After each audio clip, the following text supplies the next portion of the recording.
The dark-haired young man stood thoughtfully by the window, in a room full of darkness, and only from a single window the sun shone brightly, as if trying to brighten this gloomy environment. Nora sat on a wooden carved chair, her arms crossed nervously, her outfit marred by the bright red color of her eyes, conveying all the hatred and anger to her offenders. She recalled how one of her relatives held her by the throat, shoved a huge, disgusting rat into her face, and dreamed of kicking the monsters until they died in terrible agony. Lock them in a dark, cold dungeon and make them suffer like their obedient, kind little sister suffered. The girl imagined that her revenge was a game of chess, and these vile faces were her pawns, which she would manipulate for her own selfish purposes and just as easily destroy with her fragile hand. The young man continued to listen attentively to Nora and understood that revenge would now be the meaning of her life. From anger, everything around became covered in bloody colors, skeletons, and blood of those who offended her, and her eyes continued to fill with blood, wanting them to pay for everything they did. Only a gray, cold room, with concrete walls all around, and an uncomfortable wooden bench surrounded the poor, barefoot recluse.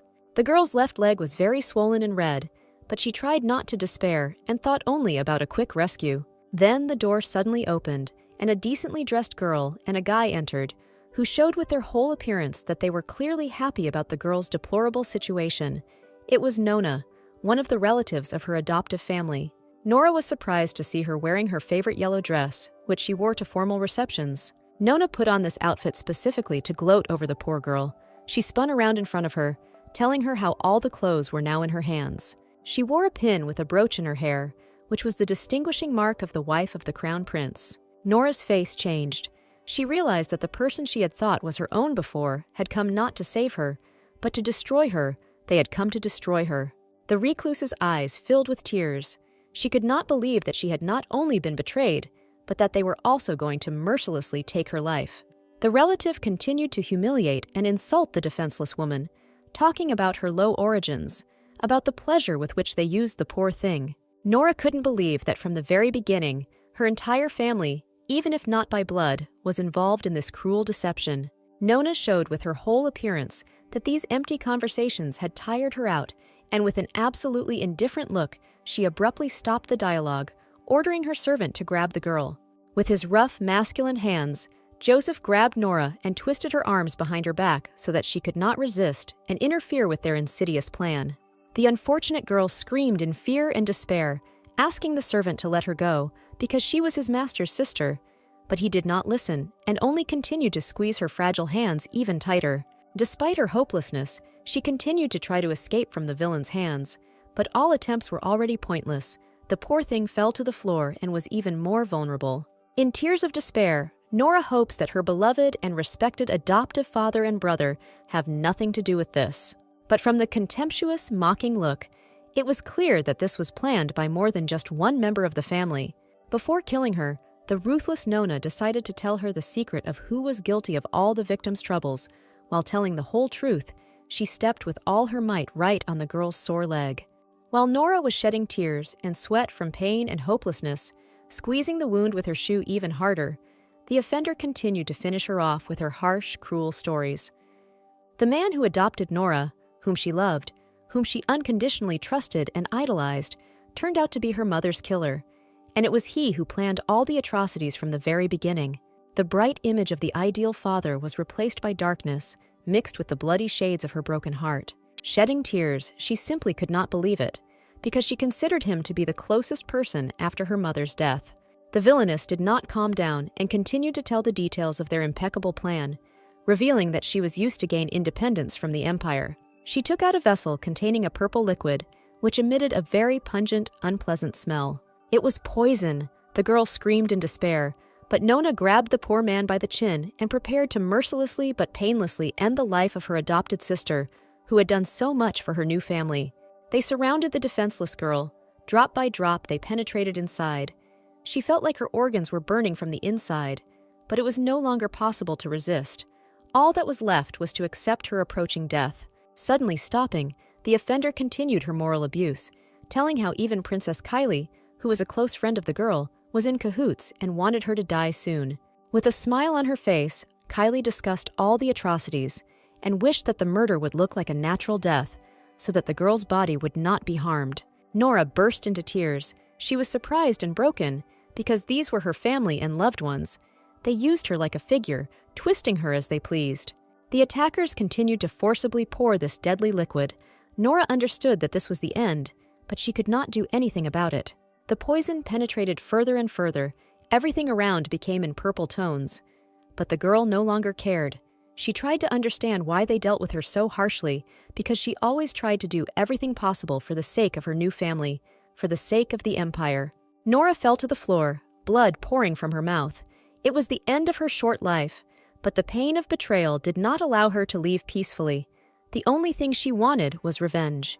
The lifeless body no longer showed any signs of life, but the eyes full of bitterness and despair remained open. They mercilessly killed her. Suddenly, a huge hourglass appeared. Instead of the sand in them seemed to be replaced by blood and water. The hours gave way to a bright, blinding light, with glimpses of shadow from the leaves of the trees, which could not help but surprise. Suddenly, Nora heard a painfully familiar voice calling the baby. Just like in reality, she could not hold back her tears, opened her eyes, and saw the closest and most beloved person. In front of her stood a stately, fair-haired young woman, dressed in a beautiful green dress. It was her own mother. The mother, not understanding why tears were pouring from her daughter's eyes, carefully and tenderly removed them from the eyes of the very little baby Nora. Nora was surprised by the appearance of her mother, because she was supposed to go to another world, but maybe this is it. On a grassy clearing stood a well-kept olive-colored house with a high 2-level roof, and next to it stood a team of horses with a small cart for transportation. Mom opened the door to Nora's old room. She was checking if the girl was ready for the next trip. A very small girl stood in front of her. A light wind was blowing from the window, and her hair was beautifully fluttering in the wind. And this beautiful profile of the little girl could not help but please the eye. But when Nora turned around, her mother noticed a change. It was not in her appearance, but in the look of her unusually beautiful pink eyes. The mother's eyes showed a question about what was happening to her kind and responsive little one. Her face suddenly changed to one of affection, because she thought that she was upset about the upcoming trip and would miss her dearest person. Imagine the surprise when the girl interrupted the conversation with a strong hug. But Nora could no longer hold back her emotions. She had long dreamed of hugging her mother. The daughter's behavior seemed strange, but she tried to calm her loved one down, explaining her sudden outburst of tenderness by her upcoming admission to the academy, for which she had already packed a small, modest suitcase. Light hair just below the shoulders, expressive eyes, the kindest smile in the world, always beautiful clothes. This is how Nora remembered her mother. She had flashbacks from her childhood, when she was still a little girl, always having fun and playing together. After hugging for the last time, Nora asked not to worry about her future adult life. The atmosphere of the bright, warm room began to change into an ominous, bloody darkness. As if all evil had gathered in this place, Nora had a chance to relive this period of her life and change everything in her favor, punish and destroy the villains. With the support of a key figure at the time, Princess Catherine, construction of the academy began. The noble, wealthy people of the empire themselves asked for the opportunity to gain knowledge here. The Caton was the place where they all gathered, and in the center of this Caton is the Nobel Academy. For lower aristocrats like Nora, education here depended on financial status, but it was a compulsory educational institution where children of the highest aristocracy, including the royal family, had to receive an education from the ages of 12 to 19. Near the academy, a statue was erected in the image of a strictly dressed girl with symbols of knowledge in her hands. It was believed that this was the center of the Katina. Nora was already there, as when she looked at the statue for the first time, she remembered the time spent in this house of knowledge, which reminded her more of a prison. Her thoughts were suddenly interrupted by an unfamiliar voice, addressing her as if she were a dog. In front of her stood a dark-haired girl dressed in a dark blue dress. She persistently tried to find out the way, but Nora was outraged by such rude treatment. Only a servant who had not been trained in manners could speak to her so disgustingly, the girl thought angrily. She insistently asked to show respect, since she was the daughter of a knight. The servants hastened to leave, asking for forgiveness for their boorish behavior. Their dialogue was interrupted by loud laughter coming from a huge, expensive carriage, decorated with gold. A beautiful dark-haired girl with expressive green eyes stood in front of Nora. Her outfit seemed to be well matched to her insanely beautiful eyes. The stranger was helped down by a man who was probably assigned to serve, which spoke of the high income of their family. Having descended, she asked Nora about her hometown, but the girl mistrustfully gave sharp answers in her direction. Ilandia, one of the 3 warriors who defeated the evil dragon long ago and founded the empire, had a distinctive pink eye color as his symbol. The same eye color was in the little Nora. The descendants of warriors are born with different qualities, but this trait is especially pronounced. The first emperor, the brave Victor, had eyes of a precious stone, a dark blue hue. Honest Ilandia had purple eyes, and the last beautiful Faris had gray eyes. However, their direct heirs disappeared over time. The current Eland family claimed to be the warriors' legitimate descendants. Later, at about 18 years old, when the dragon's power manifested itself, Nora was even able to take the place of the crown prince's wife, she reasoned, scrolling through her memories from her past life in her head. The stranger continued to compliment, admiring the unusual color of Nora's eyes, trying to find a common language with her, possibly classmate. But Nora was angered by the obsessive behavior of her new acquaintance. She did not want to be somehow connected with the Eland family. Before, she was happy to belong to their family, but now she feels wildly disgusted at the mere mention of these people. Suddenly, she softened a little and was the first to extend her hand to the girl, finally deciding to start getting to know her. With a smile on her face, the girl said her name, and it really was her future classmate. The stranger's name was Deis Makyu, the daughter of the count of one of the largest merchants in the empire. Their dialogue was interrupted by a servant. He tried to hurry Deis so that she would not get leg strain, which surprised Nora very much. It spoke of the girl's capricious, spoiled nature. Deis offered to give Nora a ride to the academy doors, but she tried to politely avoid the ride. But she still had to agree. She had a large number of things that were difficult for one person to carry, and they set off on their journey. They drove up to the academy. It was a very beautiful, huge 2-story building with carved oval-shaped windows. The whole building was decorated with carved patterns of expensive yellow stone. The white and blue tones pleasantly decorated the atmosphere. Inside the academy, all the same stylistic norms were observed. The building from the front and from the inside looked like a work of art, as if they had entered a museum. Once she reached her classroom, Deis thanked Nora for helping her find her way to the academy. Deis' parents were overly concerned about their daughter's stay at the academy. They believed that it would be difficult for her to live and study, so the servants closely monitored her health and moral state, which led to the idea that the girl had health problems, in this case with her legs. Suddenly, Nora understood why she couldn't remember this little girl. She was too tender and fragile to live in this place. It would be very difficult for her to survive here. Regardless of how young all the arriving children were, in order to survive, they were ready to do anything to figure out other people's weaknesses and press on all the sore spots. Even now, these children were closely watching their classmates. Nora began to remember the events of her past life that took place in this ominous place. While they were communicating in groups, the children were rating each other and creating ratings, looking for prey for bullying to dispel boredom. Nora was suddenly overcome with intense anger mixed with rage. So as not to show it, she clenched her hands into fists and pressed them with incredible force against her legs. Scary but true pictures kept coming to my mind, poorly-eyed girl. It was one of the dark days of her studies. It had been raining heavily for a whole day.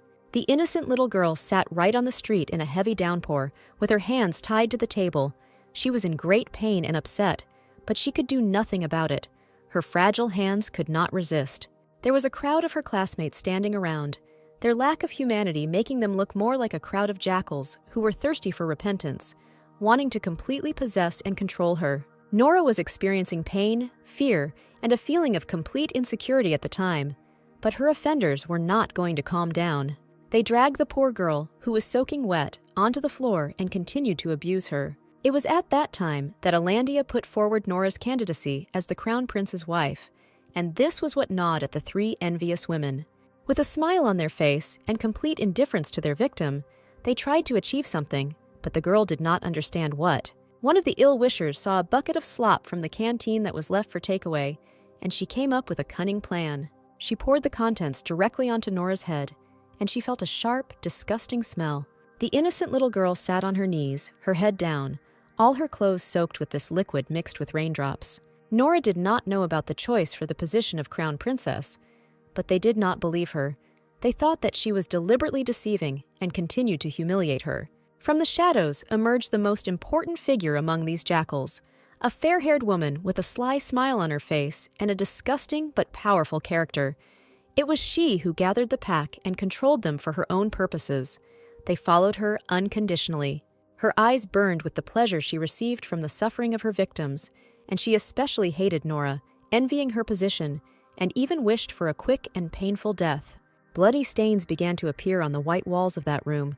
Nora felt the hatred of envious people. The memories of the past were interrupted by a voice coming from the back of the auditorium, and the inauguration ceremony began. The event took place in a huge auditorium with very high ceilings. To the right of the stage, there were wooden stands for students. In one of them sat those very same ill-wishers of Nora, who did not give her any peace. She watched them with anger. A pleasant light emanated from the face of that very main figure of evil, which could inspire confidence.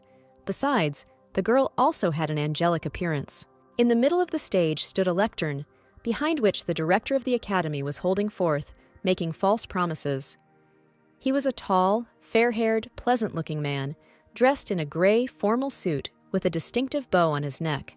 At this point, the entrance ceremony came to an end, and the hostel managers were waiting for them in the main hall to give them instructions. Smiling Days suddenly called out to her new acquaintance and wanted to stay close to her everywhere. Not having received any reaction, the girl tried to reach Nora, even touch her head, but she continued to fly in her memories, completely out of reality. It was only worth focusing on those memories once, and they all began to emerge one after another. The girl seemed to be reliving those unpleasant moments, feeling angry that she had not punished her offenders and had not been able to fight back. Days had already begun to worry about Nora's condition. She suddenly began to look unwell, but she tried to assure that it was just nerves due to the upcoming acquaintances and moving into the hostel. After finishing their conversation, they heard whispers from the front desks. It was two of their classmates who were discussing the arrival of new students. Near the staircase, a tall, handsome guy and a very charming, short girl were having a pleasant conversation. They were Prince Baelish and the daughter of the Marquis of Riaran. Lady Marera Riaran radiated warmth and calmness, which greatly adorned her beautiful image. She smiled shyly at the prince.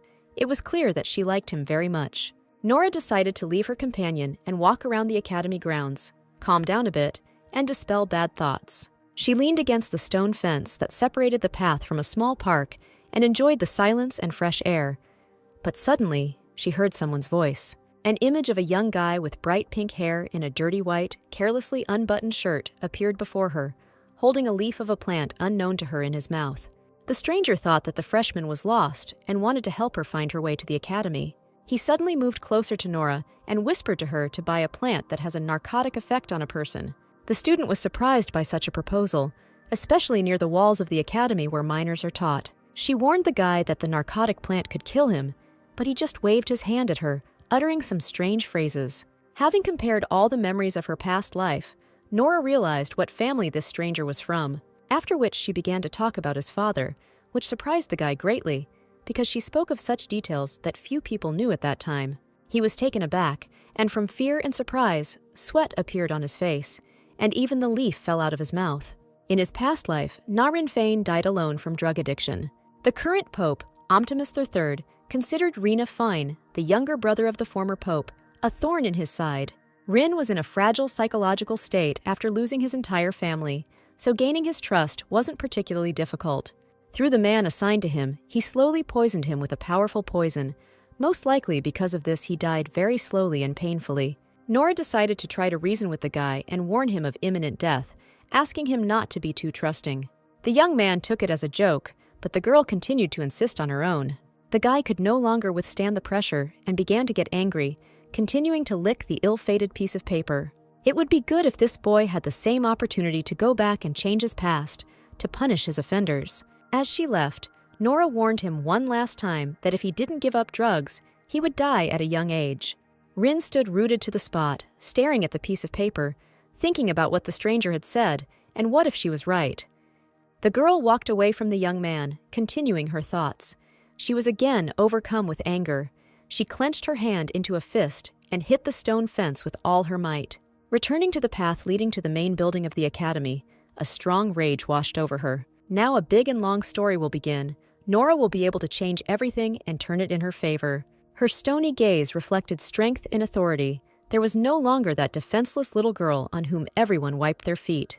This is where the turning point of misfortune happened. The starting point of anger. Now they will pay in full for everything. The building was divided into 2 buildings, the first for the male sex, where they studied fencing, magic, politics, and theology. The second building is for women studying general knowledge and theology. So the academy conducts classes by dividing everyone into 2 parts. All first-year students take an exam on the very first day of admission, which meant that the child had to have a good background before entering the academy. The classes form depending on the desired subject and test results. This means that if the grade is good, then the right to jump up to a higher class appears. The students ran to the information board where the distribution lists were posted, and the very first one was Nora, which meant that she had the highest score of all those admitted. Everyone looked at their classmate in surprise, but she was more confident than ever, and not at all surprised by the result. Days was upset when it became clear that the girls were being placed in different classes, but Nora reassured her new friend by promising to meet her at the basic classes, which are common to all new students. The green-eyed little girl was sincerely happy to see her friend at least occasionally and continue communicating with her. She turned in her direction, smiling broadly, and devoured with angelic eyes, almost confessing her love.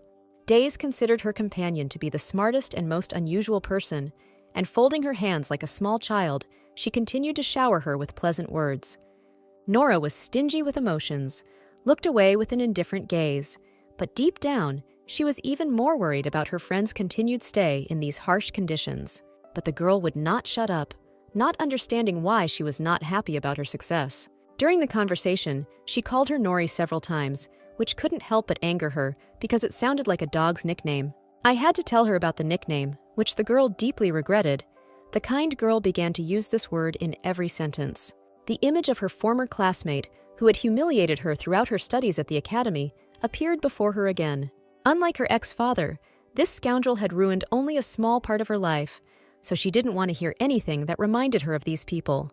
The thoughts were interrupted by the familiar voice of the brunette already standing nearby, but they were clearly not happy to see her here. The girl tried to touch his shoulder with her hand, probably to remind him of their close communication, but Nora pretended not to recognize her at all.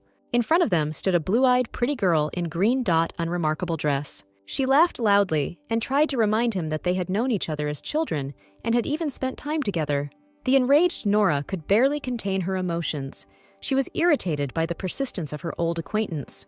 Continuing to tell the girl that they didn't know each other, she tried not to even raise her head so as not to meet her gaze. But this did not stop the restless one, and as she continued talking about their walks together in the forest, she did not even notice the negative attitude.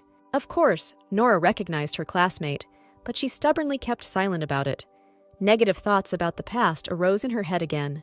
This is Ida Angered, who in her past life was her only friend, and it was she who told her to get closer to that very Megaran who took advantage of this and mocked her. Ida first gained the trust of the kind and naive student, and when she tied her close enough, she set her up and even was present during the bullying.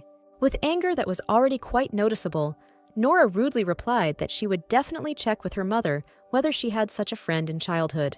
Ida looked at her friend in surprise and did not understand how she could have deserved such negativity. But despite all this, she tried to continue the dialogue, asking which teacher the taciturn interlocutor had studied with. Ida openly admired the girl's academic achievements and would like to see the same results from herself. Nora called it just luck, not wanting to talk at all. She rudely tried to interrupt the conversation, citing the fact that the information given to her friend should be sufficient for her identity. Finally, Ida, supposedly upset, decided to leave her alone. Before one friend had time to move away, another disgruntled classmate appeared out of nowhere, outraged that Nora did not want to share the name of her teacher. But Nora's gaze remained cold-blooded, and she was not going to fall for provocations. The already enraged classmate, crossing her arms, began to raise her voice, thinking that the girl considered herself the smartest, and therefore allowed herself to respond rudely to a friendly attitude.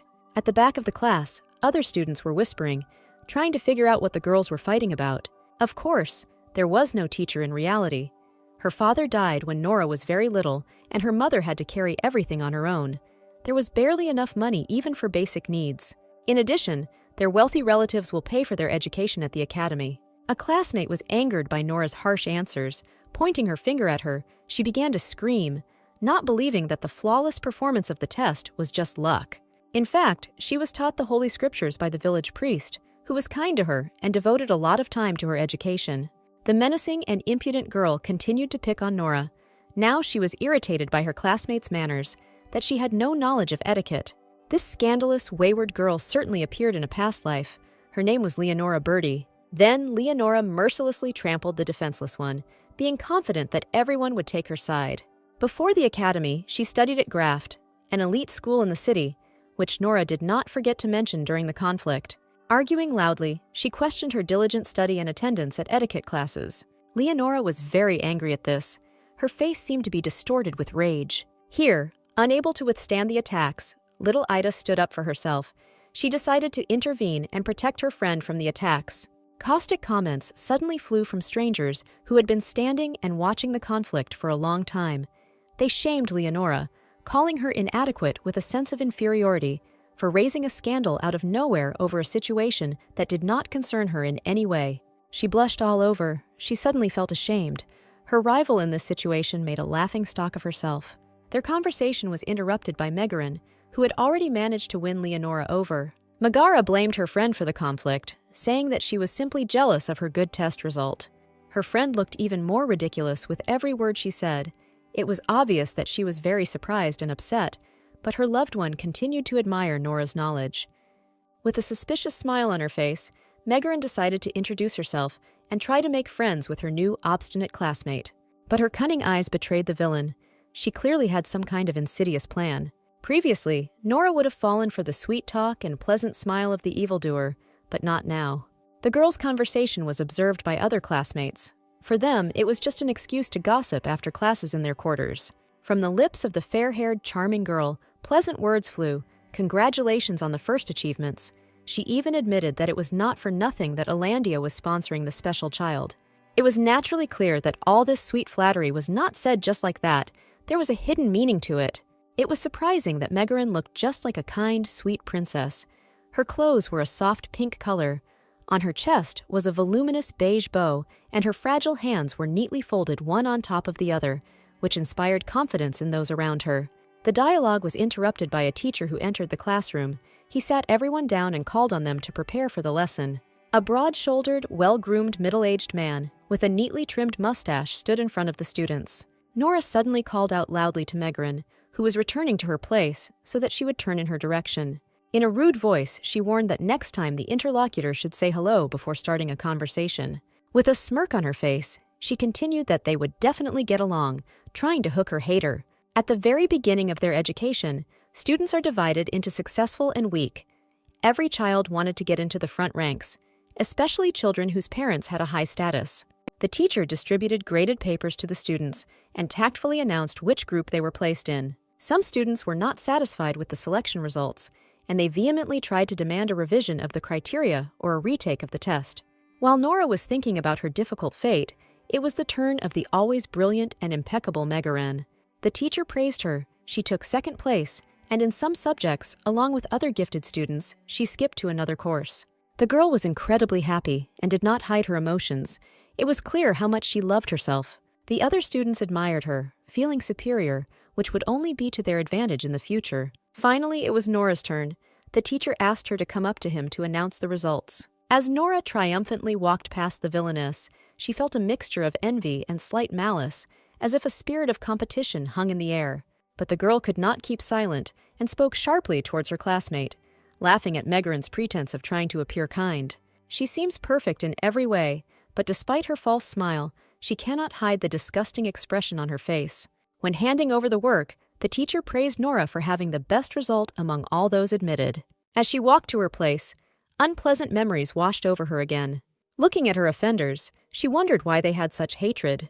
The father who adopted the girl played family with her, using her to satisfy his personal ambitions. The younger sister Nona hated her sister, who came out of nowhere and later became the crown princess. For the prince, she was a bride who came out of nowhere, nothing more than an eyesore. But the kids at the academy had no reason to bully her, especially Megaran. Even knowing the reason will not change the events of those days, but it could change reality. Suddenly, Nora heard unpleasant phrases, maliciously thrown straight in the back. A conceited person who doesn't know her place, that's what her ill-wisher called her. It was Leonora. She was not at all at peace with the latest situation connected with her. Now the girl will look for any opportunity to sting.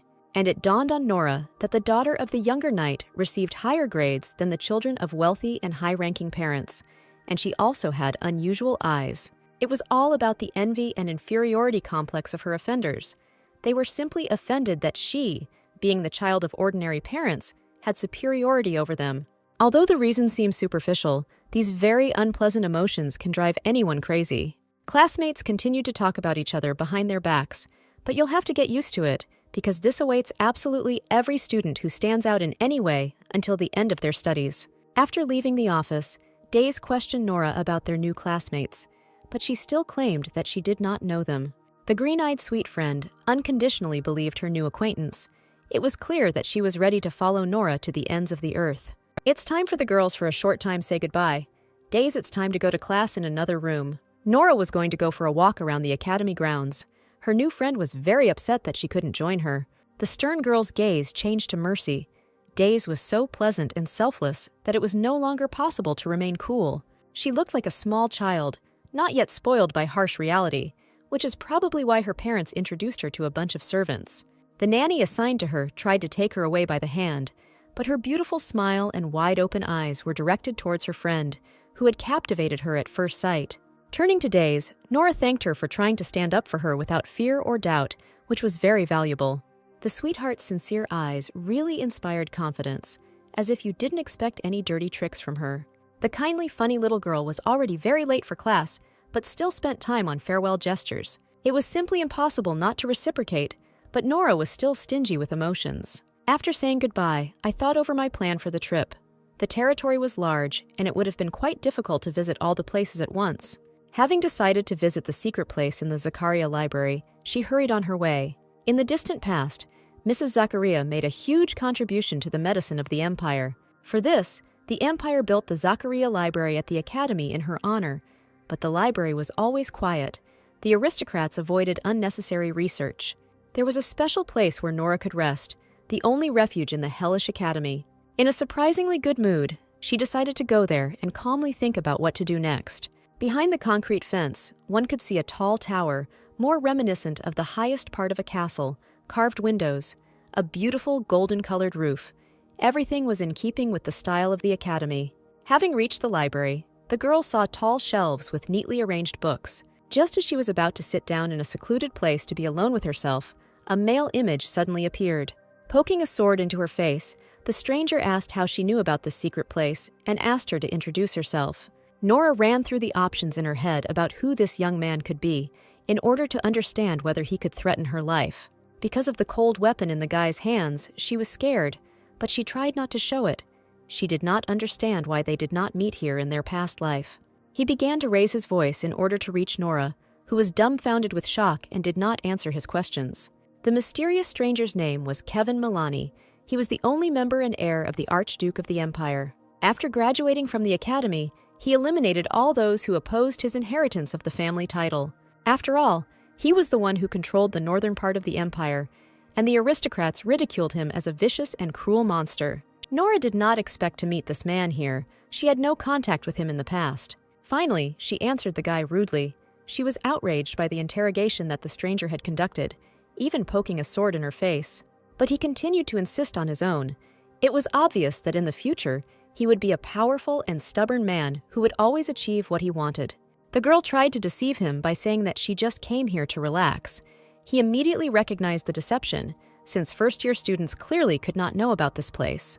The dark-haired young man suddenly narrowed his eyes and began to examine the stranger with surprise. He was attracted by the unusual color of her eyes. Nora did not lag behind the guy and answered questions without fear or embarrassment, despite the cold weapon in her hands. He tried to find out the stranger's affiliation with the Alandia family, assuming that she was an illegitimate child. Answering his questions, the fragile little girl touched the very tip of his ball with her thin finger. The guy looked at her in surprise, while she assured him that she wanted nothing to do with this family, after which she asked him to remove the weapon from her face. Kevin smiled, and even felt a little touched by this brave child who was not afraid to touch the tip of a sword with his bare hands. Having softened, he put away his weapon and continued to interrogate to find out why the girl did not want to know her family. but she was not going to reveal all her cards and asked to close this topic.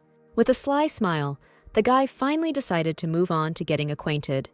He said his name, and without waiting for an answer, he was already asking if the freshman knew him. It was obvious that he really loved his person. Kevin came a little closer and leaned his hand on the metal chair, expecting to hear the name of the brave freshman. But Nora was adamant and was not going to give her name, saying that he should find out who she was himself if he was so interested. He stood leaning against a chair and was silent. From the expression on his face, it was clear that the girl had really interested him with her spontaneity. The girl abruptly ended the conversation and was already in a hurry to leave this place, when suddenly the young man began to say something after her. Smiling sincerely, Kevin promised that the next time they met, he would definitely call her by name, which noticeably excited the guy. Nora went on to walk around the academy's territory while she walked along the corridors of the tower leading from the library to the exit. Along the way, she met students who were keen on reading and searching for books. Ordinary students rarely visited this place, so it was usually deserted. On the way, she grabbed an interesting book and went on further, thinking over the details of the sudden meeting. Every time Kevin was seen by people he knew from the past, they said he was too cold-blooded. But for a cold-blooded person, his gaze was too lively. Nora lost her composure for a second without realizing it. He even seemed like a good person to her. While the girl was wondering why the real image of the guy and the stories about him were so different, someone suddenly started fighting with her. It turned out to be Rin Fine, whom she had met earlier while walking around the academy grounds.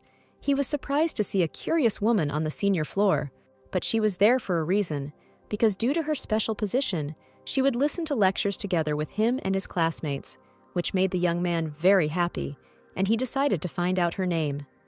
Rin offered to take the first-year student, but was refused and continued to be surprised by her interest in these lectures, because this is a subject that is not often chosen by students of the theological faculty.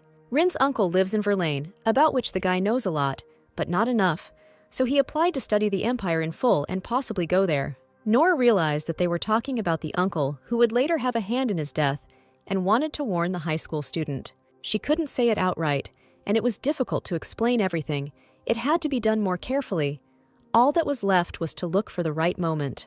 Finally, they reached the auditorium, where there were already several students waiting for the lecture to begin. Among them was Megarin, who supposedly was sincerely happy to see Nora there. She began to pretend that she hadn't expected to see her classmate here. Otherwise, she would have definitely left a seat for her next to her. But Megarin understood perfectly well that she would definitely go to this advanced subject. There were several reasons for this, and Nora was sure that as soon as the girl found out, the first thing she did was do everything possible to get there. A lying classmate, with a surprisingly kind face, asked to sit next to a girl next time. Nora politely reciprocated. Back at her place, Megarin was bombarded with questions by her high school friend, trying to find out who her new acquaintance was and how she ended up here. But the rumors reached the guy too, because due to her best result, she began to be discussed on almost every corner. Rin, hearing this, tensed up a little. It seemed to him that they were trying to hurt Nora and tried to protect her. But the girl took the blow steadfastly, and with a smile on her face, showed joy that she was not the only first-year student at this advanced lecture. And smiling right into the villain's face, she told him how happy she was to see her here, and she had no choice but to play along with her classmate. Everyone went to their places. Megarin clenched her hand into a fist and began to nervously pound the table, not taking her eyes off her friend. The pink-haired boy looked warmly at Nora, admiring her ability to fight back. Noticing this, she looked at him questioningly, but this did not stop him. He continued to examine and admire her without embarrassment. Their new teacher appeared at the lectern. It was Andrew Volt, a fairly young man, in the past an excellent diplomat. He had given the students a test earlier and asked them to translate it according to the context and situation, which was not an easy task. There was silence in the classroom. It was hard to imagine that anyone could immediately cope with such a difficult task, but the teacher saw a reaching hand. It was Megarin. She wanted to start analyzing the test, which surprised everyone present. While the first-year student masterfully coped with the translation, there were discussions about her person around her. The students could not hide their admiring glances. The teacher remained stern and emotionless, listening attentively to Megarin's answer. After a short pause, he decided to ask Nora for an answer, whether she agreed with the previous student. The girl's response was that the ambassador to Gaul had tried to improve the windmill, but had failed due to a lack of budget, and had been killed by the locals, which Nora did not agree with. She announced that she considered her classmate's answer to be both correct and incorrect at the same time. The other students were outraged by the younger girl's behavior and were eagerly awaiting an explanation of her judgments. Megaran got angry and tried to add fuel to the fire and turn everyone against her classmate, saying that she was too arrogant, having taken first place in the admissions process. If Nora thought the answer was not entirely correct, the teacher asked her to give her own answer. Linguisto, the ambassador to Gaul, sought to improve relations with the locals, but support from his country was limited and he was killed for exhausting his allocated budget. Megaran's friend reacted furiously to her answer, jumping up from his seat, shouting that Nora's answer was wrong, although it was unlikely that he knew the correct answer. The diplomat was visibly intrigued by the student's completely different answer and asked her to explain why she interpreted the test in this way. Nora was ready to give an answer, despite the angry glances in her direction. They were like vultures waiting for her to make a mistake. Megaran waited nervously for her answer and did not understand why the girl answered so confidently, because she could not make a mistake. Finally, Nora began to answer. She explained that her classmate had mistranslated the ambassador's designation, mistaking it for a name.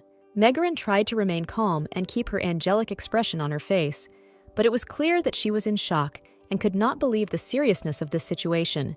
She was confident in herself and her answer. The teacher listened attentively to Nora's explanations. She continued to clearly and accurately explain the translation of each word. All the other students watched the answer in surprise. The first-year student managed to involve the entire group in the work. Suddenly, Sir Volt broke the silence, calling the translation free, not literal, which meant that too many of his own thoughts had been added to it. But Nora was adamant that this was exactly what the teacher wanted, as stated when the tests were given. Rin, like many of those present, watched the girl with great interest, and at some point it even seemed that he was starting to like her. This Verlaine course is about diplomacy, and Sir Volt is also a former diplomat, so Nora decided it all made some sense. The broad-shouldered teacher, with his hands on his hips, suddenly stood up in front of the students and began to speak loudly, saying that studying this language, in this case, was definitely not for communication or entertainment. He asked to explain why, in their understanding, it is necessary to study the language of a foreign country. Politics, to gain an advantage in a diplomatic situation, the girl answered absolutely correctly. Learning foreign languages is important to improve diplomatic skills. Volt asked his students to analyze and reflect, to get to the bottom of things, and not to get hung up on superficial information.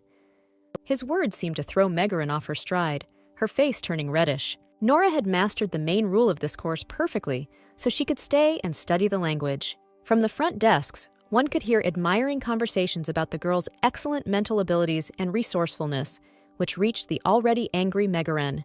Unexpectedly, Volt turned to Megaran and asked her to stay for a while after class so that she could take a language test, since the student received this position on the recommendation of one of the academy's teachers. But not everyone could calmly experience the superiority of the first-year student and tried to instruct her on testing.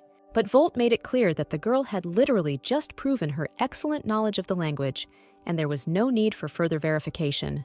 Meanwhile, Megaran began to worry a lot that she wouldn't be able to cope with the task. Nervously clenching her hands into fists, banging on the table, a stingy tear flowed from her eye. There was simply no face on her. If she failed the test, she could take a course that matched her level of knowledge. It was not difficult to guess that the answers to the test were suggested by her friend Mavri, who was a senior student and had a larger knowledge base. Such behavior is unacceptable, especially in advanced lectures where gifted children gather. Megaran's face seemed to be distorted with anger and fear. It might turn out that the girl actually doesn't speak the language, as she was trying to demonstrate. Nora turned to look at the frightened faces of her attackers. They were both under attack. After the unsurprising failure, Megaran was consoled by her classmates, calming her down. They blamed Nora and the teacher for everything, that this was nitpicking over a trifle. It was like a circle of haters. They were throwing angry looks and remarks in Nora's direction, but she tried not to show that she cared. In order to move from the winner to the victim and appear good, Megaran continued to demonstratively lament and blame herself for everything, allegedly due to the lack of training at the Hertz estate. But Nora also did not receive training at the estate. It was a lie. Days, who arrived, stood up for her friend and began to tell the whole truth about what happened. It was clear that this was all happening out of envy. They were simply envious of her superiority over them. Previously, Nora was sure that people didn't like her because she was different, strange. She sincerely felt guilty. Perhaps that's why she allowed herself to be bullied like that. But now she clearly understood that all this was because, unlike the girl with the purest reputation, the beauty Megaran, the daughter of a modest aristocrat, a distant relative of the Alandia family with rare eyes, appeared, who immediately surpassed her in grades. She could not bear the very fact of the existence of a competitor. No matter how you look at it, the beginning and end of the gifted girl's misfortune were connected precisely with these eyes. Days looked at her friend pitifully.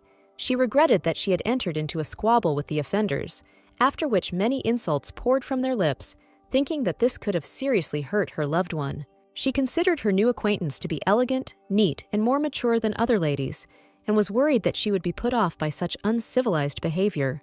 But the little girl just wanted to protect her from attacks, tried to get closer to Nora, even though she understood that there was almost no chance. Suddenly, Days was fired up with an idea.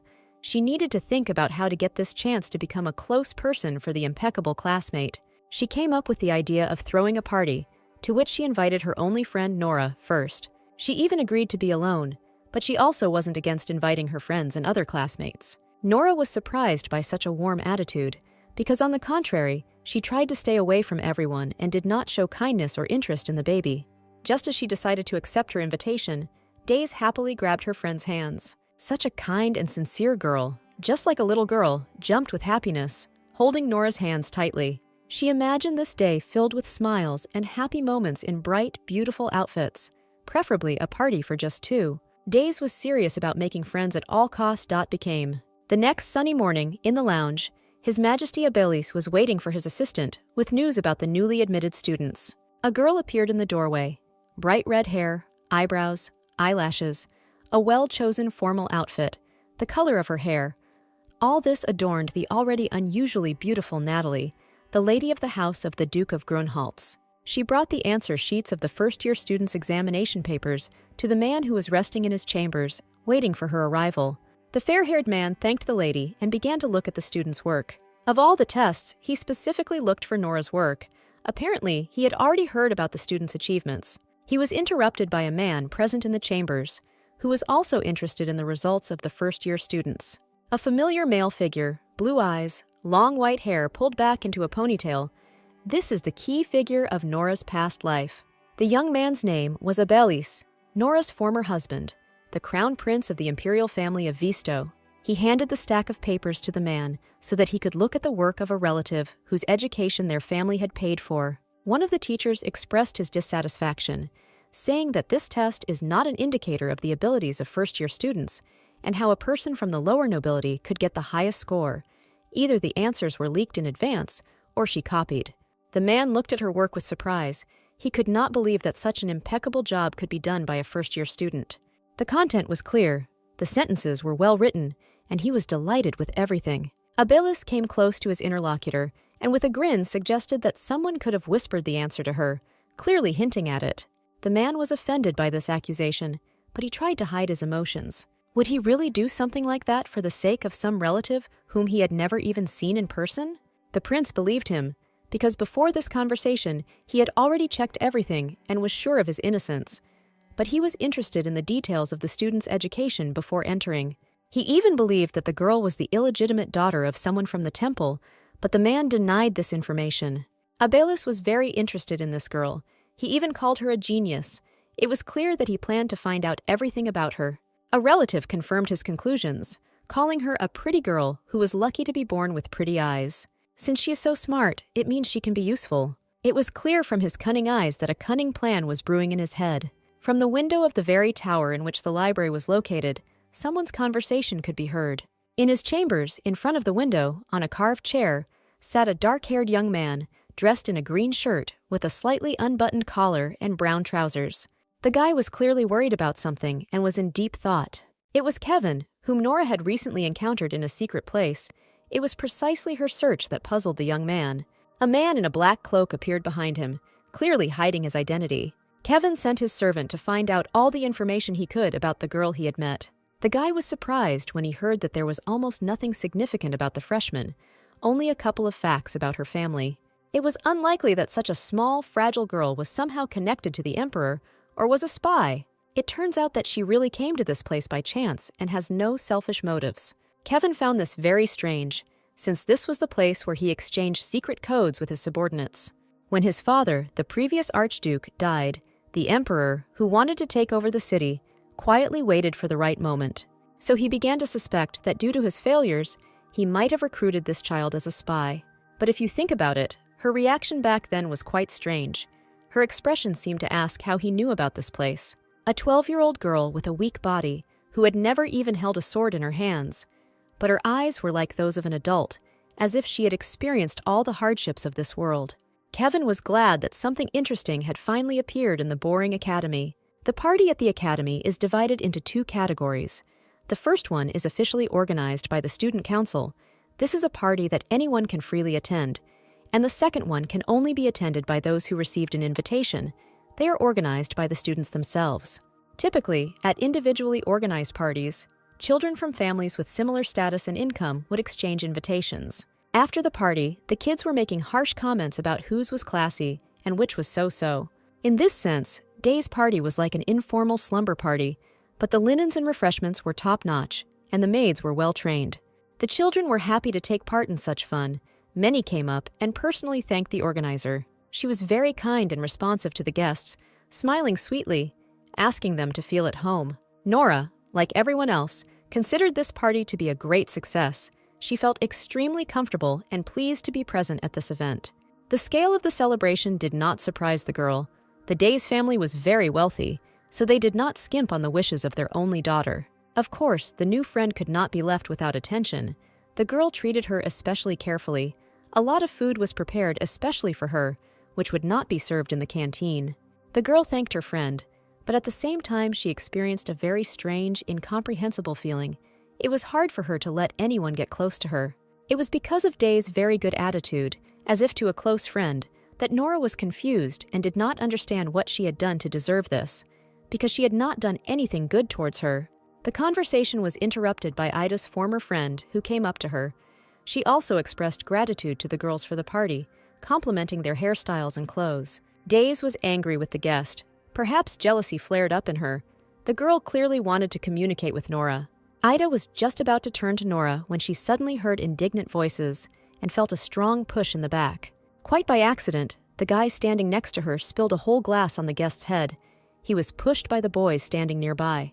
The contents of the glass spilled all over her hair and pajamas. The girl was unpleasantly surprised, and a crowd of children came running to her scream. Instead of apologizing, the guy started laughing and pointing his finger at the girl, attracting the attention of those around him. Tears began to flow from Ida's eyes from the insult, but the boy did not calm down and even began to insult her, calling her a wet mouse. Following him, the rest of the party guests joined in with insults, mercilessly throwing unpleasant phrases in her direction. The shameless behavior of the cruel children once again brought Nora back to the memories of her difficult past. In the same way, this angry crowd of evil children humiliated her by pointing their fingers at her. The most terrible fragments surfaced in her head, as if she had plunged into that day again, so she understood how Ida was feeling now. Unable to bear this sight, unexpectedly for those around her, Days began to stop these scoundrels. This fragile girl began to fiercely defend her guest. She scolded the guy like a little boy, and in front of everyone, forcing him to apologize to Ida, he simply had no other choice. Days gave instructions to the servants to choose a new outfit for the offended woman and help her tidy up her hair. To disperse the crowd, Days declared the conflict over, sending all the guests to continue having fun and wait for the promised chocolate cake. Nora still couldn't recover from the shock of the whole situation. She took it too close to heart and transferred it onto herself. It was as if she was in the grip of a panic attack. The friend was concerned about her condition and wanted to help, ordering her to bring warm milk and trying not to leave her side. She held Nora's hands the way one holds the closest and dearest people to one's heart, to support and help in a difficult situation. But my classmate couldn't believe that in this place full of anger, there were kind and sympathetic people. Selfless kindness. That's why you should be wary of her. After all, she may be one of those who mocked her. The little girl continued to try to distract her, offering her sweets to eat and then to play cards. At the same time, she continued to hold her hands, waiting for the girl to calm down and finally relax. Nora wanted to hope that at least one child could be on her side. Wouldn't it be normal to think that she had a friend, even though she had always been lonely? The girls decided to move on to the game that Day's father had bought. It was for two, so for the rest of the party, they spent time only together. The next day, almost at dawn, the students each went to their own lessons. The friends would spend this day in another building of the academy. The students sat down at the lecterns and prepared for class. The girls sat next to each other. This was a general lecture, so the entire first year was going to it. Nora reached into her briefcase for her supplies, but suddenly pulled her hand out as if she was afraid of something. Her sweet face turned to anger, and her behavior made it clear that she had stumbled upon something that clearly shouldn't have been there. Days noticed her friend's reaction and began to pester her with questions. She was very worried about her and read every emotion. Nora tried to pretend that nothing had happened, but she wouldn't stop. Ida heard the girls' conversation and immediately ran up to ask what was in the backpack that had frightened her old friend. But no one was in a hurry to answer her. It was unclear what kind of ardent interest in the situation was behind it. Days was very angry at the manifestations of the obsessive person. While Ida was making excuses, the girls noticed a familiar figure in the background, who was clearly involved in the story. It was Megara. Her sly look made it clear that this was her doing. Her eyes seemed to show that she was going to take revenge on her classmate. But Nora tried to contain her emotions and not show how something had hurt or frightened her, explaining that there was nothing in the briefcase except for accessories. The persistent Ida kept trying to get into the bag, noting the strange sounds coming from it as if she was aware of it, but was pursuing the goal of publicity. With her hand, she brazenly tried to grab Nora's bag so much that she had to hold it back by force. Unable to stand the rude behavior of her classmate, Days intervened and took the bag for herself, once again proving herself to be a true friend. She was shocked by the whole situation and was ready to pounce on the enemy, protecting her friend's property. Their cries had already attracted the attention of other students. It was impossible to avoid publicity. Everyone wanted to know the details and put forward their own assumptions. Ida once again received a sea of criticism from her classmates for her tactless behavior, which clearly angered her. The conflict was interrupted by the teacher. He called everyone to the lesson in the dance hall, and the students followed him. Days returned the bag and called for them to leave this audience. Ida left with a dissatisfied face, probably because she had not managed to achieve her selfish goal, and also received a lot of condemnation. As they moved, Nora again remembered a very similar story from a past life, involving all the same people. It was also she who, having put her hand into her bag, discovered several nasty large cockroaches in it, and of course, her reaction was completely different, exactly as the attackers wanted, to scare her and make a laughing stock of her. Of course, everything was invented and organized by Megaran, and from that moment on, she had influence on Ida, who at that time was a close friend of Nora. But this time they won't succeed, because in front of them is not that weak and defenseless girl. This is a strong soul in a child's guise who has already gone through hell and torment. The ex-girlfriend would do well to make a different choice so that revenge would touch her less while she has a chance to soften her fall. When they reached the dance hall, the students saw it as if it was a ballroom. Everything was decorated in this aristocratic style, and the dances were appropriate. Everyone was divided into pairs, a partner and a partner.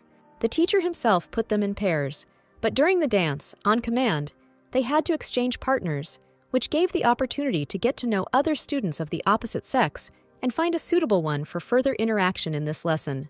Nora came across a fair-haired, medium-height young man who immediately began to actively talk to her. His keen interest was noticeable.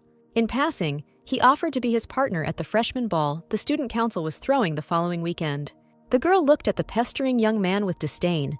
The very slippery and unpleasant boy only evoked negative emotions in her. This disgusting young man tried to gain her trust, but fortunately Nora knew him and could assess his behavior. It was Megaran's friend. In the past, he was also among the offenders. Taking her by surprise before the lecture, the guy put a glass of sour milk on the poor girl's head. She couldn't move from her spot. She had to sit in that position until he had played enough and removed the glass. The surrounding students just watched and laughed. The classmate, hiding her contempt, politely refused her partner's invitation, promised to drop by the ball for a short while, and then go back to her quarters to do her homework. True expressed his admiration for his classmate's diligence in her studies and tried to show his good intentions. Without losing hope, he continued to invite her, but she was just gathering the whole class for the upcoming party of his beloved friend Megaran. While the guy was chatting, Nora noticed a couple dancing in front of her. A beige silk ribbon was falling from the student's braid. Leaving True without an answer, she apologized and hurried away. Looking after the guy, he tried to understand where his partner had rushed off to so quickly. Nora ran up, picked up the ribbon, and was about to give it to its owner when an opportunity arose to escape from the conversation with the intrusive young man. She called out to her classmate. The red-haired girl Alexa looked at her questioningly. Her straight-cut bangs and large round glasses made her stand out from the other students. Alexa was glad that Nora picked up and gave her the ribbon. It was bought for a lot of money and almost got lost. Since everyone is wearing similar ribbons lately, it's easy to confuse them with someone else's, so it will be difficult to find yours if it suddenly gets lost. Her classmate's ribbon had her initials embroidered on it, so if she lost it, it would be easy to find, so she didn't worry about it. While dancing, Nora accidentally stepped on the ribbon, for which she politely apologized. The cream satin ribbon was popular among the girls at the academy, so almost everyone wore it. Therefore, the students often exchanged them with each other. They were distinguished only by the fabric, either cheap or slightly more expensive, but many girls did not go into these details, while others could specifically replace them. The day of Ida's party arrived. She dressed up and greeted all the guests at the door and invited them to her feast. Nora and Days also attended her event and thanked her for the invitation. To their delight, Megaran will not be there, since she is from the highest aristocracy and cannot attend this kind of party. This is an old building of the theological faculty, which is now used as a banquet hall. It was not very well maintained. If you go around all the corners, you can see spiders. Days offered to bring a drink for Nora. Her friend agreed and went on to explore the hall. For convenience, an old red carpet was laid there to avoid injuries while dancing and to prevent children's shoes from slipping. As the girl walked, people could hear conversations about her behind her back, but she tried to pretend that she didn't notice anything and didn't stop. Suddenly, the girl heard screams. Turning around, she saw two arguing students who had already been separated by the maids because they were clinging to each other. The conflict, as expected, was over everyone's favorite cream ribbon. Ida, all disheveled and tearful, asked to give her back her ribbon. But angry Alexa, holding this tape in her hands, seemed ready to tear this girl apart. It was her ribbon, and the marking was visible on it, which meant that either the girl stole it or mixed it up. While the girls were arguing, Nora was touched by this situation and moved on while everyone was engrossed in watching this circus. The situation happened at just this time, which helped her to start her plan, the plan for revenge. She decided to get even with her for the situation with the bag and the small spiders. She dropped the spiders right into the glasses standing on the table. She wanted to watch how the offender would wriggle out of these situations and suffer from hopelessness. Memories of those terrible days, when her supposed friend set her up and betrayed her, came back to Nora's mind. One of the students lost gold coins, and it was Ida who publicly accused Nora of stealing, saying that she even saw it happen.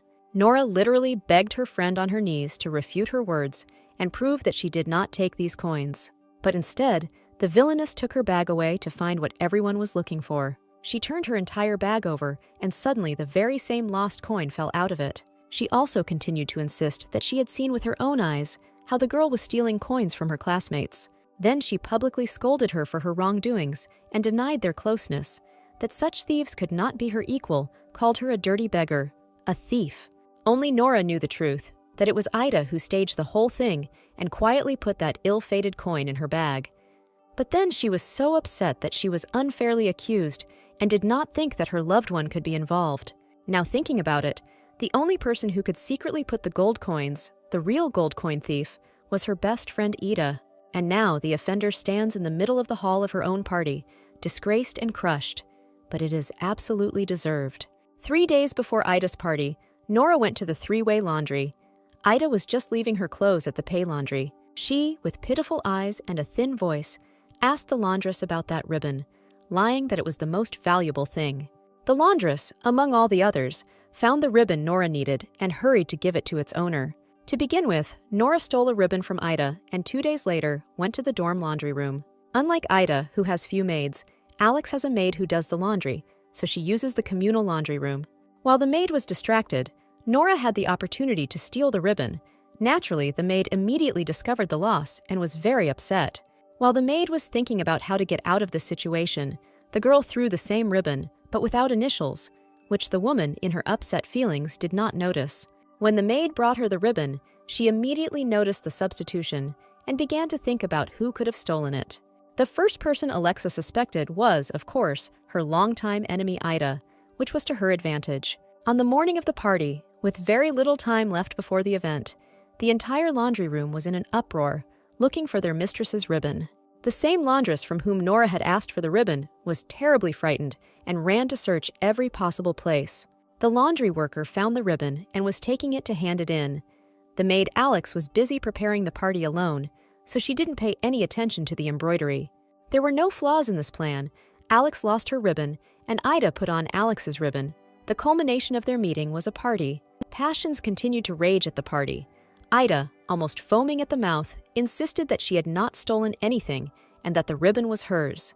And Alex, in turn, continued to blame and prove that her ribbon had initials embroidered on it, which were made by the maid, and even suggested ordering Ida's servant to sew the same initials on it so that they could compare. Enraged, Alex grabbed her enemy by the dress near the chest and began to shake her so hard that she was lifted off the floor by several centimeters. She lifted Ida up, brought her close to her face, and with a very menacing look, began to threaten her and her family. Days, who had gone to get drinks earlier, made her way through the crowd, but there was no time for them now. She asked her friend about the squabble between the girls, but Nora shrugged. A classmate standing nearby told me that Ida had stolen the ribbon from Alex, and she went into great detail. The plan had worked perfectly. Nora did a great job with her role. It's hard to pretend you don't know when you're the main culprit. She also added that you need to be more careful with your things and pay close attention before you put them on, especially before an important event. Ida continued to make excuses. The ribbon was brought from the laundry, so she thought it was her thing. But the enraged woman could no longer prove anything. She was sure that the tape could not possibly have ended up in the laundry because, unlike the poor aristocrat, she had a maid who did the laundry. Alex grabbed the girl's hair and tousled it, urging her to confess to what she had done, that she had stolen the ribbon because she had ruined her own. The other students were watching what was happening and were clearly on Alex's side. The situation was very well thought out. There were already guesses among the crowd that when Ida tried to get into Nora's bag, she might also have tried to steal something. Ida, tearful and disheveled, lay on the floor under the condemnation of her classmates. She was crushed. All the party guests hurried to leave the room because of the mess Ida had made, which only further trampled the girl into the dirt. From the departing crowd, discussions could be heard about the surprise that had been prepared in the guests' glasses. Spiders also played their part. In the middle of the hall, of all the guests, only Nora remained, thinking about the children's behavior. There are no initially strange children in the world. At first, everyone is more cheerful and joyful. Over time, when children begin to isolate themselves, you lose social skills and contact with peers is reduced to zero. That's when you really become a strange, uninteresting child. Memories from the past came flooding back, just like Nora felt when she received another round of humiliation. She looked about the same at that moment and did not understand how she could deserve such cruelty. This time, Ida became an abnormal child and felt it fully on her own skin. It must be admitted that this was indeed a perfect plan. The game has been launched, and it is not over yet. A stunningly beautiful room, reserved in pink tones, a well-set table filled with various sweet delicacies. But what catches the eye most are the specially grown small pink roses around the table, which create an incredible atmosphere. Two girls were sitting at the table, talking enthusiastically about something, and drinking tea from cute pink and purple dishes. Nora and one of her classmates were discussing the situation at that very party. The girl spoke very badly of Ida and condemned her bad behavior, but on the contrary, she gave Nora very pleasant compliments. While her classmates showered her with compliments, calling her the smartest and most elegant, Nora listened warily to every word. She emphasized all the advantages, admired her unusual eyes, intelligence, spontaneity. Of course, it was nice to hear this addressed to her, but it was not always so. Nora thanked her interlocutor and modestly joked the girl invited her to the upcoming party. This time, everything is different, from the praise to treating her as if she is from high society. In their past life, none of them invited Nora to the party, and a picture from the past appeared before their eyes again. The poor girl received an invitation to a party at the senior hall, but when she got to the building, there was no one there. Nora thought that she had arrived too late, or had mistaken the place, but she heard laughter from the bushes. They were deliberately playing a prank on her. And after that, they ridiculed and mocked her for a long time, calling her stupid. Ida deliberately gave Nora a fake invitation. This was originally the plan of their gang. Of course they rejoiced and were happy. It was from this conversation that Nora heard that they didn't want to see her at any party. The scoundrels had rewarded her with the role of an outcast. Ida condemned the girl, portrayed her as stupid and slovenly, and also a thief. And of course, her classmates had no desire to have contact with her. Since everyone knew that the girls knew each other, and Ida knew her mother, no one had any doubts about her bad opinion of Nora's mother. During the conversation, the classmates continued to discuss Ida's behavior. The interlocutor used exactly the same words as Ida had once spoken about Nora. Everything came back like a boomerang. Even though Ida tormented Nora greatly, there's only one thing that happened the same as in the previous life. Ida hated insects since childhood, so she herself would not have gone to the surprise arranged for her classmate, not to mention how cleverly everything was conceived and planned. But is the price this child is paying for his past misdeeds justified? Everything is in the past, but this does not mean that none of this happened. The wound received has still not healed. But at the same time, what was in the past and has not even happened yet, the enemies of the past are now innocent, but they continue to appear before the girl one after another.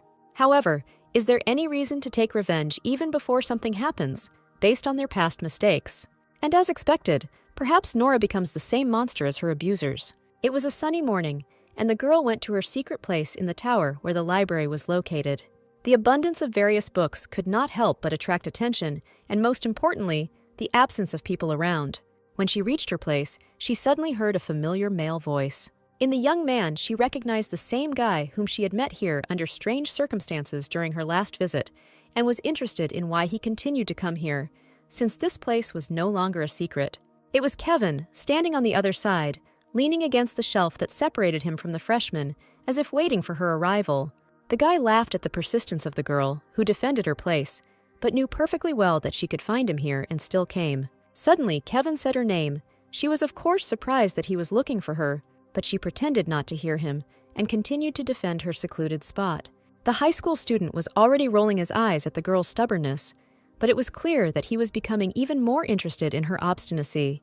Behind the bookshelf stood the same wooden carved chair that Nora had noticed last time. It was Kevin's chair. He had dragged it there on purpose.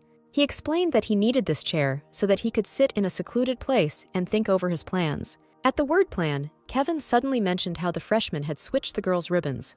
Nora was simply shocked, but didn't show it. The young man conducted a great investigation, learned not only the name, but also other details.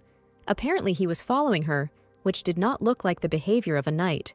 But he reminded her that Nora's behavior was not chivalrous either, as if he was blackmailing her a little. Nora wanted to know as soon as possible what the high school student wanted from her. He was calling her to come out to him and talk face to face. The girl looked warily in his direction, folding her arms near her chest. She clearly did not want to go out. But a minute later, steps were heard in his direction. Nora decided to talk. She had no other choice. She walked close to the bookcase and moved one of the books on the shelf, creating a small window so she could see her interlocutor. Kevin suddenly filled the empty space with his handsome, yet masculine face, and whispered tenderly that he needed Nora. Nora did not understand what goal the young man was pursuing and insisted that she had no relation to the Alandia family. Kevin reached between the books and gently touched the girl's fragile hand, continuing to speak. She was discouraged and not prepared for such a close manifestation of the guy. Nora reminded that she was only 12 years old now, and asking her to spy on someone was very strange. Kevin pointed his finger right at the freshman's face and remembered how fearless and brave she was. The little girl is not afraid of a sword pointed at her face, nor of difficulties in learning, and she controls public opinion perfectly. From a small gap between the books, Nora looked thoughtfully at the guy and realized that she was trapped. A ruler always needs people, and a person like Nora is worth her weight in gold. You either have to agree to his terms or think about how to get out of this situation. He knew too much. As Kevin left their secret place, he promised Nora that he would fulfill any wish if she would suddenly turn to him and appreciate her skills in other things that she could do for him. At the high oval door stood Ida, literally crushed, as if she had come to confession.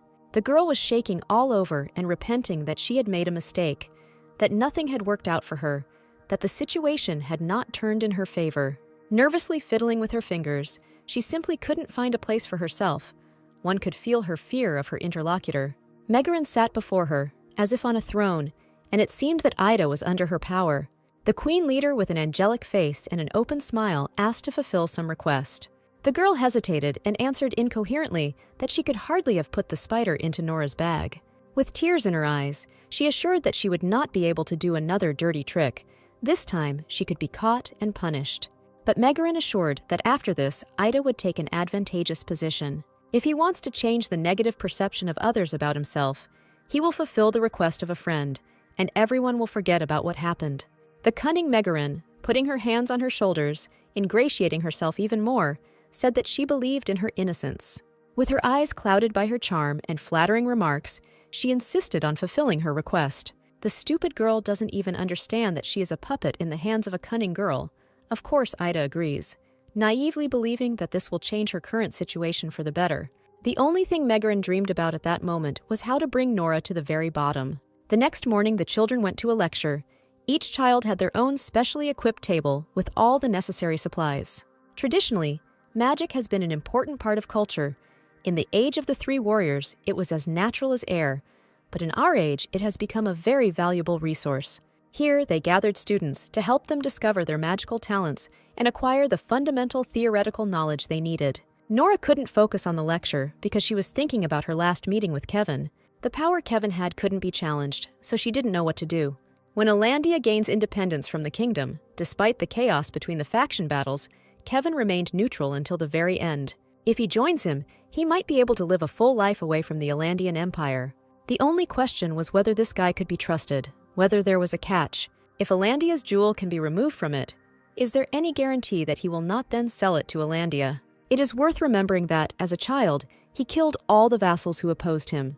The girl needed to think carefully and weigh the pros and cons before giving an answer. Nora interrupted her thoughts and turned her attention to Ida, who was sitting next to her, staring at one point and making strange movements. She looked around as if she was very afraid of something. The girl's behavior was very different from usual. Her body was shaking. She nervously hit her leg with her hand, trying to stop internally, but nothing worked. Nora watched her classmate and could not understand what was happening to her. She was behaving very suspiciously. For the next lecture, the children went to the auditorium with common chairs. Everyone chatted about their own things and prepared for the lesson. Megarin's friend Leah was about to sit down next to her. When she opened her bag, her face suddenly changed. A precious bracelet disappeared from the girl's bag. It was an emerald bracelet that her aunt had given her. It was very dear to Leah, and she almost never parted with it. The student was sure that she had taken it out before the lesson and put it in her bag. Leah and her friends searched everywhere, looked in all the compartments in the bag, but the bracelet was nowhere to be found. Megarin asked the class for help to find the missing item. Hearing this, Alex turned her attention to Ida lying on the desk, which looked suspicious. The teacher heard the noise and asked the reason for the scream. The students told her about the bracelet. She tried to calm down the crying Leah, thinking that the girl simply did not take her jewelry to class. Megarin convinced her that she personally saw her classmate put the bracelet in her bag before the start of the lesson. The teacher grabbed her head. She was worried about the incident and asked the children to look around and check everything. Alex assured that they had checked all the places long ago, but still hadn't found anything. The girl glanced in Ida's direction and made a sharp suggestion that the jewelry had been stolen. Ida, hearing this, suddenly perked up, and when she raised her head, her frightened eyes with greatly dilated pupils became visible. Everyone present immediately looked down at the girl, and tears began to roll down her face from fear and resentment. Alex suddenly ran up to her, and grabbing her by the sleeve, began to scream and force Ida to turn out her pockets. The teacher called out to Alex and reprimanded her, forcing her to sit down in her seat. Days stood behind Nora and watched what was happening. Nora thought about the value of this jewelry. An emerald of this size is very expensive. The teacher slammed her hands on the table to attract everyone present in the audience. Leah approached her and offered to check the pockets of all the suspects. The teacher had mixed feelings. On the one hand, a decent person should not doubt others, but on the other hand, there was a need to find the missing person. Suddenly, one of the students raised her hand, wanting to express her opinion. Of course, it was the wise Megarin who reminded them that all of their classmates had moved together during practice, suggesting that the criminal might be among those who were absent at that moment. Then suspicion fell on Ida, who had just left earlier than everyone else, citing a stomachache. But this is not the first time the girl has left classes under this pretext. Ida could not bear these evil looks and accusations, and was already shedding bitter tears. But Megarin made it clear that it might not only be Ida, because there were others who were absent. Nora was not with the students at that moment. Megarin asked for forgiveness for daring to doubt the purity of her classmates' reputation, hoping for her understanding. The children's disapproving glances suddenly turned to Nora, waiting for her answer. Nora smiled and assured that there was nothing wrong with that and that she was ready for any tests. Then the teacher decided to start checking the girls' bags. And the first thing she asked was to show the contents of Nora's bag. The girl, looking absolutely calm, brought her briefcase and was going to demonstrate that there was no stolen property in it. She was absolutely sure of that. Megarin was eagerly awaiting the outcome of this story. It was even a strange interest. She directed her sly glance towards Nora, but the girl did not give up her position and responded in kind. The teacher opened her bag and began to take out all the supplies one by one and suddenly saw a gleam from something shining. This light came from the lock of Nora's diary. The stolen bracelet was not in the bag. The surprised classmates could barely contain their emotions, and Nora was cleared of all suspicion. Megarin was lost in her thoughts. She was sure that the decoration should be in the girl's bag. At this time, Ida was nervously fiddling with her fingers, realizing that she was under threat. The children, expecting the truth, turned their gaze to Ida. The teacher asked her to show the outside of her bag. Ida felt something was wrong and could no longer restrain herself. She cried bitterly and screamed about her innocence. The teacher believed that the girl was telling the truth and asked her not to be afraid of this mistake. Realizing that she couldn't avoid being checked, the girl went to get her bag with great fear. It looked like an ordinary backpack, but it was decorated with cute pink teddy bears and bows. The teacher opened her bag and began to take out all the supplies from it. The student sat opposite her and watched nervously. Suddenly, the teacher's gaze changed dramatically and silence fell in the classroom. Not believing her eyes, she slowly took out that very precious bracelet. Only one question flashed through Ida's mind. How did he get there? She literally screamed hysterically, insisting that she was not a thief, that she had simply been set up by ill-wishers. Her excuses only angered her classmates and proved her innocence. From the furious way Leah tore her face away, it was clear that Ida had made an enemy. The teacher had no choice but to return the bracelet to its owner and leave the culprit after class to clarify the circumstances.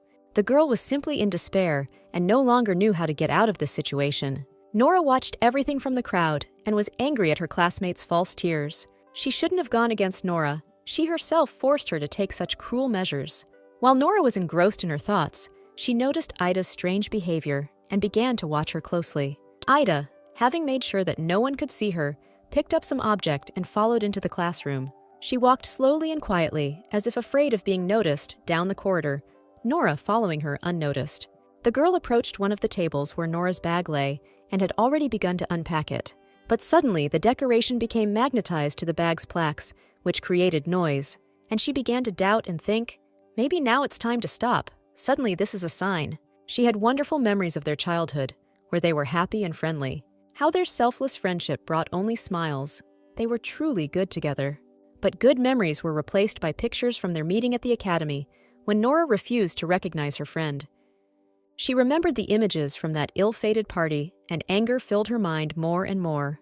The daughter of some younger knight behaved arrogantly and pushed her away.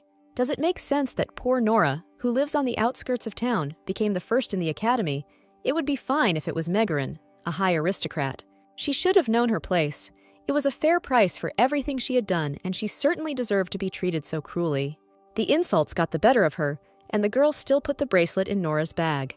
But she didn't know that Nora had been watching her for a long time and could turn the story in her favor. Nora hid in the next room to make sure she remained unnoticed and waited for Ida to leave. She was overcome with such anger, she realized that all her worries were in vain. This girl definitely did not deserve pity. The girl realized that her ill-wishers had not changed one bit from the past. Ida made the same stupid choice as before, the same pathetic thing. Thanks to this, Nora will no longer hesitate and can cast aside all humanity. She waited until the classroom was empty and went to the place where Ida was sitting. And she planted a bracelet on her. Now the enemy will pay a fair price for what she did. Nora felt satisfaction watching her classmate being humiliated. The girl was going to send the culprit to hell, into which they were going to push her. The next morning began with a wonderful atmosphere. Megarin looked in surprise at the bouquet given to her. The young man held out a bouquet of extraordinary beauty. These were ordinary violet wildflowers, but they had a certain charm. A group of classmates sat at the table and watched Alberto and Megarin flirt. Because of her beauty and excessive attention, many girls envied Megarin. Adalia was no exception and was haunted by her rival's success. Because Megarin had more noble blood than any of the girls, she was afraid that she would end up with Nelson, whom Adalia was in love with. Usually, great aristocrats marry into a family that matches their level. Nada, the duke's daughter, is in a relationship with the crown prince, and of the remaining families of great aristocrats, Megarin is the only girl who can marry Nelson. Megarin noticed that her friend was not thinking about them and turned her around. This lecture took place outdoors, in a very beautiful place. The children were divided into groups and practiced their knowledge of the rules of etiquette. Because of such a wonderful atmosphere, all the children were in a great mood, but not Leah. She was unhappy that all her friends were assigned to other groups. She was even more dissatisfied with her current company. At first, she was upset by the presence of the thief Ida, who sat as if beaten down, pressed against a chair and kept silent. Also unpleasant was the presence of Nora and her friend Days, a country bumpkin and a noisy aristocrat. While the girl was not satisfied with the group, the girls chatted pleasantly and exchanged pleasant words. Leah considered them scum, since she came from a noble family. Her father was the second son of a count. Nora observed how well the children in other groups interacted. But with such company, it will probably be even more fun. In addition to the beautiful flowering plants around, the gazebo had a direct view of a beautiful blue lake. The teacher gave the task to the groups to practice in turns, and everyone began to prepare. Leah asked Nora with disdain if she had been taught manners before. I asked her to demonstrate. The girl was clearly in a negative mood. Then a classmate suggested that she be the first guest and start from the beginning. Leah didn't like Nora at all, and the girl had no intention of hiding her disdain. She acts proud, pretends to be an aristocrat from high society. Grades and foreign languages do not matter in our time. She just has an excessive amount of self-importance, but nevertheless, she is just the daughter of some poor knight. The girls began their practice. Nora politely greeted the guest Leah. She invited them to the table and asked them to sit down, pointing to the chair on her left. After thinking for a bit, Leah seemed to have come up with a plan to put the arrogant one in his place, and she began to argue with her. The first guest to be served should sit at the head of the table, Leah tried to correct. In a closed room, the guest should be seated in the place farthest from the door. Nora agreed, but only partially, believing that this only applied to closed spaces. The best place to have tea on the lakeshore is from here, where you can enjoy a beautiful view of the lake. Leah got angry and shouted that Nora shouldn't pretend to be a know-it-all. She couldn't know something that the count's daughter didn't know. At this point, Days intervened and explained that her mother, during a garden party, would seat the most valuable guests where they could see the flowers best. An enraged Leah tried to put Days in his place, saying that her family had only recently risen into society. To avoid further conflict, Nora suggested contacting the teacher. Leah was not happy with this idea, but no one was listening to her anymore. The girls were calling for help. The girl's expression changed. She suddenly felt ashamed and afraid that she would turn out to be wrong. The teacher was surprised that Nora had approached him and was ready to help, but the student convinced him that the question actually came from Leah. But the girl politely avoided the conversation, assuring that she had no questions and that they simply did not understand each other. When he left, Leah expressed her dissatisfaction, thinking that the girls wanted to humiliate her. Even though she radiated coldness, deep down she liked Nora.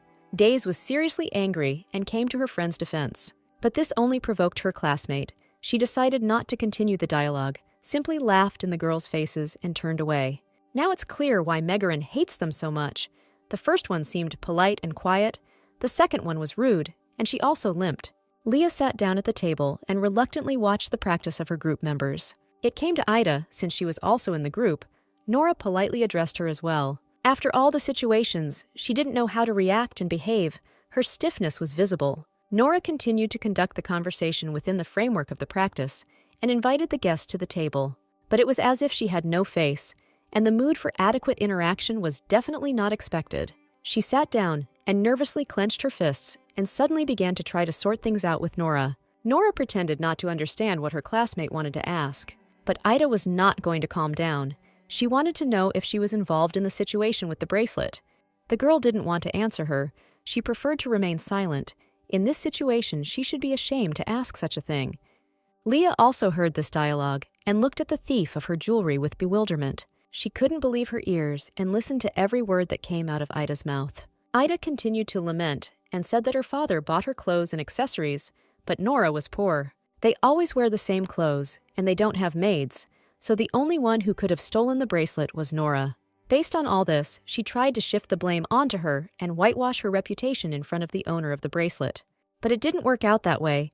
Leah only got even more angry and began to harshly beat up her enemy. Leah could not understand what the girl was trying to achieve by saying all this in front of her.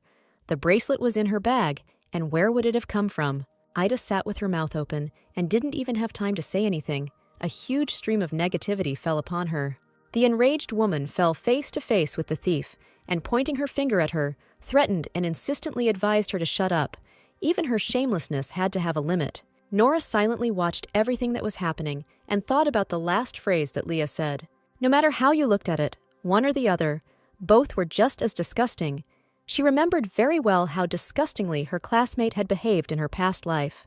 The little girl stood in front of her school cupboard, which was completely covered in a disgusting, slimy liquid from the inside, and almost all of her notebooks were torn. From all the chaos, a completely untouched, neatly lying red book caught my eye, under which a message in the form of a letter had been left. The girl opened the letter.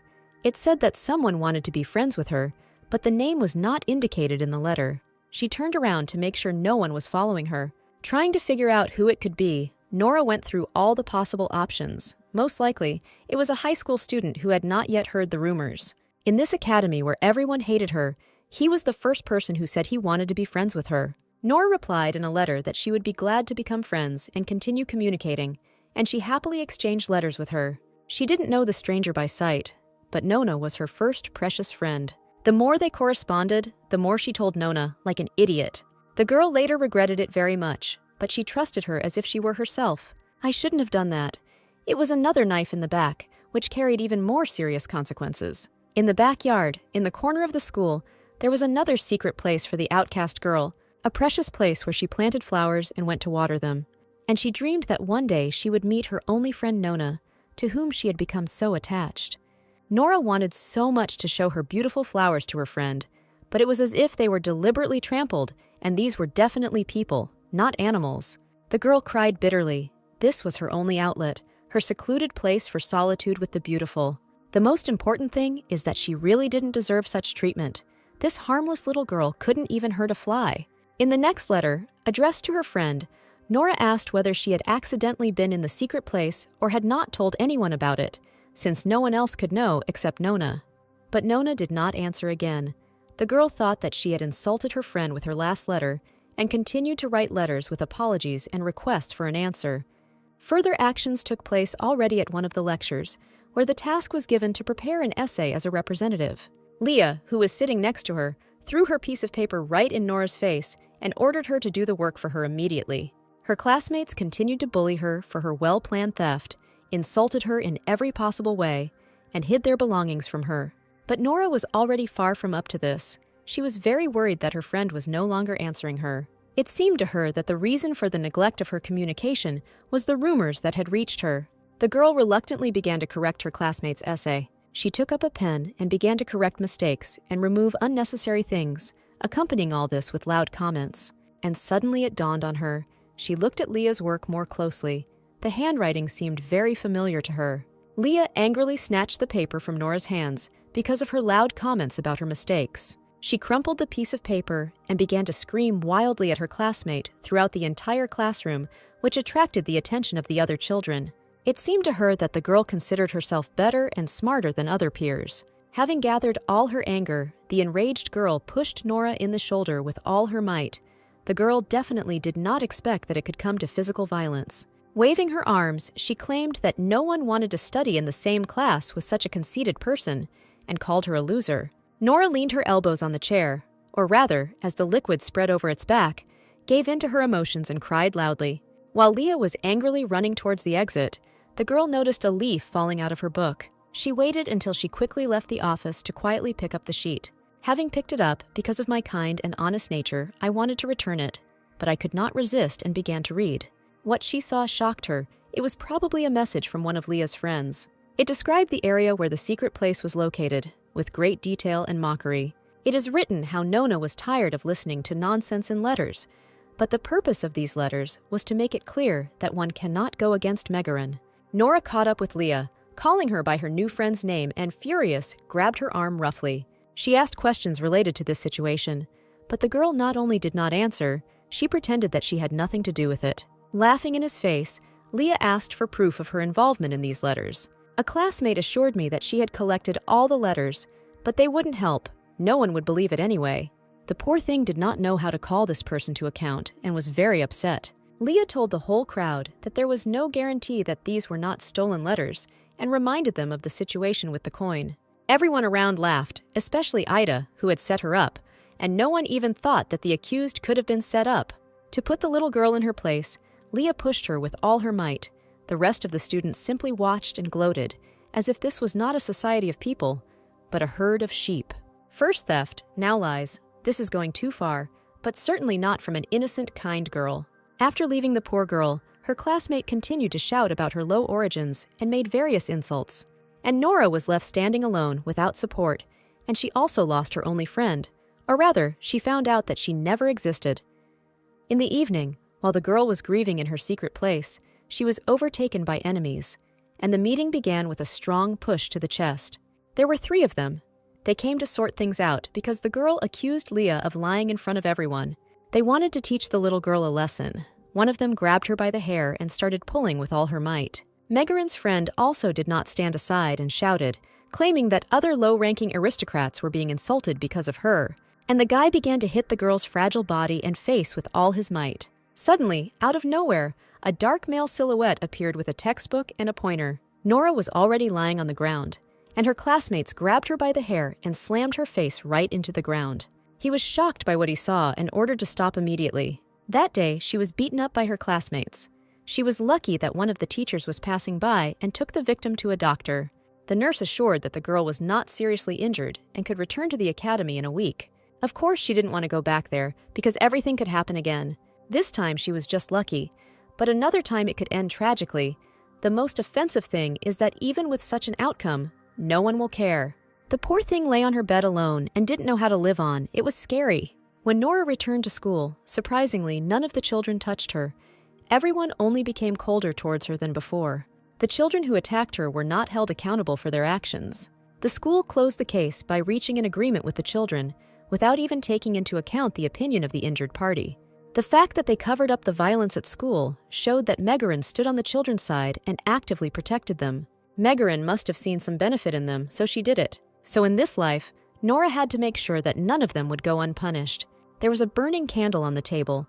The girl was writing letters, fully describing the whole situation in vivid colors. She had to break them and punish them properly, as they deserved, with all the cruelty.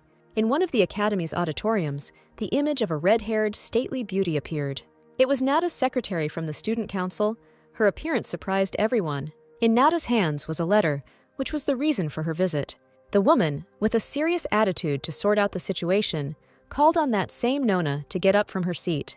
Frightened, Leah turned pale, but remained in place and was in no hurry to give herself away. The children looked at each other and tried to understand who they were talking about. They didn't have a student with that name.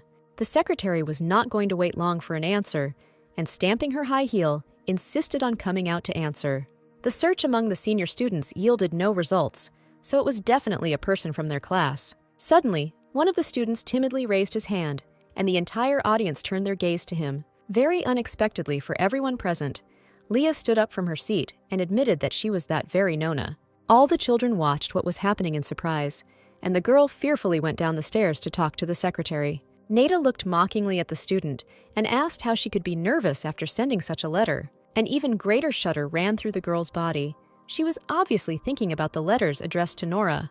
The secretary handed her a piece of paper, and the student began to read with trembling hands. However, she did not give the piece of paper to the girl and continued to clarify whether Leah was the sender of this letter. Seeing what was written, the girl began to deny it, saying that she had never written it. But 5 minutes before that, Leah claimed that she had called herself Nona, which surprised the woman. The frightened student continued to deny her involvement in this scribbling. Unable to bear this useless conversation any longer, Nada began to read the contents of the letter to the entire audience. The letter was addressed to Nelson, in which she praised him, called him cool and friendly, and asked him to be his friend. Megaran and the other students were confused, and at the moment they felt disgusted to listen to this. The girl wrote that she could not forget the first day of classes, and that she secretly watched the teacher wherever he was. The children were divided into 2 camps. Some found what they heard funny, while others felt disgusted and ashamed. Ida, foaming at the mouth, proved that this was not her letter and that he was hearing about it for the first time. But at the end of the letter, there was a girl's signature, and she couldn't get out of it. To avoid false accusations, Nada offered to identify the handwriting. She turned to her classmates for help. Adalia, embittered because of Nelson, volunteered to check the handwriting, claiming that she knows Leah well and knows perfectly well what her handwriting looks like. Then Natasha handed over the girl's letter for evaluation. Adalia peered intently, her face in intense focus. Meanwhile, Leah nervously awaited an answer and hoped that due to their friendly relationship, her friend would defend her in any case. Having carefully studied the letter, Adalia confirmed that it was her friend's handwriting. The culprit became seriously angry and, naturally, vehemently denied her involvement. She accused her friend of lying, shouted, and threatened the girl, probably thinking that she would change her testimony under pressure. Adalia did not tolerate rudeness and threats and threw a piece of paper at the enraged woman so that she would be convinced of her rightness. Not only the handwriting matched, but also the writing style and even the spelling errors. Nada intervened in the debate between her friends and stood between them to calm them down. Citing her busy schedule, the secretary hastened to close the topic and called Leah for a separate conversation. As they walked, Natasha brightened up how the student gained access to the personal box in which she put the letter. Thanks to Nona's writing, Nelson was very upset and expected an explanation. Her classmates discussed Leah's actions, putting together all the memories of how she had spoken disparagingly of the lower aristocrats. The arrogant woman decided that if she was the daughter of a count, then she could also be the heir of a duke. Leah wanted to associate with the higher aristocrats, so she drew the line and looked down on the lower aristocrats. Ignored everyone just because they were from small towns, so I deserved this outcome. But still, persecution is somehow too low and disgusting, even for a child of the most influential parents. Rin, who was sitting next to him, asked his classmate if she was okay. Her reaction to everything that was happening was a little ambiguous. Nora was watching the situation, but her face showed concern, which made the guy wary. The girl looked questioningly at the guy. He was asking her about her condition because of the rumors he had heard. I heard about Nona and her love letter to Nelson, which she put right in the drawer with his personal belongings. But her classmate didn't understand what this story had to do with her. Rin explained his curiosity by the fact that Nora was often seen in trouble or dubious stories. Nora convinced the guy that she was not going to interfere in this situation and asked him not to worry. All the fuss was raised not so much because of the contents of the letter, but rather because of Nelson's personal mailbox. It wasn't just a box, it was a place where N hides something from Abelis's eyes, namely Alandia's secret materials. It is this fact that played a big role in this situation, and it is desirable if it is revealed. And given what happened, Nelson is clearly in trouble now that the box is open. So not only Leah, but Nelson himself will be in shock. The teacher asked the students if they had finished their work, and Nora, as always, gave a positive answer. Rin was surprised, because he tried to have a conversation with her, and it seemed to him that the girl took part in it. That same nasty friend of Megarin was watching them, and was furious about his classmate's academic success, shouting that she was showing off. It was as if he pierced the back of my head with his impudent gaze. Even without seeing his face, you could feel the negativity coming from him. Nora turned around to see who was giving off this coldness and contempt, and was not surprised. Did he have any good reason to hurt Nora? Most likely he just wanted to start a fight over nothing. Deciding not to waste her nerves on him, she wanted not to react to his attack. But a classmate sitting nearby decided to stand up for his friend and strongly recommended that the guy not provoke her. He found out why he was showing such disrespect to his classmate and demanded that he stop staring arrogantly. The guy was not going to give up his position and asked what would happen if he did not stop behaving this way, which made Rin even more angry. With a sneer, the villain advised Rin not to open his mouth if he was unable to do anything. They began making sarcastic jokes about how an adult high school student is attracted to little children in the form of first-year girls. Nora hit the table with all her might, turning the attention to herself. In this way, she wanted to calm the guys down and end the conflict. She reminded Mahrad, who in turn was trying to hit on Megarin, that she was 5 years older than him. Laughter was heard from the back rows at what was said, and the guy turned red with shame. Lowering his body slightly, he asked her not to be rude and called the younger schoolgirl an upstart and a brat. The girl made it clear that it was time to end the conflict and asked the high school student to maintain common sense. I wonder if Megarin were here. How would she react to the words about the age difference? Or maybe she likes children too. But the conflict could not be resolved, and Mahrad also called Nora a loser, which was very low on his male side, if there is one. The girl did not deny or prove the opposite. On the contrary, she agreed, referring to her bad character and also asked the guy not to be so timid, to immediately say everything he wanted and not mumble under his breath. A student from a younger class, with her impudence, caused a stormy reaction from the entire audience. Everyone was dying laughing. Mahrad gritted his teeth and could barely stand such rudeness. It was good that the auditorium was packed with people. Their clarifications were interrupted by the teacher, who banged a thick book on the wooden table to calm and attract all the students. He did not allow noise in the classroom and warned Nora to be prepared for a disciplined speech after the lecture in his office. Rin claimed that this decision was unfair, since Mahrad started the dispute first and clearly had a need for the conflict from the very beginning. But that didn't mean Nora's response was correct and appropriate in this situation. The initiator in a conflict is important, but the process of reaction is no less useless. Your opponent's violation of the rules does not justify your reaction. You must prevail by finding legality within the rules. After dinner, Nora went to the teacher for a disciplinary hearing. Nora was about to knock on the door when she heard someone talking, the stranger thanking the teacher for his help. The teacher assured him that this was not a violation of the rules, so there was no need to thank him, to which he replied that his help made it possible to take care of his relatives. The teacher asked them to avoid statements that could lead to misunderstandings and reminded them that the decision to punish Nora was made at a student council meeting, which was headed by a stranger. The girl, of course, recognized this man. It was Nelson Alandia. Nora was very surprised to hear it from him. This figure in her past life was far from the last. She finally knocked and opened the tall wooden door slightly. A young white-haired man with light blue eyes appeared in front of her. The student's big, beautiful eyes widened as if she had seen a ghost. Nelson's face changed when he saw the small, fragile baby in front of him. Bending his knees, he lowered himself a little lower and greeted the girl sweetly, as if she were his little sister. Nora had images from the past before her eyes, a moment when she was already the wife of the crown prince. She came to Nelson in incredibly beautiful clothes, all tearful and upset, and when he saw her, the man broke into a smile. Having made sure that there was no one nearby, he asked to drop all formalities. The little girl was embarrassed for a few minutes and was in no hurry to come closer. But soon, she threw herself into the arms of a man, and there was an unusually romantic atmosphere around her. He calmed her down by stroking her hair. The girl cried and complained about her husband. Nelson, understanding how hard it was for Nora, calmed her down, and she promised that she would do absolutely everything for the sake of her family and for the sake of her lover. They were in a love affair at the time. Nora was ready to do everything for her beloved. This is what he used to his advantage, her selfless and pure love. She was nothing more than a slave to him, who followed his orders without question. Nelson tried to contact Nora several times, but she seemed to be in a stupor and did not answer for a long time. The man was concerned about the girl's condition and asked if the student was in any pain. Nora insisted that she was just nervous. Nelson asked her not to worry. He promised to assign not very difficult work as a disciplinary sanction. He also promised to take her to the dormitory after completing the work. As an assignment, he assigned the student to tidy up the attendance register.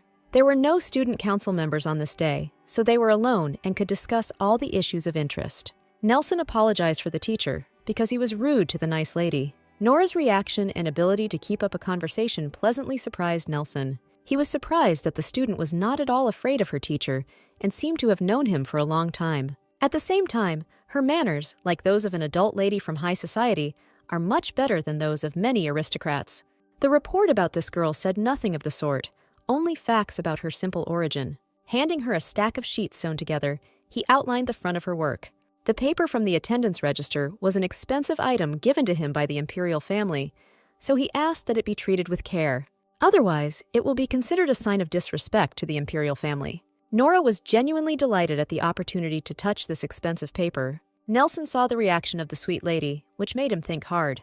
He was touched by the sweet child's innocent smile and selfless eyes filled with kindness. Naive, just like all the lower nobility, he waited for the moment when he could finally use her. For Nora, his thoughts were too obvious. He no longer seemed like that wonderful savior. It was as if she could read his mind and knew that he was just thinking about when and how he would use her. First, he shows you such an expensive thing, trusts you in your hands, and behaves kindly, as if he is generosity itself. Naturally, the other person will be touched by his kindness and will open his heart. It is a skill that is used in the duchy to use people as they please. This time, Nora dreamed of destroying the entire Alandian race and leaving nothing of them. The girl carefully laid out on a large, beautiful table and began to carry out the punishment. As a hint, the man brought last month's magazine to make her work easier, and he politely asked not to be shy and to contact him if any questions arose. The sweet lady thanked him for his help and support. At that moment, he already had a plan. It would be good if she became his younger sister. Unlike Valentia, who is not as smart and arrogant, the schoolgirl has an innocent charm and at the same time a sharp mind. Now it was in Nora's interest that he considered her a naive and stupid simpleton. Suddenly, Nelson made a sudden and rather strange request to her. He asked to be called Appa, to remove some formality between them. Nora was a little unsettled by this, but she did not forget what this man really was, no matter how he tried to cover it up. He explained his request by saying that they were related and could be closer. He had said the same words in the past, sitting by the fireplace and hugging the girl a little, gaining more and more trust from her. Then she came crying and upset and complained about her new family. Everything around her, even the brooch on Nelson's shirt, plunged her into memories of the past. On this day, he calmed down and simply apologized for not preventing the family from abusing her. The girl, while in his arms, gave in to emotions and told him all her secrets. She trusted him very much. But even in a difficult situation, the girl blamed herself for not being able to stand it all and complaining. His kindness and responsiveness were nothing more than a game to be used. He also never resolved the issue of bullying from the Duchess and Valentia, who thought she did not deserve to be adopted. He deliberately stayed away so that she would suffer and rely on him, because the broken one was easier to use. That's what he wanted, to have complete power over the baby. Returning from her thoughts, Nora smiled and agreed to call the man Appa. Nelson clarified how he could now address his relative. They agreed on just a name, as was the case before, but it wasn't without some jokes about the groom. Apparently, he already had a plan to create a marriage with a favorable party, as in his past life, he could say he sold her to Abelis. The dialogue was interrupted by the unexpected appearance of Abeli, who entered without knocking, as befits a spoiled descendant. He looked at the girl in surprise. He didn't expect to see them here. Nora greeted him, as one should greet the younger son of the empire, bowing. Abelis sat the girl down to do the work and began talking to Nelson, picked on him for using the student council room as a secret meeting place.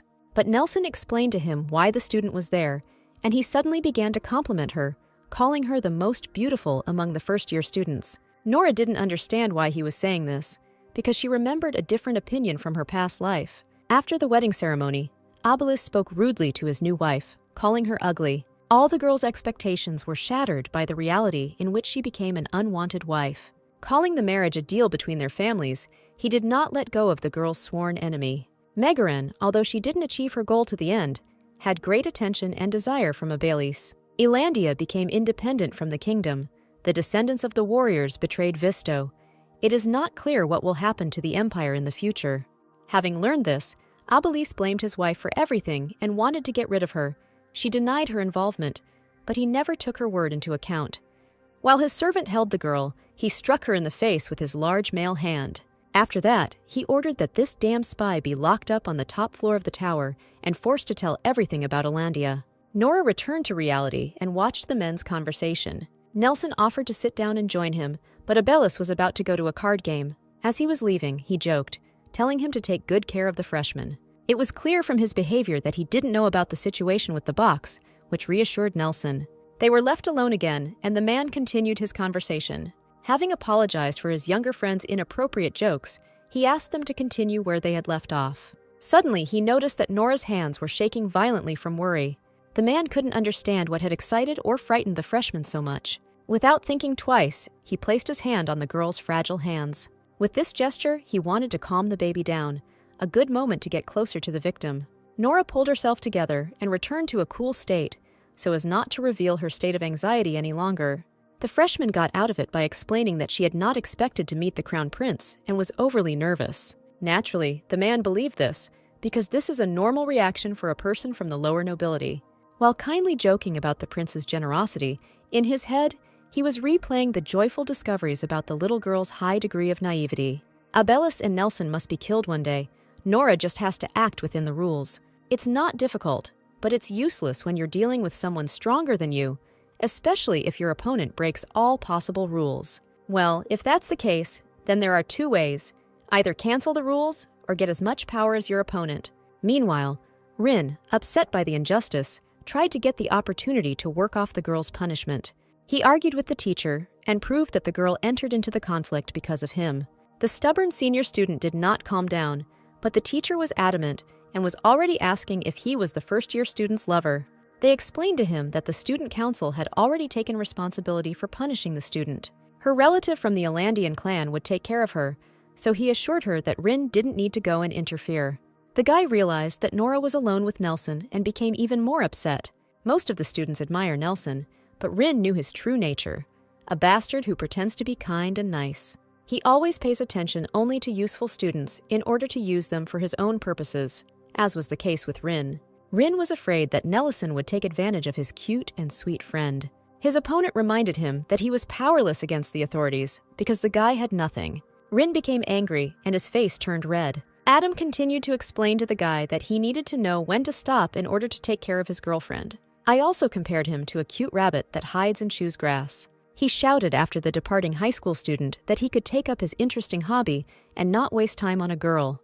Rin kept going over Adam's words in his head, and his anger grew stronger and stronger. While he was flying as if scalded, he came across a huge vase on his way, which he kicked in anger. This fall stopped him a little and made him think about the strangeness of the last conversation. The guy understood that Adam would sooner or later report his hobby to his superiors, but thanks to Nora, he began to chew leaves less, although he had not yet managed to quit completely. Only Dougal and Priest Bree turned a blind eye to this. Almost reaching his chambers, Rin met his servant Dougal, who was concerned about the condition of his master and thought that he had taken up his old ways again. But he insisted that it was just a bad mood, nothing more, but Dougal offered to give him some grass to change his mood. An image of a small projection of Adam appeared before the boy's eyes, mocking him, calling him a rabbit chewing grass. Rin ordered that everything be thrown away immediately and promised not to touch this nasty thing again. It was as if Dougal was specifically persuading him not to throw them away, but to use them all, since they cost a lot of money. The guy couldn't stand the servant's persistence and began to scold him for forcing him to do something that could harm his health. Rin's mind was filled with Nora's words, warning him about dying from drug addiction, a way for the upper class to get people addicted to all sorts of poisons through people they trust. The observer generously pretends to turn a blind eye to what was originally strictly forbidden. The person who becomes a victim thinks that this is a small outlet and gets stuck in it more and more. It finally dawned on Rin that all this was done to destroy him, deliberately causing harm to his health through other people. He suddenly decided to send Dougal to his maternal uncle, explaining that he had found a poisonous plant that was more interesting than the leaves and was only available in the city where his uncle lived. The leaves made Rin even more irritated. He needed something stronger, and Dougal's eyes lit up from these words. Rin planned to make a list of traitors and put it in his luggage. Omnitus, suspecting Dougal of a sudden trip, would search the luggage and stumble upon the sheet of paper. This way, Dougal will fall into a trap while he runs around looking for a non-existent plant, and when everything is revealed, Uncle won't be able to simply turn a blind eye to it. Now Rin had to get rid of the past and move on. At least he wouldn't be ashamed in front of Nora, who tried to help. The next morning came. The lecture was again held in the open air in a beautiful place, with a light fog added to the magnificent flowering around. Megarin and her friend Adalia were having a nice conversation on the veranda. Suddenly, Adalia turned her gaze towards the students sitting in front and thought. On the farthest chair, turning away from everyone and with her head down, sat Leah. Adalia thought about the last situation and did not know what was better, the thieving daughter of the Harrow or the persecuting daughter of the Count. Ida's father at least has a title, but Leah has nothing. Lower aristocrats shouldn't be like that. Megara noticed her friend's focused gaze and asked her not to look at her classmate. The teacher asked to get ready for the lesson. Today the students will read. Recently, this has become a part of the meetings in closed rooms. On the leaflets, he gave out a poem written by a friend of the teacher in accordance with the latest trends, the point being to read it as gracefully as possible. Some students were happy with the task, while others were reluctant to do it due to embarrassment or fear of the audience. The teacher decided to first demonstrate how to read the poem himself. Everyone listened attentively to the reading and heeded every word. These were very beautiful and clear lines. Only Leah sat with a sour expression and waited for the lecture to finally come to an end. When the teacher finished, he turned to the students, asking who would be the first to demonstrate their version of the reading, but would first remember it. The boys sat there frightened. It seemed difficult for them to remember 14 lines in such a short time. The restless Leah suggested calling Nora to read the poem first.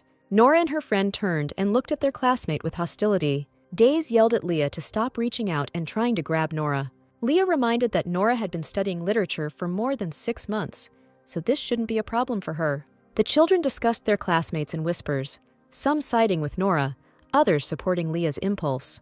The teacher quieted the noise and suggested that they abandon the reading if Nora was not ready yet, but the student insisted that everything was fine and was preparing for a public performance. Here, Ida, who was sitting at the very end of the gazebo, decided to intervene, distant from the rest of the class, and advised them not to disgrace themselves and refuse to read. But the girl, not paying attention to the ill-wishers, began reading. With expression, putting her whole soul into it, the girl recited the poem without a single prompt. Everyone present, including the teacher, opened their mouths at what they heard. They listened attentively, without interrupting, and expected the girl to forget a line or stumble at least once. But this did not happen. The poem was read perfectly, as if to spite everyone. All the children clapped their hands in admiration, but not Leah, who was overcome with anger again. Nora turned around and deliberately caught the girl's gaze in order to show her contempt with her eyes. She said mockingly that it was not at all difficult for her to cope with this task. Leah nervously placed her hands on the table. A feeling of injustice played within her. The girl considered this simply impossible. She accused her classmate of knowing the poem in advance and now pretending.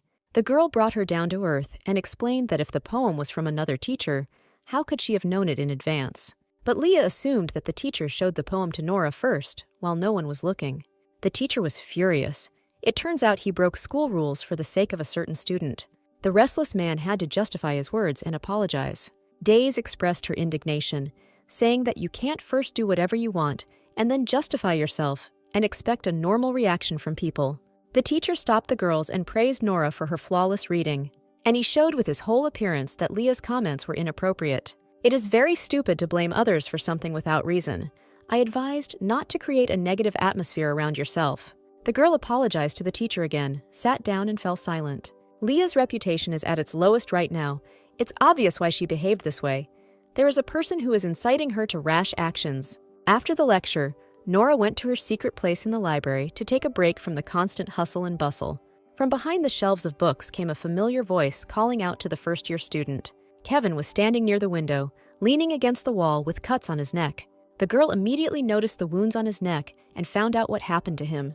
The guy was pleased that the freshman was worried about him, even though she denied it. She understood that there was no one in the academy now who could harm him. Kevin lowered himself closer to the girl's face and waited to hear what she had come to the meeting for today. Nora, timidly, retreated a little from the guy, but he, on the contrary, pushed forward straight at the girl. At their last meeting, he himself told Nora to come when what she desperately desired appeared. Nora did not deny that what she wanted had indeed appeared, but she could achieve it herself. Kevin smirked at the freshman because it was clear that this was a lie. He understood that all her actions were dangerous, and it was just luck not to get caught, but it was unclear how long it would continue. Like how she masterfully sneakily added spiders into a drink at a party, or how she planned out the entire scheme of stealing a laundry tape. Or maybe the time she walked into an empty student council classroom and planted stolen jewelry in a classmate's bag. Kevin knew everything the girl did. He specially arranged surveillance on her. He understood that this was not a matter of ordinary orders over children. Why would such an intelligent person bother himself with such nonsense? The young man wanted to know who her real enemy was and began to list all the names associated with her situations. Nora decided to reveal the secrets. Sitting down on a chair, she began to list the names of the people whose blood she desired. Those who needed to return the pain they caused her, she was going to destroy them all. Kevin leaned against the wall and listened attentively to the revelations of the little student. The only thing that mattered to Nora was that they all paid for their actions, so that they too may be tortured and mocked for no reason.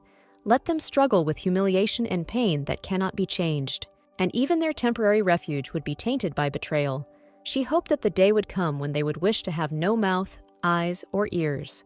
It sounded like revenge was the only thing the girl was interested in, and the guy didn't ask what happened to her. Whatever Nora wanted, the young man did not undertake to judge her actions and desire for revenge.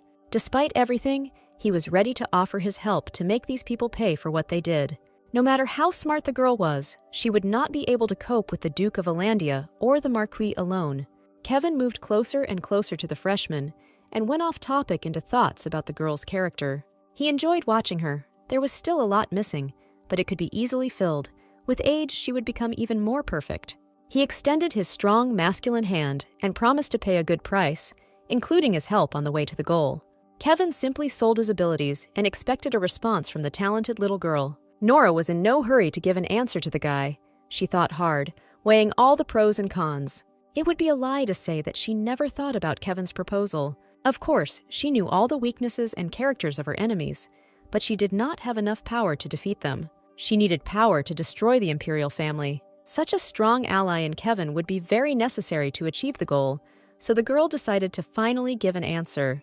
Nora extended her hand to Kevin and agreed to cooperate. Since she was actively seeking revenge with the help of her ally, it would be easier to do so. Only the girl asked not to interfere. If this happens, the deal will be automatically terminated, but in case of help, she will do anything for her friend. The guy was surprised by her words, but she continued to repeat that she would do anything, but within reasonable limits. He smiled and promised to show what a good partner he could be. He promised to do everything possible to keep her until she achieved her goal.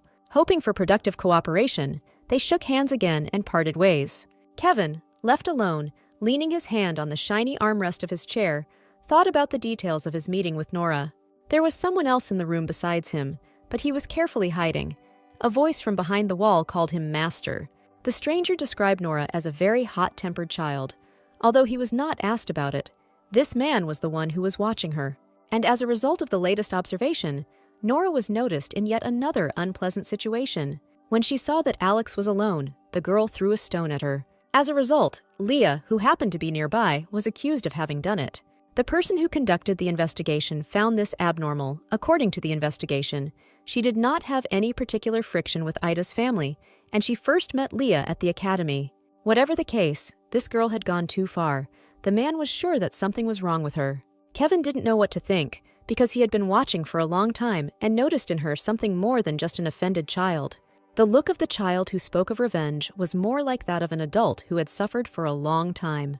The guy thought about when and where she could have been tortured, or, on the contrary, seen someone being bullied. He interrupted these thoughts. With time it would become clear what was what and why this child was resorting to such cruelty. The young man rose from his chair and was about to go home, and he thought that now all these formalities were not important. There is very little time left. He must have many people who are not connected to anyone, reliable subordinates who can be trusted. Behind the wall stood a young guy in round glasses and a black cloak, who was conducting an investigation. He also promised to follow the words of his master. Meanwhile, Nora and Dace were walking around the academy and talking about food. Dace told about her house, where many different delicious dishes are prepared on holidays. The girls stood by the window. Dace asked her friend about her favorite color of bed linen, so that the house would be prepared for their arrival. From the window, they saw a strange picture. In the courtyard of the academy, Alex threw a stone with all her might, right at the head of Leah, who was leaving. Leah turned around and naturally started to sort things out with her classmate, who threw up her hands and tried to prove something to her. After some time of sorting things out, Alex even pushed Leah. The girls watched what was happening from the window. The situation looked more like a kindergarten. As expected from Alexa, who mistakenly thought that the stone thrown by Nora was the work of Leah, apparently decided to teach her a lesson out of anger. She would bully Leah for a while. Alexa had always been the one who enjoyed the attention and teasing that came from others. Nora, watching this strange picture, laughed and got angry at the same time, which could not help but attract her friend's attention. Seeing Nora's hands tensely tapping on the windowsill, she asked if everything was okay with her. Nora calmed her friend down, saying that everything was fine, but she herself could barely contain herself. It was not at all easy for her to watch the whole situation from the outside. Even if it was disgusting, she had to watch it. It was a price they would all have to pay someday. Alexa actually looked very happy about the situation. It was obvious that she was enjoying making fun of others. As Nora left the place, she turned her plan over in her head and happily remembered that Alex was next in line. In the long corridor of the dormitory, Nora approached the door of her room, but was in no hurry to enter. Under her door, in the crack between the floor and the door, the girl noticed a piece of paper sticking out. It was a note. It contained congratulations on the successful implementation of her plan. The sender was Kevin. Nora wondered if this was a new way to keep in touch. The girl, without even sitting down, wrote a reply letter in which she asked to buy halograph seeds in Danville and later deduct the amount from her salary. And she reported that she would spend the winter holidays at the McKeon mansion and asked that subsequent letters be sent there. The girls drove up to the mansion, to Days' home. She was very happy to see her native expanses. It was a stunning house. On holidays, the first floor of the main building is decorated with silk embroidered with red flowers. Everything around sparkles and glitters with garlands. Days used to be bored being alone in the room at an adult banquet, but this time she was accompanied by Nora. Nora looked at this kind, innocent girl and did not understand if she really was who she seemed, because in her past life, no one from the academy had been sincerely kind to her. Most likely, she is one of those children who bullied her or simply stayed away. But Nora didn't remember anything about the very existence of Days McKeon. Nora thought that Days might have transferred from another place, or that going back in time might have changed something. This story was too confusing. Now Days is kind to Nora, but it is unknown what she did in her past life. Meanwhile, Days was already making plans for the upcoming holidays to entertain her guest. When they danced, she asked her friend to tell her that the steps that Heath Riley taught her were wrong. Riley was a client of their family's merchant guild, and Heath was Angelo Riley's daughter, who had been picking on Days in every way. Angelo Riley was one of the people who supported Alandia in her past life. A two-faced man who is willing to betray anyone for his own benefit. He is arrogant to the point of impossibility. Nora was surprised that Heath was making fun of Days, because despite the fact that their family was just as large, Riley was a commoner, and McKeon was from a family of counts. Listening to the conversation, the nanny intervened in the conversation and assured the little girl that she thought ill of Miss Heath. She convinced her that she could get along well with her guest if she got rid of her prejudices about commoners. Nora believed that Days was not a stupid girl who would ignore anyone just because he or she was a commoner. Their conversation was interrupted by the approaching clatter of horses' hooves, which were hurriedly heading in their direction. Nora reported what she had heard. Days was confused. She did not expect to meet anyone. The girl looked out the window, leaning against the frame to see who was following them. The girl's gaze changed. Her large green eyes opened even wider with joy at the upcoming meeting. A broad-shouldered, green-eyed, brown-haired, pleasant-looking young man was riding on a horse. He greeted Days warmly and asked how she was doing. It was clear that he was a close person to the girl.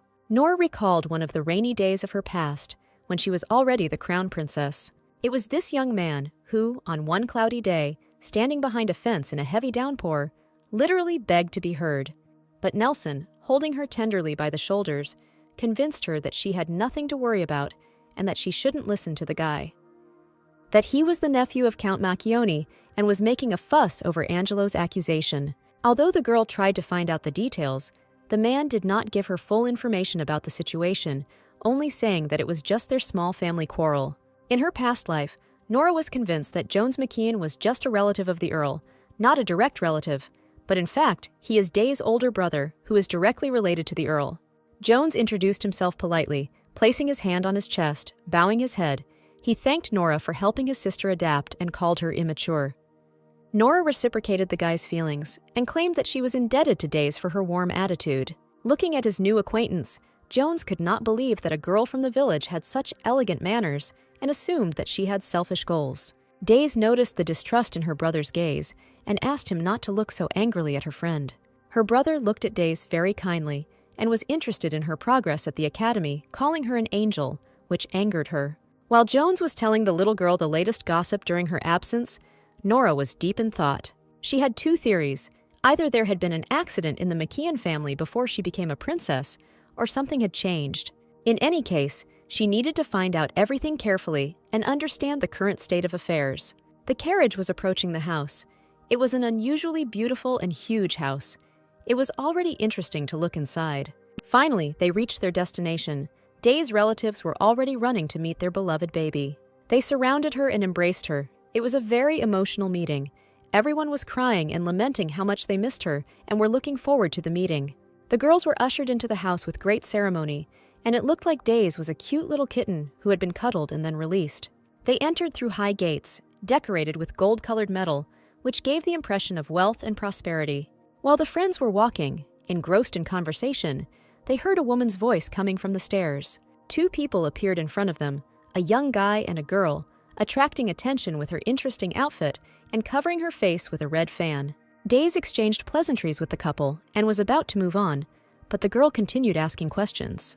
Covering the lower part of her face with her fan, she asked Days about the girl next to her, thinking that she was the new servant. Days was very angry with her relative and was about to start a scandal, but Nora interrupted her to avoid conflict. She greeted her new acquaintances politely, and as befits a socialite and a lady well-trained in manners, and introduced herself as a friend of the hostess of the house. Days was very happy to hear this, because the girl, for the first time in all their communication, called her a friend. Having collected her accessory and taken it with her hand, which was covered in mesh gloves, which looked slightly vulgar in combination with the burgundy elements of her clothing, she continued to throw caustic comments at the guest. She said that the academy wasn't that special since the student wasn't taught not to interfere in conversations between aristocrats. But Nora put the intrusive girl in her place, saying that the etiquette she had mentioned did not apply to this situation. The girl was unpleasantly surprised by such a sharp response. If we define the level of aristocracy, the status of the Baron and his immediate family is higher and has a higher status. Sir Jones and Days are the only ones here who meet the aristocratic standards. And if we consider the nobility in the broad sense, which Nora and her opponent were, naturally they were on the same level, so the mentioned etiquette is not suitable for this situation. A girl named Marielle was simply furious at the conclusions of her new acquaintance. The young man with whom Marielle was intervened and asked her to stop showing her grumpiness and not to show her ill will towards her dear guest. They kindly introduced themselves to the little guest and expressed joy at the meeting. The guy's name was Alan. Alan asked how long Nora had visited them and wished to spend time in comfort. Nora had a bad feeling about this suspicious man and became very wary. He's not even the owner of this house and wants to have a good time, especially since there was obvious disdain for Days from these two. The girl stood for a few more minutes, recovering from the unpleasant encounter before moving on. Is it really a tradition in this family that family relationships are more important than status? But it looks more like they are casually trying to act like the owners of this house. While Nora was thinking about her new acquaintance, she saw a figure running in the distance. From afar, it was difficult to tell whether it was a girl or a guy. A short, casual haircut, a beige, wide shirt tucked into fitted pants and high boots.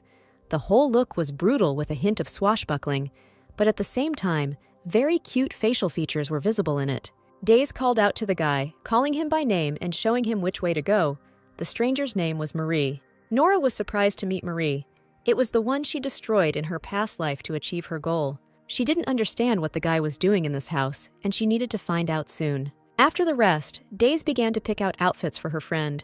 They were all very beautiful and cute dresses. It was clear from Nora's expression that she didn't like this activity, although all the outfits really did fit the girl well.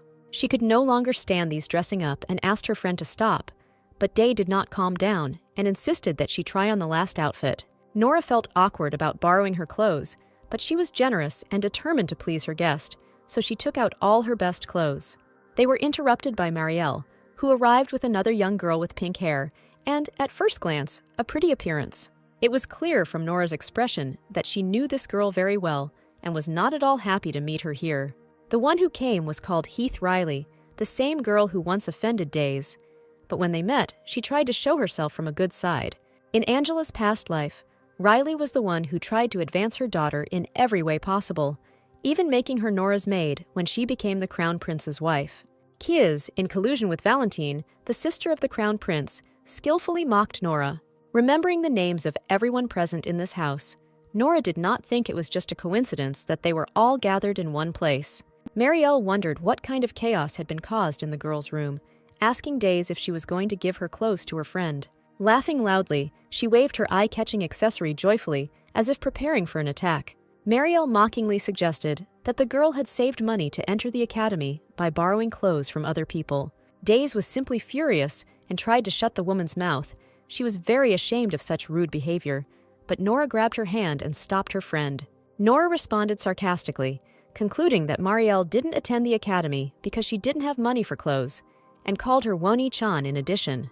It was unclear whether it was a coincidence or not that everyone had gathered in this place, but it didn't matter now, because Nora had already come up with a plan. An angry Marielle screamed at the top of her lungs, no longer holding back her emotions, insistently asking him to watch his words. She screamed that the guest's family was nothing compared to her family, and that her training at the academy could start at any moment. Nora, with a smirk on her face, asked for forgiveness for her mistake, clarifying that there must be some reason why the girl was not yet studying at the academy. Marielle was even more angered by her answer.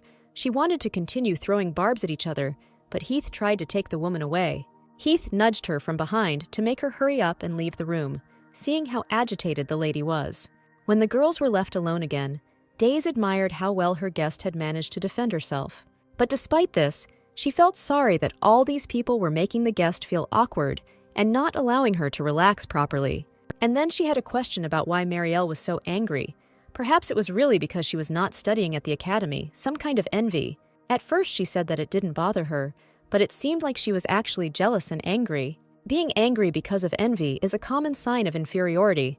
Naturally, she is jealous. She just doesn't want to admit it. That's why Marielle started a fight as soon as Days returned to the house. Nora wanted to know what Marielle's father was doing. The nanny suddenly burst into the conversation and reported that Sir Sif McKeon was responsible for medicinal herbs in the Macayan Guild. He had been in debt for a long time, so he often came to borrow money. Everything fell into place. Naturally, the tuition fees at the academy were an unbearable burden for them. Moving away from the topic, Nora asked if she was invited to tomorrow's party and, of course, received a positive answer. This is the first festive event, so all of Day's relatives and not only will be there, the girls will be able to communicate with everyone, but they will dance and have fun separately. Tomorrow, they would be in the company of their peers. There would be a good opportunity to talk to many people, which was good for Nora. The day of the party arrived. The event was held in a far corner of the house. There was a staircase leading outside to a small platform overlooking a beautiful blue lake with mountains visible in the distance. It was definitely a sight to behold. The girls dressed up in their best dresses and went to where their peers were gathering, where they had a separate place. The adults were on the other side. The young people noticed a new girl in their circle from afar and asked each other who this stranger with unusual eyes was. Discussions immediately began about her excellent manners and good upbringing, which is not typical for commoners. Marielle couldn't help but leave her comments about Nora's origins and borrowing clothes from the mistress of the house. In a loud conversation with Heath, apparently attracting attention, Marielle asked about Nora's family, because before her friendship with Dace, nothing had been heard about her. Heath tried to shut the restless mouth, pointing her finger and calming her down, but she definitely had to touch the girl. In the distance, the voices of other girls her age could be heard discussing new details about Nora's family and behavior, calling her a low aristocrat who had selfish goals in her friendship with McKeon. The Days brothers came up to greet the girls, Alan graciously raising his hand and greeting them. Days showed good manners. Lowering her head and placing her hand on her chest, the girl expressed gratitude for the meeting and called the guys gentlemen. Alan smiled, went down a little lower to the girls' faces, and pointed out that Days, after entering the academy, became a real lady. Before, even if she greeted someone, she was very sullen.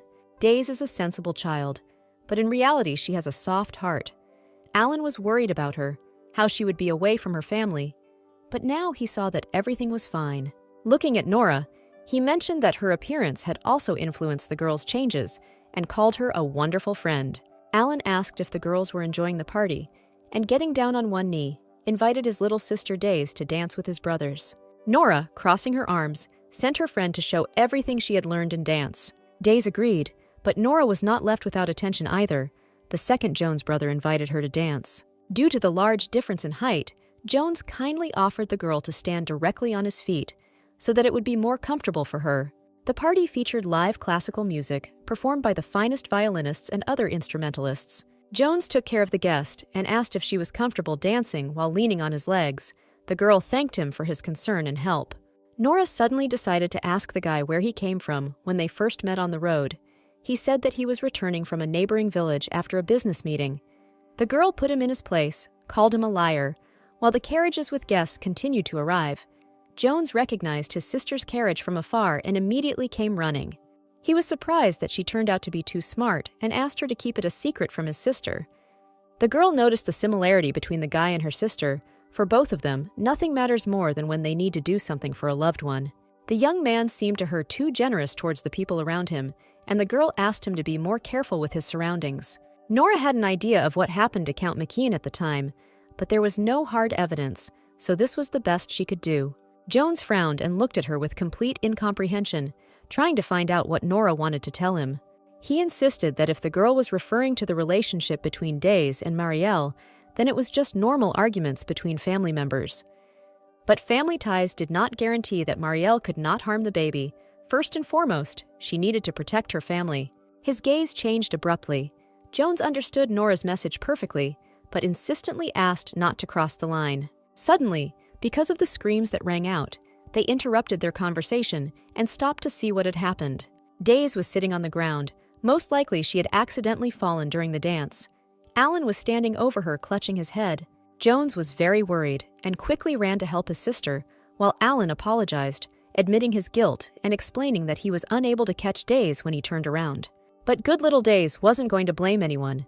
She was referring to the fast rhythm of the melody. But that wasn't the worst thing that could have happened. Days fell right a step away from the cliff into the water. Nora was worried about the situation with her friend and asked to sit for a while until a slow melody started playing. Suddenly, Heath came up to them with sympathy and asked them to join the girls. She asked Days how things were going at the academy with an almost angelic expression on her face. With hope in her eyes, she asked if the girls would mind if she joined them. Nora carefully adjusted her hair, showing off a beautiful flower brooch on her hair, and with a surprisingly sweet smile, expressed her joy at the upcoming presence of Heath next to them. After the dance, everyone left, and the girls sat down at a round table intended for social conversation. The brothers left with the guests, and Nora went to the restroom, and Days was left alone with her old friend Heath. Heath bombarded the girl with questions about life at the academy and her new friends, and Days answered reluctantly, reminding her of the presence of her new friend in her own home. But Heath was interested in other friends besides this one. Days, grimacing, explained that she only needed one Nora. The intrusive old acquaintance was frankly surprised and decided to lecture the young mistress. She said that when the Count sent her to the academy, he wanted his daughter to have friends who would match the family's status. The girl was not going to listen to this any longer and hit the table with her fist with all her might, loudly asking the pestering woman to shut up. At that moment, two ladies, identical at first glance, were passing by, and, seeing this picture, decided to inquire what had happened between the girls. A small tear rolled down Heath's face, regretting that she had dared to discuss Days' friendship. Right there, the twins began talking and discussing the situation, and eventually they came to the conclusion that these were just Heath's worries, and Lady Days should learn how to make friends properly. The lady got really angry and rudely explained to them that she would be friends with whoever she wanted. Her new friend was the smartest and most worthy, more than anyone else. The guest discussions went too deep, but her friend defended her vehemently. When suddenly a hand appeared on Days' shoulder, Nora returned. Days hoped that she would not find this situation. The girl heard their speech from a distance, and from the expression on her friend's face, it was clear that the conversation was specifically about her. Nora, as a true lady should, greeted the women and politely introduced herself. The sisters looked at the guest carefully, and at first they did not receive her very warmly, perceiving her as a child who was trying to deceive the naive Days. But looking at Nora and her manners, they understood that for such meanness, she was too polite and elegant, and also so bright and graceful. The twins made sure that their relative's new friend did not pose any danger, apologized for wasting their time, and left the girls. Now the girls were left alone, and from their facial expressions, it was clear that some kind of hostility had formed between them.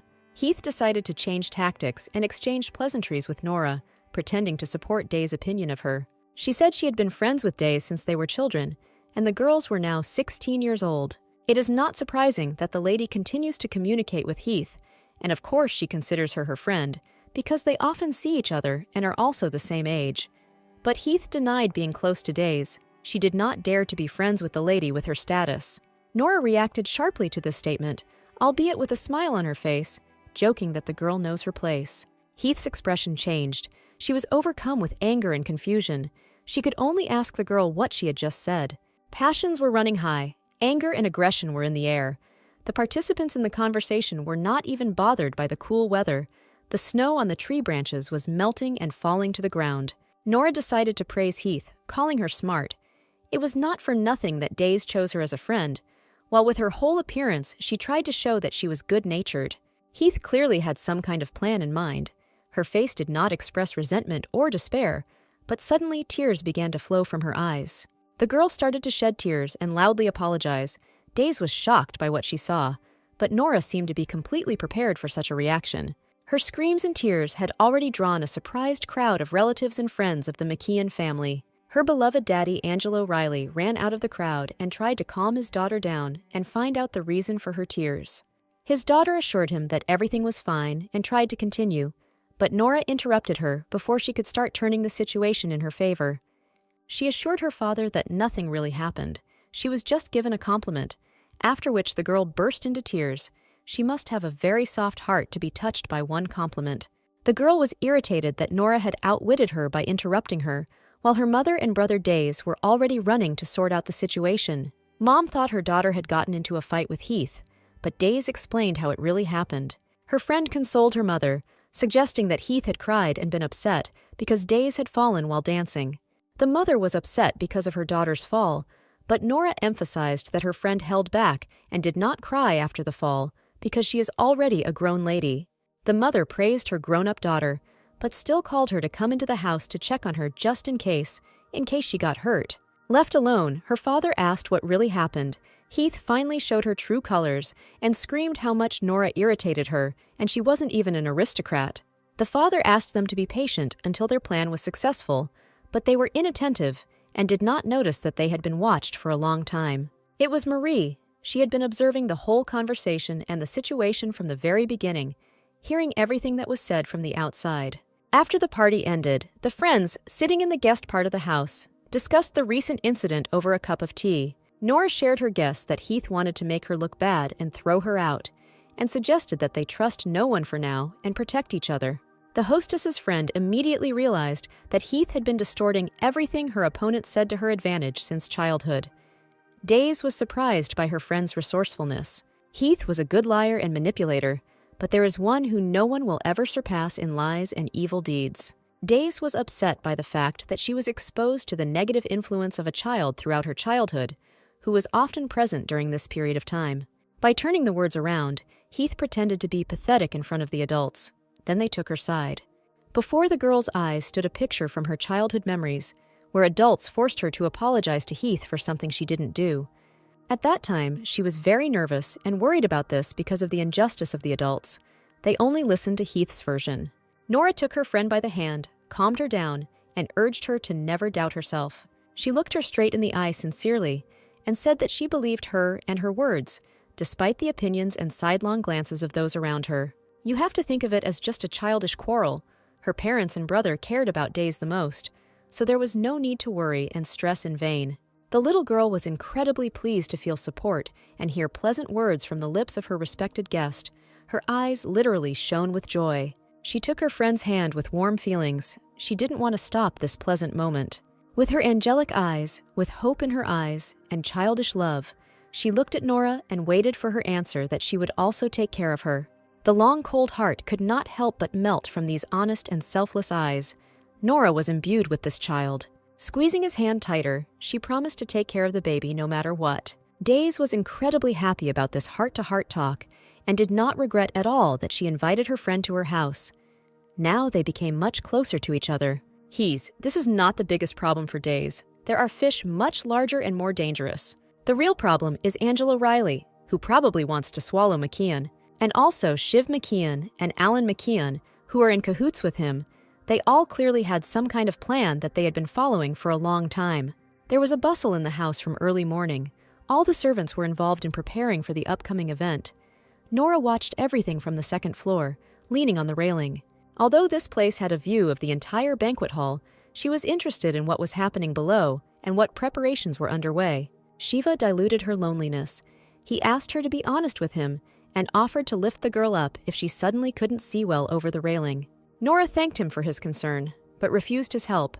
She sensed a trick from him. Since he has a younger sister, he insisted that he always wants to take care of the other children, but especially Days. Even though she was a relative, he considered her first and foremost as someone close to him.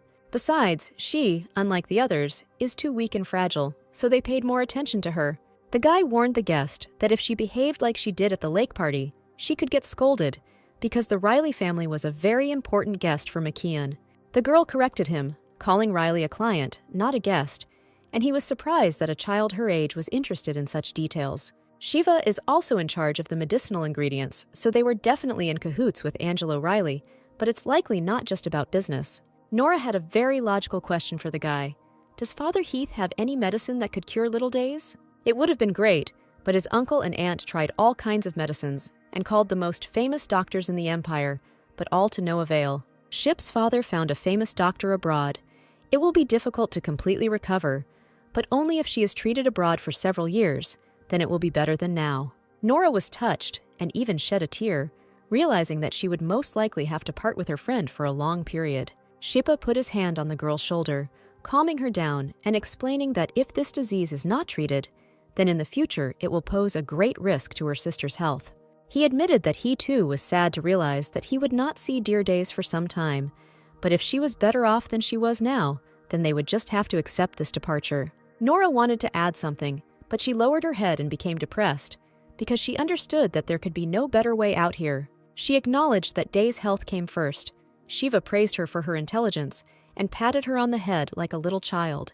Since Days was not yet aware of the upcoming treatment, he asked to keep it a secret, and on this note they said goodbye. Nora waved politely back at the guy, but she was left with a bad taste in her mouth from her conversation with him. Nora had already encountered the disease, which makes it difficult to move body parts after a fever suffered in childhood in a past life. The late emperor's sister, the benefactress of the imperial family, the Archdukes of Moray, had this disease, and in the end, no cure was found even for her. Moreover, the name of the medicine that Shiva said meant the word quack. He deceived Nora like a stupid girl. At first, she was seriously angry at the deceiver, but finding out what happened to Days in her past life was much more important. She had memories from a past life where one of her brothers came to her and asked for help, saying that Angelo Riley had hurt his family and brought his sister to death. Finally, everything fell into place in the girl's head. Days had never hurt her. The reason Days couldn't go to school was because Earl McKeon and his wife renounced their title and went abroad. Standing on the second floor and leaning on the railing, Nora was in a sad mood. She now understood that Days had not hurt her in the past. Her suspicions were in vain. In the gray, lightless room opposite where Nora stood, Marie Joan was doing his work. Marie heard a rustle and turned to the door. Seeing the girl, he was surprised and thought that she was lost. He hastened to inform the girl that she did not belong here, because this room was intended for servants. Nora knew perfectly well the purpose of this room. The guest was passing by and saw the door slightly open. Looking in, she found Marie at work and decided to go in and talk to him. The girl reported that she saw Marie checking things and putting the things he had already checked in a trash bin and carrying them out the back door and even loading them into a cart, which she left on top of the fence. Marie was surprised and did not understand how she knew all the details and particulars of his work, because she could not remain unnoticed for a long time. He asked if anyone else knew about her illegal and not entirely explainable actions. Now that he had committed a crime and was caught red-handed, the guy wanted to pay for everything fairly. Nora was willing to accept a certain amount for her silence, and it was not a monetary reward. The cunning girl guessed that Angelo had ordered double delivery of the goods, which he had even already paid for, but the guy should not have paid such an amount alone. Marie was taken aback by the little guest's possession of such secret and serious information. At this rate, Angelo will exploit Marie as much as his heart desires, and then abandon her and trample her. If Marie is a person who can be trusted, then perhaps his fate will change. He can be made a pawn. He hit the metal table with all his might in anger and despair.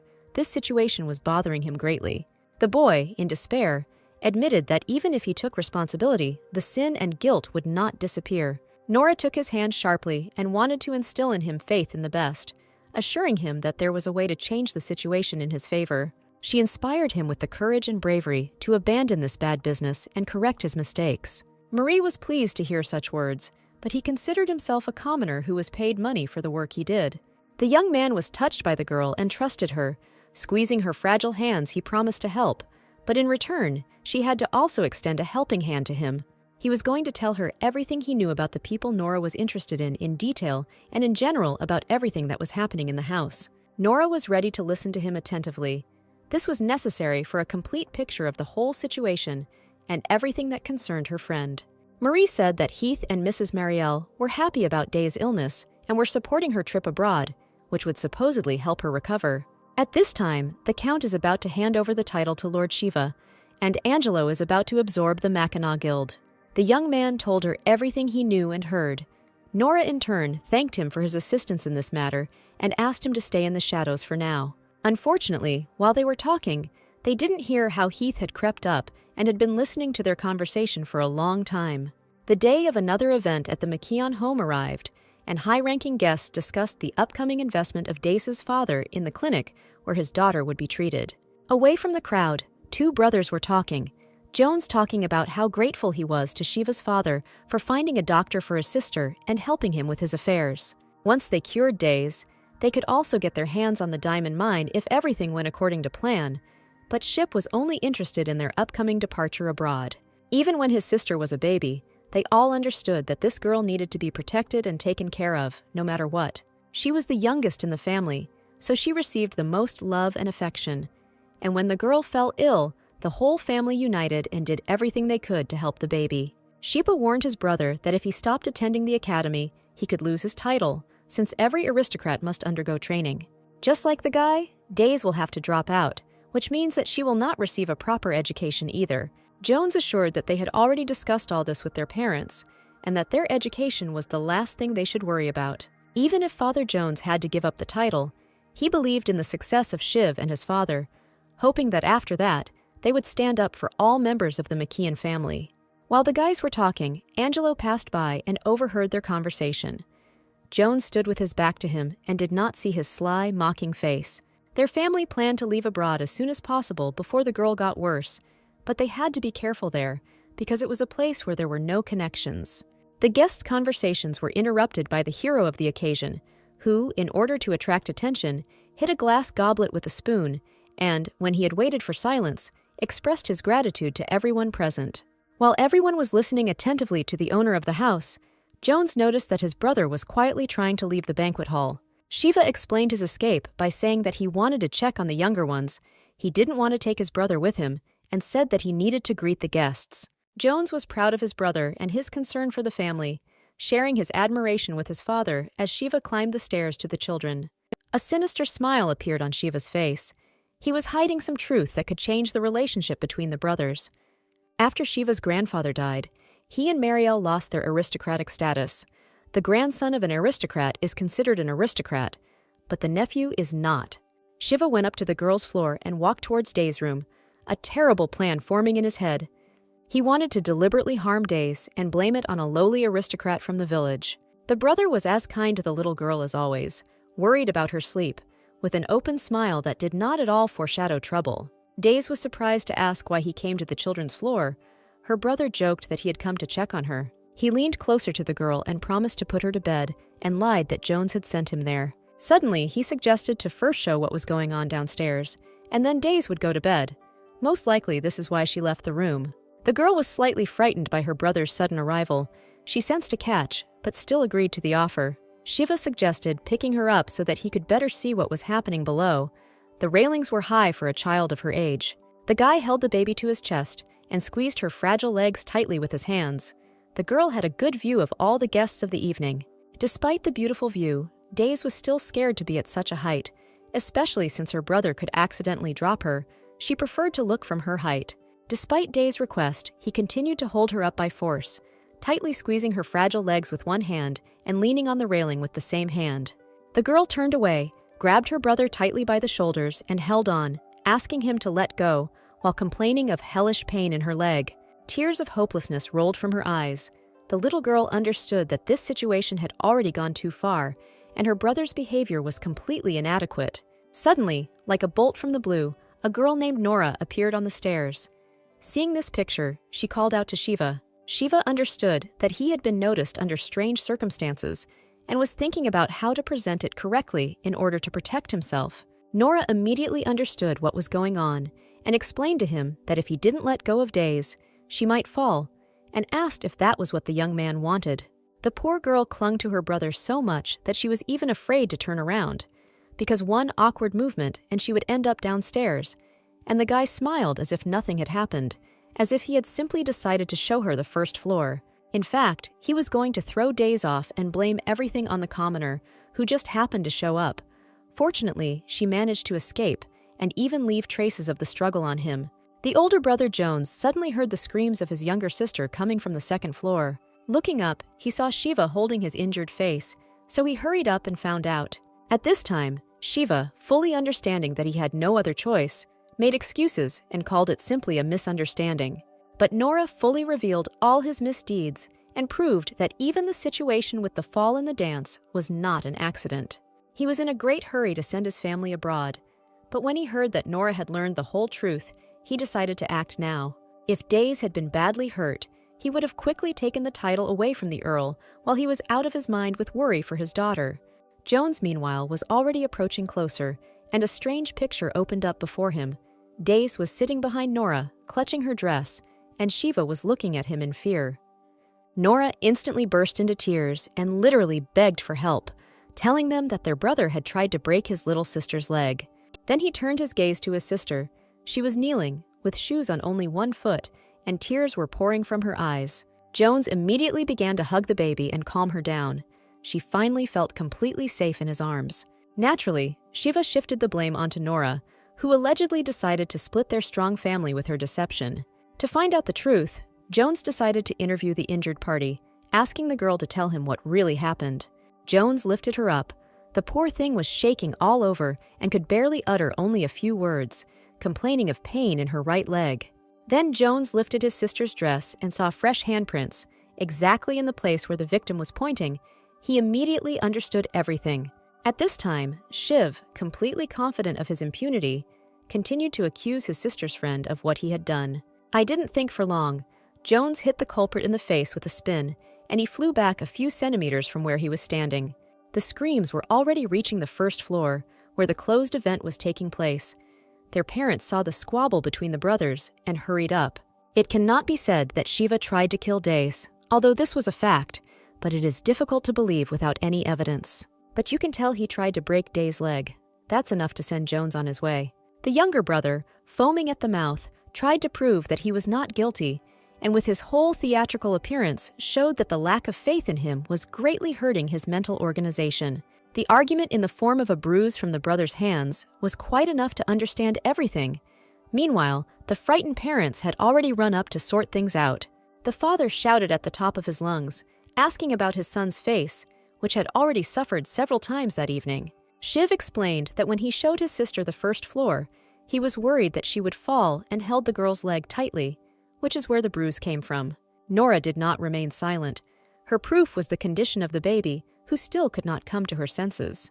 The parents watched the whole situation in amazement and could not believe their eyes. Mom turned to her older brother for an explanation, and he told her how everything really happened. They were shocked and didn't know how to behave, because they certainly didn't expect this from a member of their family. The father, as the head of the family, pulled himself together and tried to accept the situation wisely and understand what to do next. He calmed his wife down and ordered her to take care of the guests first. The woman asked the guests not to worry and to continue enjoying the banquet. The male half decided that it was too late to sort things out, and the event could not be stopped abruptly, and they agreed to think about everything tomorrow. The father wanted to punish Shiva right then for what he had done, but the count forbade him to do so. The count did not want to make the quarrel publicly known and urged that the clarifications be left until the appropriate moment. Nora took care of Days, calmed her down, and covered her with a warm shawl so that she wouldn't freeze, and her mother approached the girls to find out about their condition. She hugged the little girls tightly and apologized for the adults allowing the situation to happen and not protecting them. From now on, only adults should deal with all the issues, so the mother sent the girls to rest and recover from what had happened. The children approached Days' room. Nora saw the little girl off and advised her to get a good night's sleep and drive away bad thoughts. But Days didn't want to let her friend go and asked her to sleep in the room with her, so she would stop being afraid and could have a good rest. Nora, without thinking twice, agreed to the offer, because she had once agreed to take care of and support her friend. The girl's nanny applied ointment to the bruise so that it would go away faster, while saying how she did not expect such actions from Mr. Shiva. Then the nanny offered to let Days eat her favorite chocolate, but the girl was very upset and did not want either chocolate or conversation. She asked to turn off the light and leave them. The servants were upset by the lady's condition, but now she could not influence it in any way. Nora was already closing her eyes and getting ready to fall asleep when she suddenly felt someone staring at her. She turned to her friend, who looked down and stared at one point with a very sad expression on her face. The lady was afraid to meet Brother Shiva face to face. She suddenly asked her friend how she realized that her younger brother was not a good person. In her head, Nora wondered why Days wasn't in her past life, understood what Shiva was saying in a foreign language, and also his anger. Then she remembered Jones's desperate words on the day he came to her for help.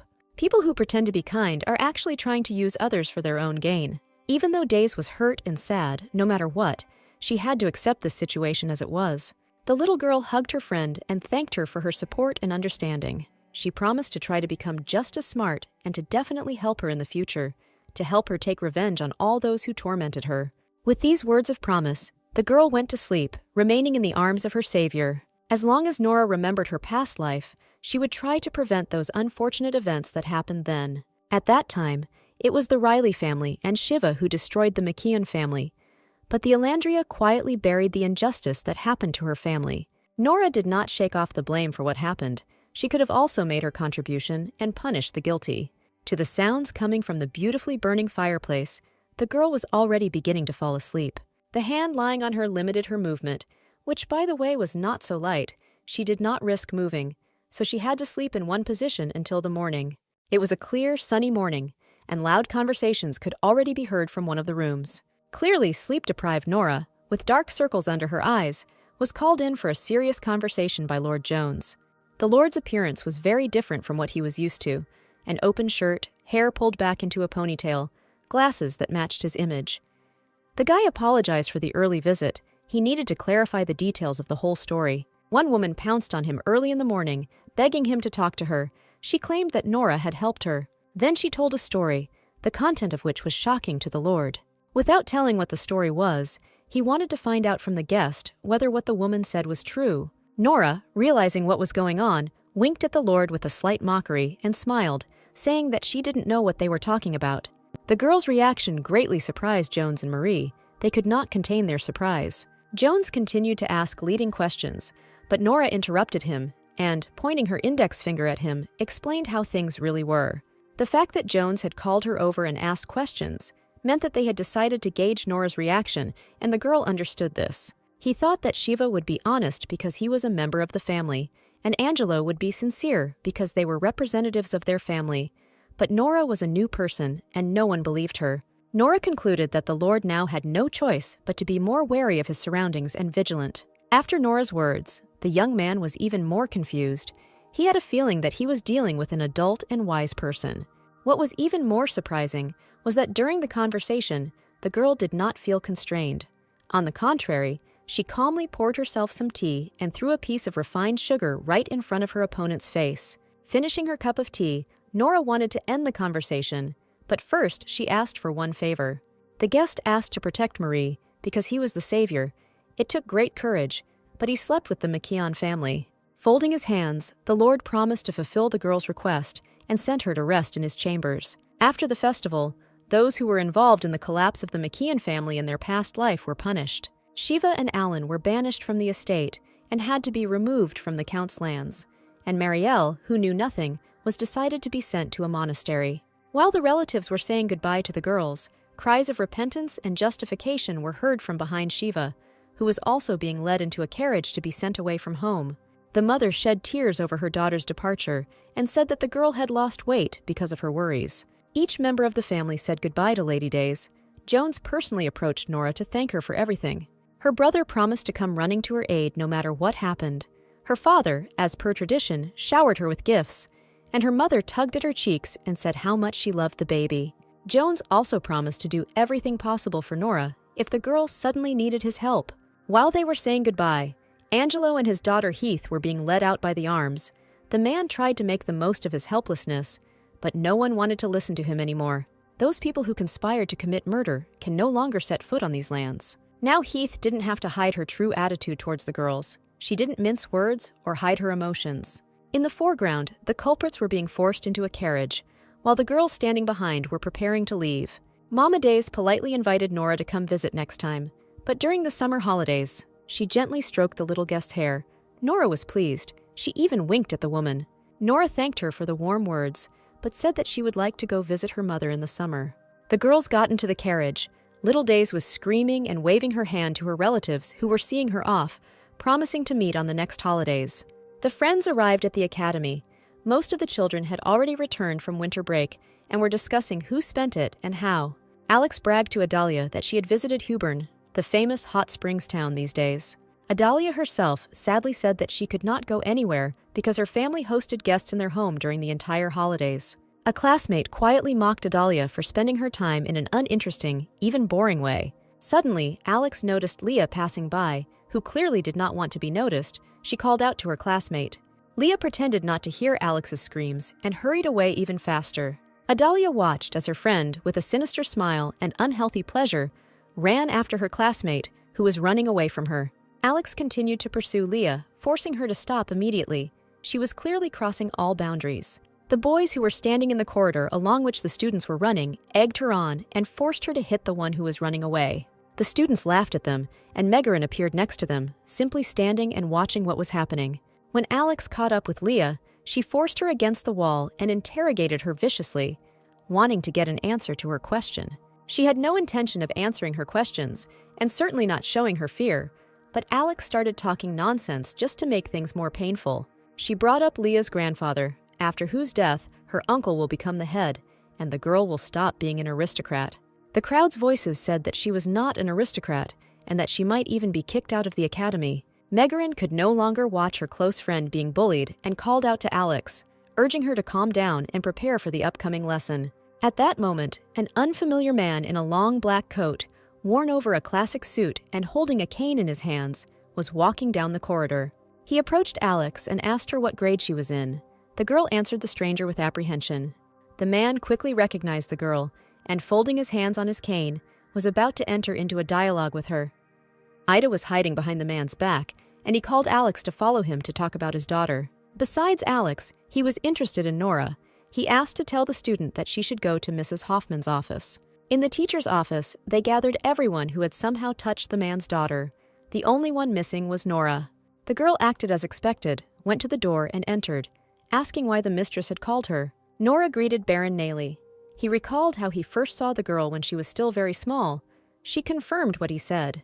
Ida became extremely angry and started yelling at her classmate because she had denied knowing them at their first meeting, and now quickly remembered her father. But Nora calmly answered her that even now she does not remember her childhood memories of her friendship with Ida. The girl turned her gaze to Madame Hoffman, asking again why she had been called in right in the middle of the lesson. Madame wanted to know if it was true that Nora was deliberately keeping Ida at a distance and belittling her because of her poor academic performance. During their conversation, Alex suddenly laughed out loud at the way Mrs. Hoffman posed the question.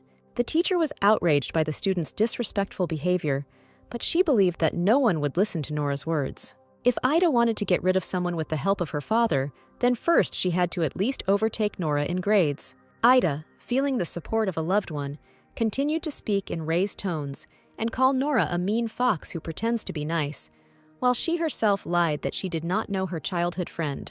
Baron Naley pressed the girl with his gaze so that she would give a truthful answer. It was because of this kind of situation that the girl did not go to her hometown on vacation. Nora understood that the same conversation would await her there. If his beloved daughter cried and whined throughout the holidays, then if the girl returned home, Baron Naley would punish Nora and her mother. The girl especially did not want to put her beloved mother at risk. Her daughter's relationships with her classmates should not affect her. Inside the school, no matter how much the Baron wanted to, he cannot punish anyone on his whim. He will have to adhere to the rules of the academy. It's lucky that Nayla doesn't have the kind of character to call and punish her mother separately. Otherwise, Nora would have to hide her mother as soon as the holidays began. Looking down at the floor, Nora denied that she had any intention of belittling or humiliating his daughter. Here the Baron switched to Alex, because she also bullied his daughter. He was waiting for at least the slightest admission of guilt and a feeling of remorse. But the student had no intention of humiliating herself or admitting guilt. On the contrary, she showed disdain with her whole appearance. While Hoffman promised to conduct further investigation and take disciplinary action, Alex screamed that she was the Count's daughter. But when she heard about the disciplinary punishment, she turned to the missus, loudly denying her guilt. The fact that Alex tortured Ida was a fact, with all the witnesses, but there was no evidence of Nora's atrocities. But one must take into account the girl's low origins. She can definitely get a more serious punishment.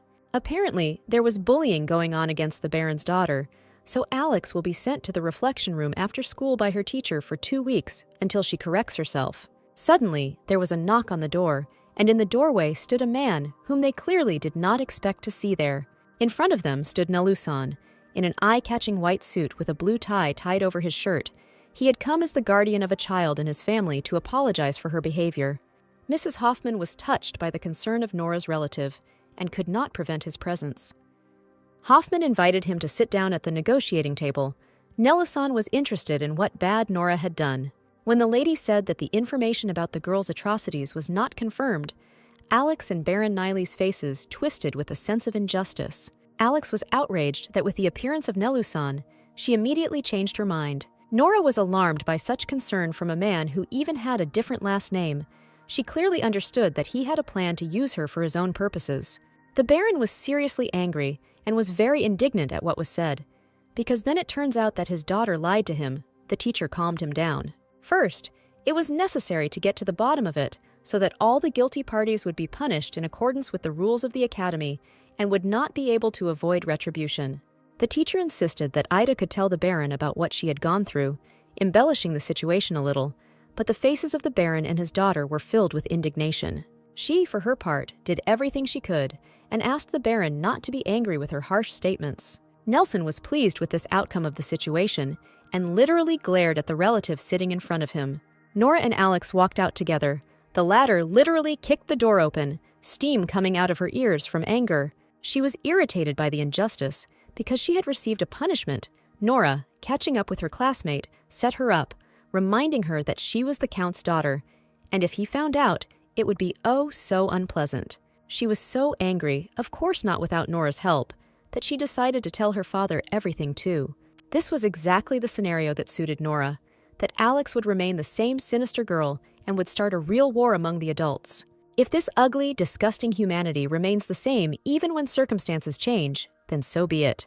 She had also bullied Nora before, publicly and cold-bloodedly, and knowing about her father, no one could cross her. Alex craves attention both in his past life and now, and gets it in the most sophisticated ways. She was the second daughter of the Count of Isla, and grew up with a smart, pretty sister who was adored at home. At the academy, she found her new way to survive by attracting the attention of children with her strengths, such as her sharp tongue. Her survival was accompanied by violence in a society dominated by barbarism, as was the case with Leah. Thus, Alex made Nora an entertainment for her classmates, and no one could resist her. She then claimed that all people who were bullied had their own reasons for it, and Nora naively believed that if she corrected all her shortcomings, she would no longer be tormented. Alex, like a scary doll, devoid of humanity and compassion, constantly criticized her classmate. She was irritated by literally everything about her. This monster pressed on her so much that the girl no longer had the strength to endure it. The other children followed her. They supported and added fuel to the fire, finishing off the defenseless. At those moments, Nora dreamed of only one thing, that these days at the academy would finally end, and maybe then this suffering would stop. One of the long-awaited days arrived. Nora stood on the balcony of the palace, with a beautiful view, in a beautiful evening dress, and admired the landscape. Her silence was broken by a voice from behind. It was the same Alex who was running towards her, as if they were inveterate friends at the academy. Nora's heart almost seized up. Goosebumps ran all over her body, but she assured that she came with good intentions. Alex, putting her hand on her old friend's shoulder, showed joy that Nora was able to survive all the bullying and become happy. In fact, Alex didn't change her attitude towards Nora at all, wanting to get along with her because of her new status, and she certainly didn't consider her a friend. A criminal forgets his crimes more easily. Nora wanted to give Alex memories that he would never forget, but not now. During a conversation in the academy cafeteria, Alex complained about Ida, who denied stealing the tape and also organized the showdown with the help of her daddy. Adalia listened attentively to her as she repeated her favorite phrase about how people who are bullied are always to blame for it themselves. As always, working for the audience, she spoke so loudly that she attracted the attention of Nora and Days, who were sitting at the next table. Alex angrily stuck her fork into the fruits and berries lying on her plate and continued to be indignant. Nora barely restrained herself from her classmate's remark and the opinion that Ida should first think about what to do to correct the situation. It turned out that Leah was also present in the dining room and heard everything. She couldn't stand it, came up from behind and threw the entire contents of her tray right on the offender's head. The scoundrel felt liquid pouring down her hair and pieces of food falling. She clearly did not expect such a turn of events. When everyone present heard the crash and turned around, Leah was already standing with a completely empty tray, but Alex froze in surprise and was in no hurry to raise her head. Finally, she raised her drenched head and looked furiously at her classmate, as if she had gone completely crazy. While Alex was recovering from the shock, Leah was expressing everything she thought. She was outraged by the girl's arrogance, since she always looks down on people. Without thinking twice, Alex picked up her tray and tipped it over her head, just as she had, so to speak, leveled the playing field. Having bumped heads, face to face, like two true enemies, Alex tried to offend the girl, hinting that she was not an aristocrat to allow herself such antics. Leah was filled with anger and despair from hopelessness. Tears poured from her eyes. Her whole face trembled. She couldn't stand it any longer, so she grabbed the villainess by the chest and began to shake her with all her might. Discussions had already begun in the background, and that was why the girl came to her senses and let Alex go. The voices called her ill-mannered and troublemaking, which hurt the student but made her offender very happy. Leah was followed by mockery and an offer to eat everything she had poured out. Even with the consequences of her bullying on her hair, Alex was not going to calm down. While the girl was running away from everyone, they supported the scoundrel and, together with her, cheerfully ridiculed the one running away. What she saw made Days lose her appetite, as did everyone else present, and they decided to leave the dining room. The friends went their separate ways. Days went to her room, and Nora had to go write a letter of repentance. As Nora left, she watched as Alex, surrounded by all her classmates, complained about Leah and condemned her bad behavior. Having written a letter of repentance to Mrs. Hoffman, she returned to the dormitory building late in the evening. It was already dark outside. It was a little scary to walk alone, and suddenly she heard a painfully familiar voice. In front of her stood a joyful man, whom the girl had loved so much in her past life. He was waiting for his adopted relative to take her to the hostel. The caring man was worried about her safety. Showing concern, Nelson threw his wide, pleasantly scented jacket over the girl's fragile shoulders. Nelson carefully placed Nora's hand in his own. It was important to him that she felt his gentle touch. On the way to the hostel, they had a casual conversation. Nora was interested in the fate of his family members. The man asked if she remembered his younger sister, who was also eager to go to the academy with her brother. Of course, Nora remembered this important figure from her past life, because it was she who, at the very end, made efforts to ensure her death. Nelson was worried about his sister and asked her to take care of her when she entered the academy. But in reality, he needed to worry about the people who would surround her. During the conversation, he also brought up the topic of bullying a student, Leah, who sent him a love letter. Nora found the man disgusting, a bastard who collected gossip and pretended to know nothing. Of course, she didn't show him her disdain. She simply replied that she wasn't close enough with Leah, but she emphasized that the girl was clearly not close with several guys from the class. As a senior, Nelson felt guilty that she was not getting along with her classmates because of him. He asked to take care of Leah if she suddenly found herself completely alone, without friends or moral support. If this was her brother Nelson's request, then she was happy to take care of her classmate. Nelson's behavior is clear through and through. Everything that happened in his past life will happen again. The last piece of the puzzle will finally fall into place. The next day at the academy began with a dance lesson.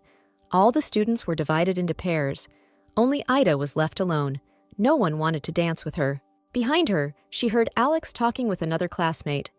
They were heatedly discussing someone and agreed to talk about it in more detail over lunch. Ida stood and tried to listen to their conversation, thinking that they were talking about her again, which was extremely unpleasant for her. While she was standing in one place, the children began to move in a dance. The guy accidentally touched her and immediately reacted negatively. Alex intervened, and ridiculing Ida, asked her classmate not to mess with her until she complained to her father. The girl already felt like an outcast, and she was also irritated by the constant gossip about her. She clenched her fists and barely contained her anger. Ahead, she saw Nora, who was practicing dancing with her friend, the first one she considered to be the one to blame for her troubles. Ida thought Nora was making fun of her for being an outcast, without friends or respect. But in fact, the girl wasn't looking at her at all. Behind Ida, in the far corner of the office, another heroine of the drama, Leah, stood alone and upset. But Nora knew that soon the situation would turn around for her. In her past life, it happened around this time. As the lesson began, the door suddenly opened, and an unknown man stepped across the threshold. The teacher did not want to violate discipline, so she did not greet the stranger very happily. Taking off his hat, the young man introduced himself as a servant of Lord Burt, Leah's father, who had recently become an earl. He came to pick up his lady on the orders of the Count. Leah, like everyone else, was in a slight daze. Leah clung to the servant and asked whether her father had really become a count. He did not answer anything specific, only asked her to go with him as soon as possible. The young man hugged his lady and quickly led her to the exit, under the surprised glances of the crowd. Immediately after her departure, heated discussions began. This appointment was a shock to everyone, since her father was the second son and could not inherit the title. What Bert's servant said quickly spread throughout the academy, so that soon everyone knew about it. The old Earl Bertha and his successor capsized while riding in a boat, causing his second son, Lord Bertha, to become an earl. A week after the funeral, Leah returned to the academy in high spirits, now being the daughter of a count. The girl arrived in a luxurious four-seater carriage with the family emblem, wearing clothes made of purple fabric with silver buttons. Whether it was luck or chance, in any case, from that moment on she was considered an aristocrat. Now everyone didn't understand how to communicate with her and whether it was worth changing their attitude so that it wouldn't come back to haunt them in the future. While the teacher was giving a lecture, Leah raised her hand and suddenly made a strange request. She complained that Alex, who was sitting behind her, was constantly looking at her angrily. Naturally, she denied her close and negative attention, and her classmates began a heated argument. The teacher, already busy with her own affairs, asked them to resolve the problem between themselves during the break and not during the lesson. Leah couldn't solve this problem on her own and was upset that the teacher didn't want to help. At the same time, Alex continued to sneer at her victim, saying that she was complaining, as she usually does. To calm the children down, the teacher hit the table and continued to stand in a pose, not wanting to analyze the situation and take anyone's side. Probably Leah thought that the new status should immediately bear fruit, but not so quickly. She couldn't stand Alex's caustic chatter, stood up and yelled at her. It was good that there were still a few rows between them. Alex didn't leave her alone and loudly complained that she was starting to argue out of nowhere. After the lesson, Alex stood in the middle of the classroom, attracting attention, and asked for a snack of something sweet to calm her nerves. Her classmates, who had previously supported her in all her stupidities, looked at her with disapproval. One of them couldn't stand it and asked why she was doing these provocations, for what purpose. The scoundrel was in shock and did not understand what had changed around her and why the attitude towards her had changed so abruptly. One of the students couldn't stand it and spoke out about the antics during the lesson, about the loud shouting and impudent behavior. Of course, in her defense, she blamed Leah for everything, but the guy was adamant, insisting that it was she who did not leave anyone alone. In any case, Leah is now the daughter of a count, and if Alex was going to successfully establish a social life in high society in the future, she would have to moderate her ardor. In the face of a condemning crowd, she continued to justify her inadequate impulses to mock people, but the attitude towards her had clearly changed. Now Alex must choose whether she will establish a relationship with the Count's daughter or become an outcast herself and close off her path to a wonderful future. In her previous life, Leah's successful rise in status had not caused such an impact. Now she was close to the aristocrats of high society, and the children of lower status did not dare to say anything. But no matter how you look at it, in this life, Leah is a pathetic and arrogant stalker, whom everyone liked to scare and harass. After Leah became a lady from the Count's family, the guys became reluctant to talk about her, much less make fun of her. The children, who were already tired of Alex's excessive gossip, one by one drew a line between Alex and themselves. Thus, Alex's own law of survival and leadership began to gradually collapse. After the lecture, Nora went to another conversation with her ally Kevin. She handed him a letter and asked him to spread rumors about what was written in it, and to make Alex the source. Nora was very surprised that the heir to the empire sat on the floor. With such behavior, he looked more like a soldier or a knight than an aristocrat. Kevin smirked at the girl, but her plan was as perfect as always. He couldn't help but admit that. This time, her target was a red-haired girl, whom she had used to her heart's content, and now it was time to get rid of her. She didn't want to leave people who could hurt her just like that. She doesn't have much strength, so one attack would be enough to destroy them. Her ally was interested in the fact that if at the moment, at the beginning of her training, she only had one friend, then where did such personal and secret stories come from?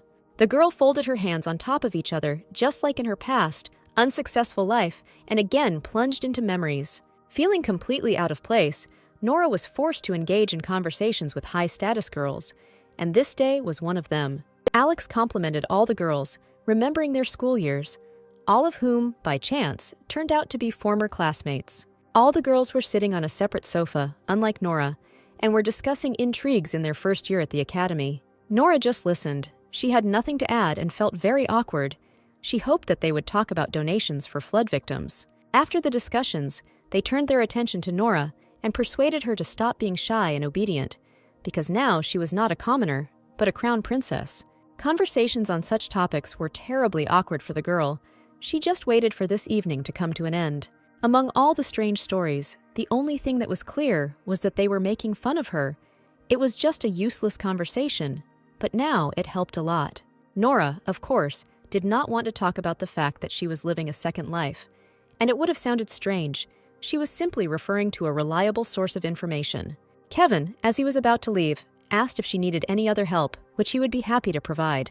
To which she asked her ally to give her some land, preferably in a secluded area. Kevin was surprised and thought that she wanted to become a lord, and reported that even in this situation, this was only possible in 2 years. But that wasn't the point. She just needed a piece of field with a small house attached to it, and for it to look like a place left unattended by some aristocrat, naturally not registered in her name.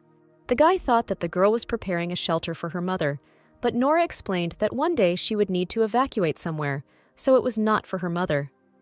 Although Nora actively began to cooperate with Kevin, she still could not fully trust him, but there was no other way out.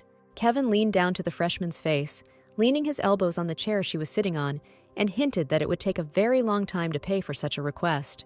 The girl promised to return the double amount as soon as possible, and then he promised to fulfill all her requests and also send the seeds that she had asked him for earlier. She politely said goodbye to him and promised to write to him if she suddenly needed something urgently. Finally, he decided to ask if she knew in advance that everything would turn out this way and that the relationship between Iceland and Bertha would deteriorate. She had no choice but to joke and deny it, saying that she was not a clairvoyant to predict the future. At this time, all the children came to the lecture, but for Alex, everything changed.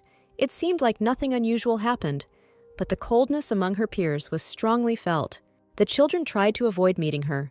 Some of them, without hesitation, expressed their disdain with a look or even a word.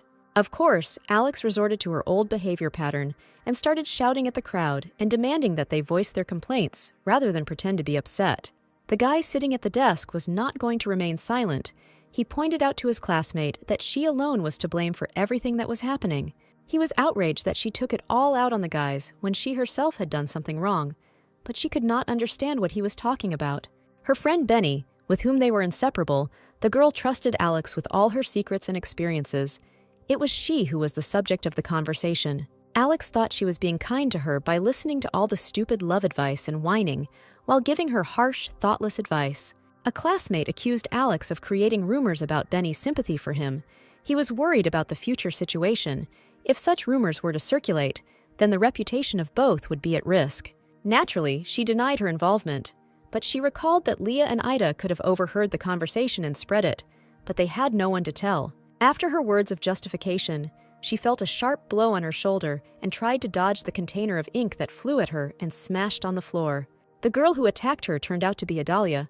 She accused her of spreading rumors and attracting attention in such a vile way.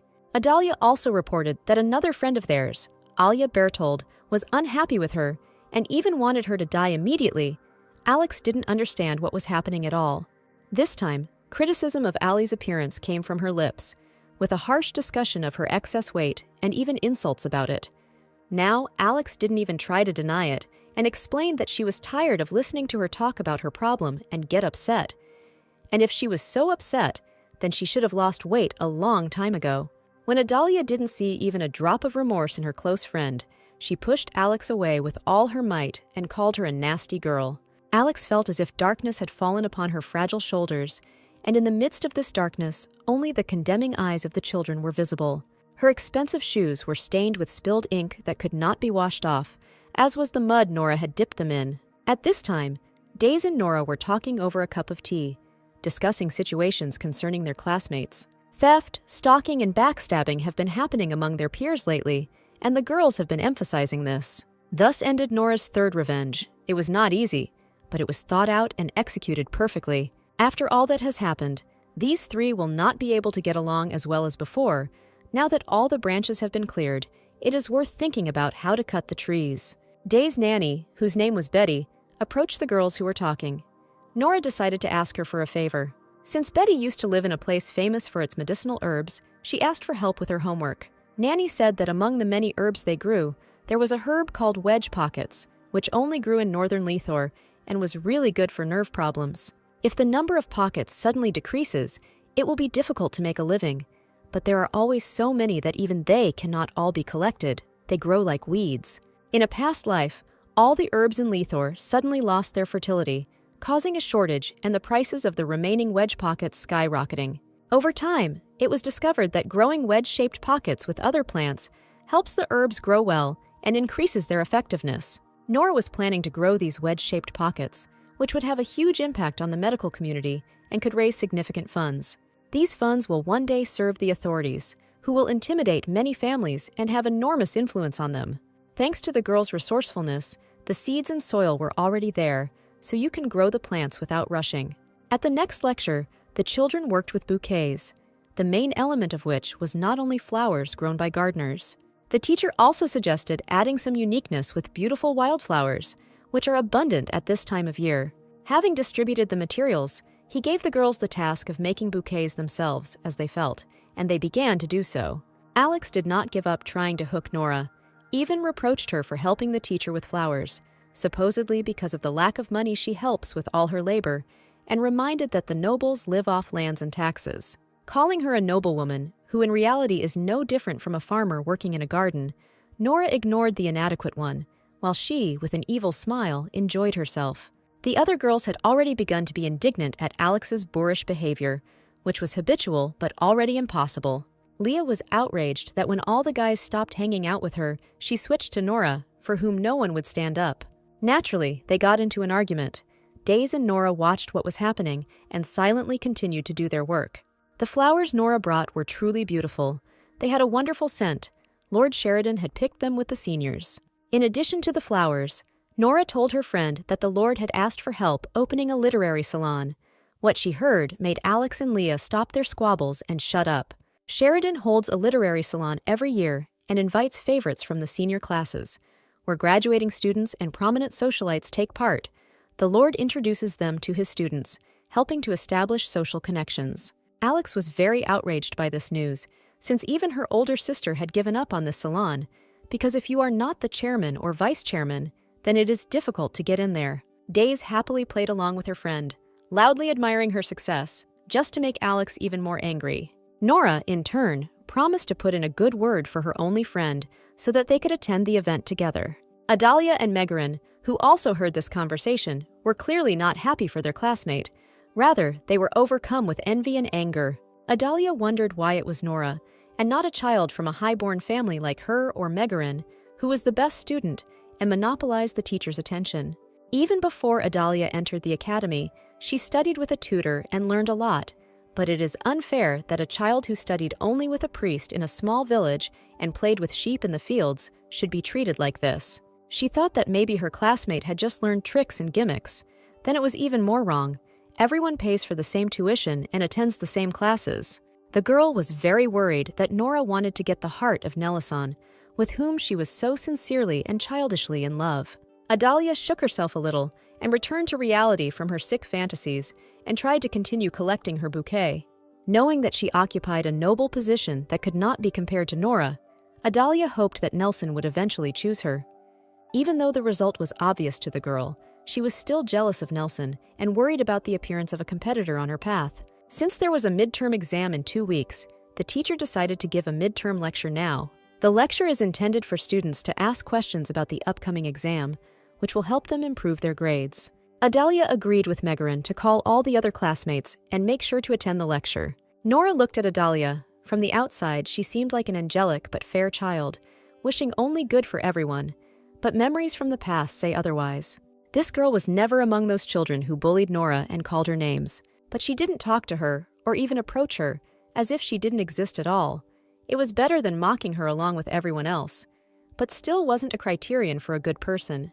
On the day when everyone was celebrating the long-awaited end of the academy, she suddenly noticed her existence, congratulating her on her graduation. Already at that moment, A former classmate handed her an envelope with a letter and told her to read it only when she was completely alone. Up until the moment Nora read this letter, she could consider Adalia a good person, but then the whole impression was spoiled. The girl wrote that she wanted to make friends since her first year of study, but Megaran hated Nora so much that nothing came of it. Nora read this letter and did not understand what to do with this information. Because of her softness, then she still believed in kindness and good people. It turns out that it was because of Megaran that Adalia preferred not to notice her classmate, as if she were an invisible person. Then, at least, she shouldn't have done it when Megaran was away. After a while, when Nora began to integrate into high society, she began to feel Adalia's disdainful gaze. One day, Nelson secretly came to Nora and informed her that she was soon to marry Royal Highness Abelis. His Highness Abelis has been in a relationship with Princess Nada Grunels since their time at the academy, and Nora had Nelson in her heart, so this marriage was definitely not desired, and on both sides, and the girl was very worried about the consequences of such a decision. But it was her lover who pushed her to take this bold and destructive step. It was very easy to take advantage of the stupid, gullible fool. Thus, negotiations began between Elandria and the imperial family about a very advantageous marriage. It was then that Nada first noticed the existence of a small and insignificant former student in the person of the frightened girl Nora. Just shortly before the upcoming wedding, Adalia unexpectedly came to Nora. She skillfully pretended that she was very happy to see her old friend. The lady served as a kind of transmitter from Nada. She invited Nora to a conversation in order to remove all the tension from the current situation and promised to be present at the conversation herself. At the present time, Nora would have been thinking about the dubiousness of the proposal, but at that time, she was exhausted by the persecution of Valentine and the Duchess, as well as gossip about the imminent engagement. The girl went up to the third floor, to the room on the left, as she was told, but there was no one in the room, only an ominous silence and emptiness.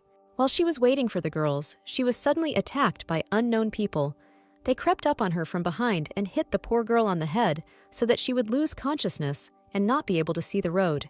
In the empty and dark room, only a neat little shoe remained from a fragile, tender foot that had been innocently stolen. When she came to, she saw only the tall, rough shoes of an unknown man, similar to military boots, and she felt very dizzy and weak. There was a dialogue between two men, one of them lifting the girl's exhausted body by the shoulder. The guy roughly grabbed her face and tried to examine the precious stones, those same sensational eyes that couldn't even compare to Nada's toes. She recognized the guy. It was Nada's younger brother. He was so concerned about his sister's fate that he was ready to commit a serious crime. He ordered his accomplice to tie up the captive. A man with a distinctive snake tattoo on his arm began to tighten the rope tightly on the lady's delicate hands. Their plan was to first poison the girl so that she would become speechless, and then sell her into slavery so that she would disappear forever from the lives of Nada and the highly respected Abelis. The fact that she managed to escape from there was pure luck. Luck with a loosely tied knot and an inattentive guard who was distracted at just the right time. The poor thing ran as fast as she could along the uneven country road, completely barefoot, in the frightening darkness and cold of the night. Immediately after her escape, she went to the Duke to tell him what had happened in the presence of Nalusan. Instead of sympathizing and punishing the guilty, the Duke ordered her to pay attention to her manners in the future, considering that she was going to become the crown princess. He was obviously embarrassed by her appearance. The girl was standing in a torn dress, with bare and dirty feet covered in blood. The fateful day arrived, the day of Nora's engagement to the Royal Highness Abelis. Nora stood in an incredibly beautiful wedding dress and sadly looked at her flawless image, which did not bring her any joy. Adalia suddenly burst into the room, concerned about the girl's condition due to the kidnapping. After everything that had happened, Nora certainly didn't want to see her. She grabbed Nora's hands with both of hers and tearfully apologized to her, saying that she didn't know what Natasha had planned and simply came later when there was no one else in the room. In fact, she was only concerned about her beloved Nelisan. She thought that it was he who rescued the girl from the clutches of the villains. Naturally, Adalia knew about everyone that Nora liked Nelson and did not understand why Nelson reciprocated that feeling. She also couldn't help but know about Nada's intentions. Adalia and Nada's family are one of the few noble families in the Empire with a deep history. There is a clear connection between them. Therefore, she could not help but know about Nada's temperament and what she was capable of for the sake of her beloved and her great future. On Adalia, you can't use the same methods as on the first three. No matter how much you can incite and manipulate her, she is in a very strong position. But this does not mean that there is no way vulnerable points can be found in every person. This is exactly what Nora will have to do soon, cutting off this rather significant figure as an unnecessary part of this bouquet. Late in the evening, Nora was walking down the corridor and met Nada, who was just passing by and checking that the students were observing the time limits. Natasha wondered why the first-year student was not in her room, violating curfew. Since Lord Sheridan had a promised lecture scheduled, the girl got lost and was looking for the right audience. Nada, who met her, politely informed her that it was in the neighboring building of the academy, and the first-year student thanked her for her help. The freshman girl seemed very nice to Nada, perhaps because she was a relative of Nelson. It seemed to her that they had very similar energy. Nora, thanking for the compliment, was modest and compared herself with her classmates, Megarin and Adalia, with whom she certainly could not compare, because they have good families and are popular among their classmates. From the way Nada clenched her hand into a fist, it was clear that she was thinking hard about this, and this was exactly what the first-year student wanted, to sow the seed of doubt in her head. But she chose not to show her anger and worries, and said goodbye to the girl, sending her to quickly run to the lecture before she was late. Nora, in her usual manner, said goodbye to her elder sister, as always showing herself from a very good side. Then the first-year student seemed to Nada to be the best first-year student, who does not hide her true feelings, like the other girls who entered this year. Students like Megarin and Adalia had very pleasant appearances, but seemed cutely shy. Biting her fingers in jealousy, Nada understood that they could lay claim to the heart of her beloved Abelis, and she certainly could not just sit and expect fidelity from the man. Therefore, she considered it necessary to cut off the shoots that dared to sprout before they fully blossomed and began to attract the attention of the male sex. As she left, Nora was glad that she had set such a strong person on two vile students.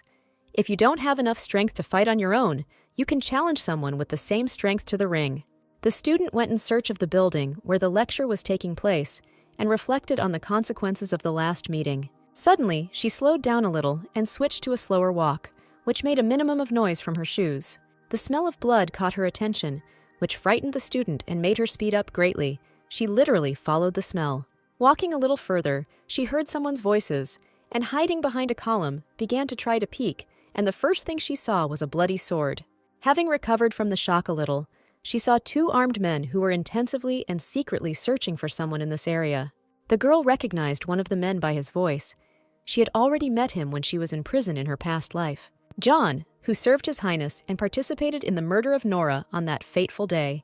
He used to be Nelusin's man who helped Valentine in her past life, a rather unpleasant and cold-blooded figure. The fact that Ralph, the prince's bodyguard, and John, Nelson's servant, were together meant that Nelson was helping Abelis with something. While they were thinking about where to look for the missing man, Nora stood quietly and was afraid of being noticed, but listened to their conversation with interest. Suddenly, one of the men noticed the edge of the girl's shoe and silently went to check who was hiding there or watching them.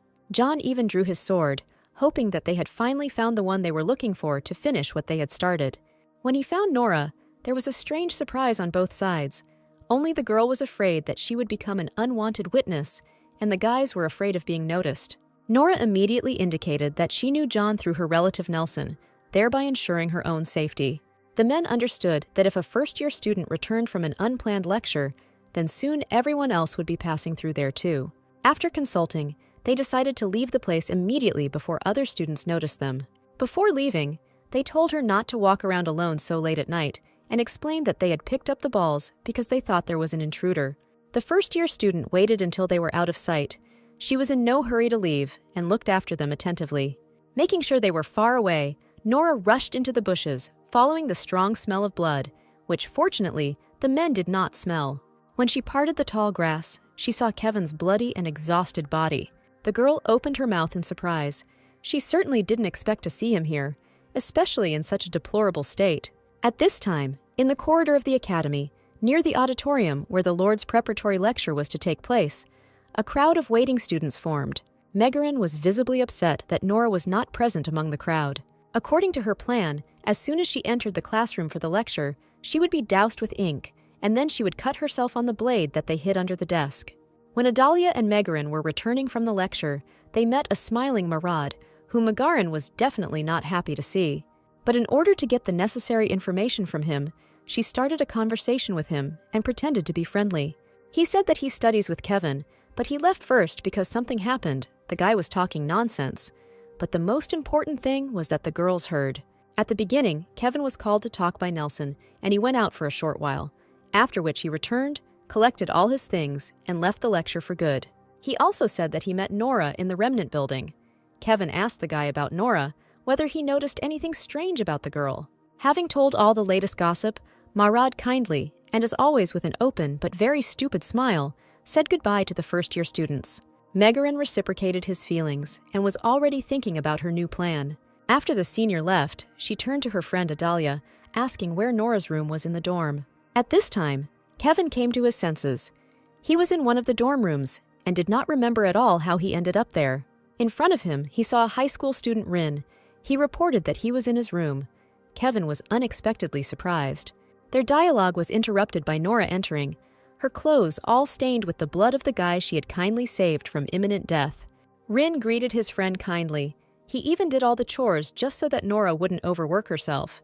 Kevin felt that the guy's behavior was more like servility than friendliness, like an obedient, devoted dog in front of a girl. While Rin, at his friend's request, left the room, the guys were talking about Kevin's appearance in this dorm room.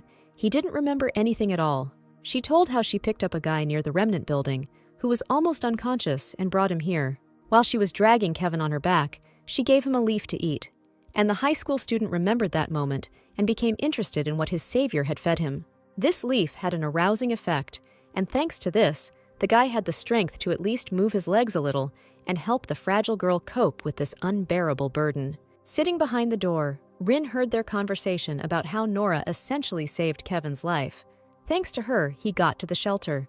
She also said that she accidentally appeared in the right place, and, having met Abolisa's henchmen and Nelison, dealt with them first, and then found Kevin in the bushes.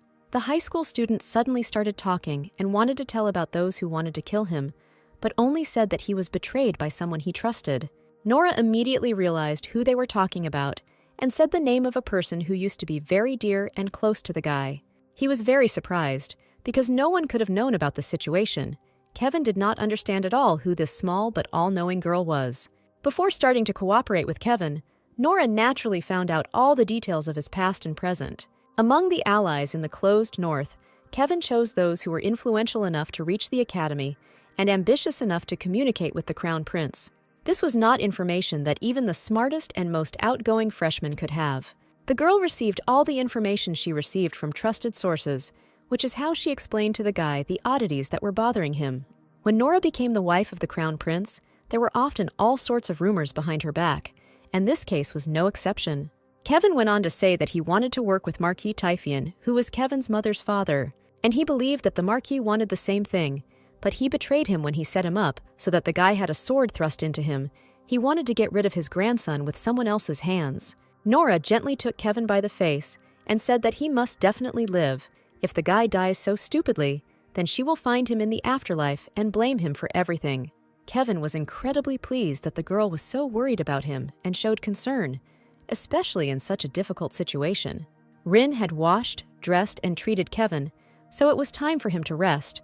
So Nora asked the ally to go to his quarters when he felt a little better and to be sure to pay the assistant in the future. Kevin was distracted by a ray of light and, raising his hand, raved about some kind of divine power that could heal even such a wound. Nora saw his strange behavior and asked a completely logical question. The guy joked that it was as if he was in heaven.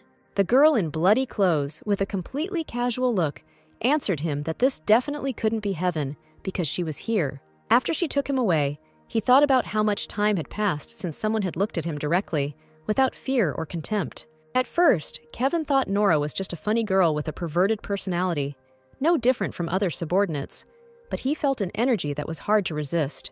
Kevin didn't have a fever, and the guy's joke suggested that he was feeling much better. After this situation, Nora advised her ally to take with him a subordinate who possesses incredible strength. He admired her selfless kindness, her heart, which was hidden behind coldness and did not even recognize itself. The warmth of the one who takes such pleasant care of him, although she herself was very bitter. But why does she always talk about herself as if she is the worst and most terrible person in this world? After saying goodbye to Kevin, the student hurried back to the dorm, Due to the abundance of events in recent days, she felt very tired. To at least somewhat hide the bloody marks on her dress, Kevin lent her his outerwear. In any case, she was glad that Kevin remained alive. If it weren't for Rin, she wouldn't have managed it herself. Her thoughts were interrupted by the unexpected sounds of footsteps. She hurried to hide quickly, so as not to be noticed at such a late hour. At first, Nora thought it was one of the students, but since the stairs were old and made loud noises, all the students knew about it, which meant it was someone else. An unfamiliar man was walking down the stairs, but the tattoo on his left arm took the girl back to the past. Just when she was kidnapped, he was one of these men. It was by this distinctive feature that she recognized him, but tried not to give herself away. His name was Safani. He was a servant who helped Nada's brother and their entire family in any matters, even the most extraordinary and illegal ones. But it was unclear what he was doing in the hostel at such a late hour, whether it was really on Nada's orders. Nora ran as fast as she could to her room to check her guesses. She tried to check if everything was in place in her room. At first glance, nothing had changed, but if Safani was on Nada's orders, he couldn't just leave. In general, it was extremely unexpected. It was unclear what had bothered Nada after the last meeting. Perhaps it was because of Abelis, who failed to kill Kevin. His servants told about their meeting with the freshman, and he asked to find out about Nora. The girl was reassured that she had burned all of Kevin's letters, but as she looked around the room, she suddenly noticed that her bed was neatly made. She rushed to check the bed, turned the whole bed over, and decided to lift the mattress. It was a place where people usually hide their secret things, and the girl was not mistaken. Her worst suspicions were confirmed. Under her mattress lay the exam forms for the upcoming first-year exam. Early in the morning, the missing forms were reported to Abelis, who had just returned to his post after a sleepless night. The forms had gone missing between yesterday evening and this morning, and Lord Sheridan was certain that they had been there when he had left for the first-year preparatory lecture yesterday. This morning, the servant who was cleaning the teacher's room discovered that the lock on the office was broken and hastened to report it. Abelis was outraged by the students who had entered this year. It was only the beginning of the year, and they were already bullying, harassing, and now stealing. Nada suggested checking the rooms of all the first-year students, but that would take too much time, and the criminal would have time to destroy all the evidence. His Highness Abelis was so angry that he promised to punish the culprit very severely, with all the power of the royal family. The reflections were interrupted by Megaran and Adalia, who themselves came and asked to listen to them, interrupting the meeting. The students were having breakfast when they heard the latest news, so they were dressed for home, as they immediately rushed to communicate important information. Megaran was visibly worried and hesitant, afraid to disturb His Majesty. Everyone present was waiting to hear their story, but the girl could not cope with her excitement and put words together into sentences. It was a revelation for Abelis to see Megaran shy and reserved. It turned out that in addition to her straightforwardness, she also had a sweet side. The first-year students insisted that they knew who was to blame for the disappearance of the exam forms. Everyone was eagerly awaiting the revelation of the name of the culprit of the crime, but in order to make her testimony credible, the girl made long pauses and maintained the intrigue. Of course, she blamed her classmate Nora for everything and even gave quite logical arguments. After her words, Nora was immediately called to the conversation to check on the girl. She quickly went up to them. Pointing his finger at Adalia and Megaran, Abelis informed Nora that the students who had come to him were witnesses, thinking that she would get scared and immediately give herself away. But Nora was adamant. She masterfully pretended that she had absolutely no idea what she wanted to talk about and what the witnesses were standing in front of her. Nelson wanted to soften the blow and explain to his relative that she was invited to ask a couple of questions so that there would be no misunderstanding.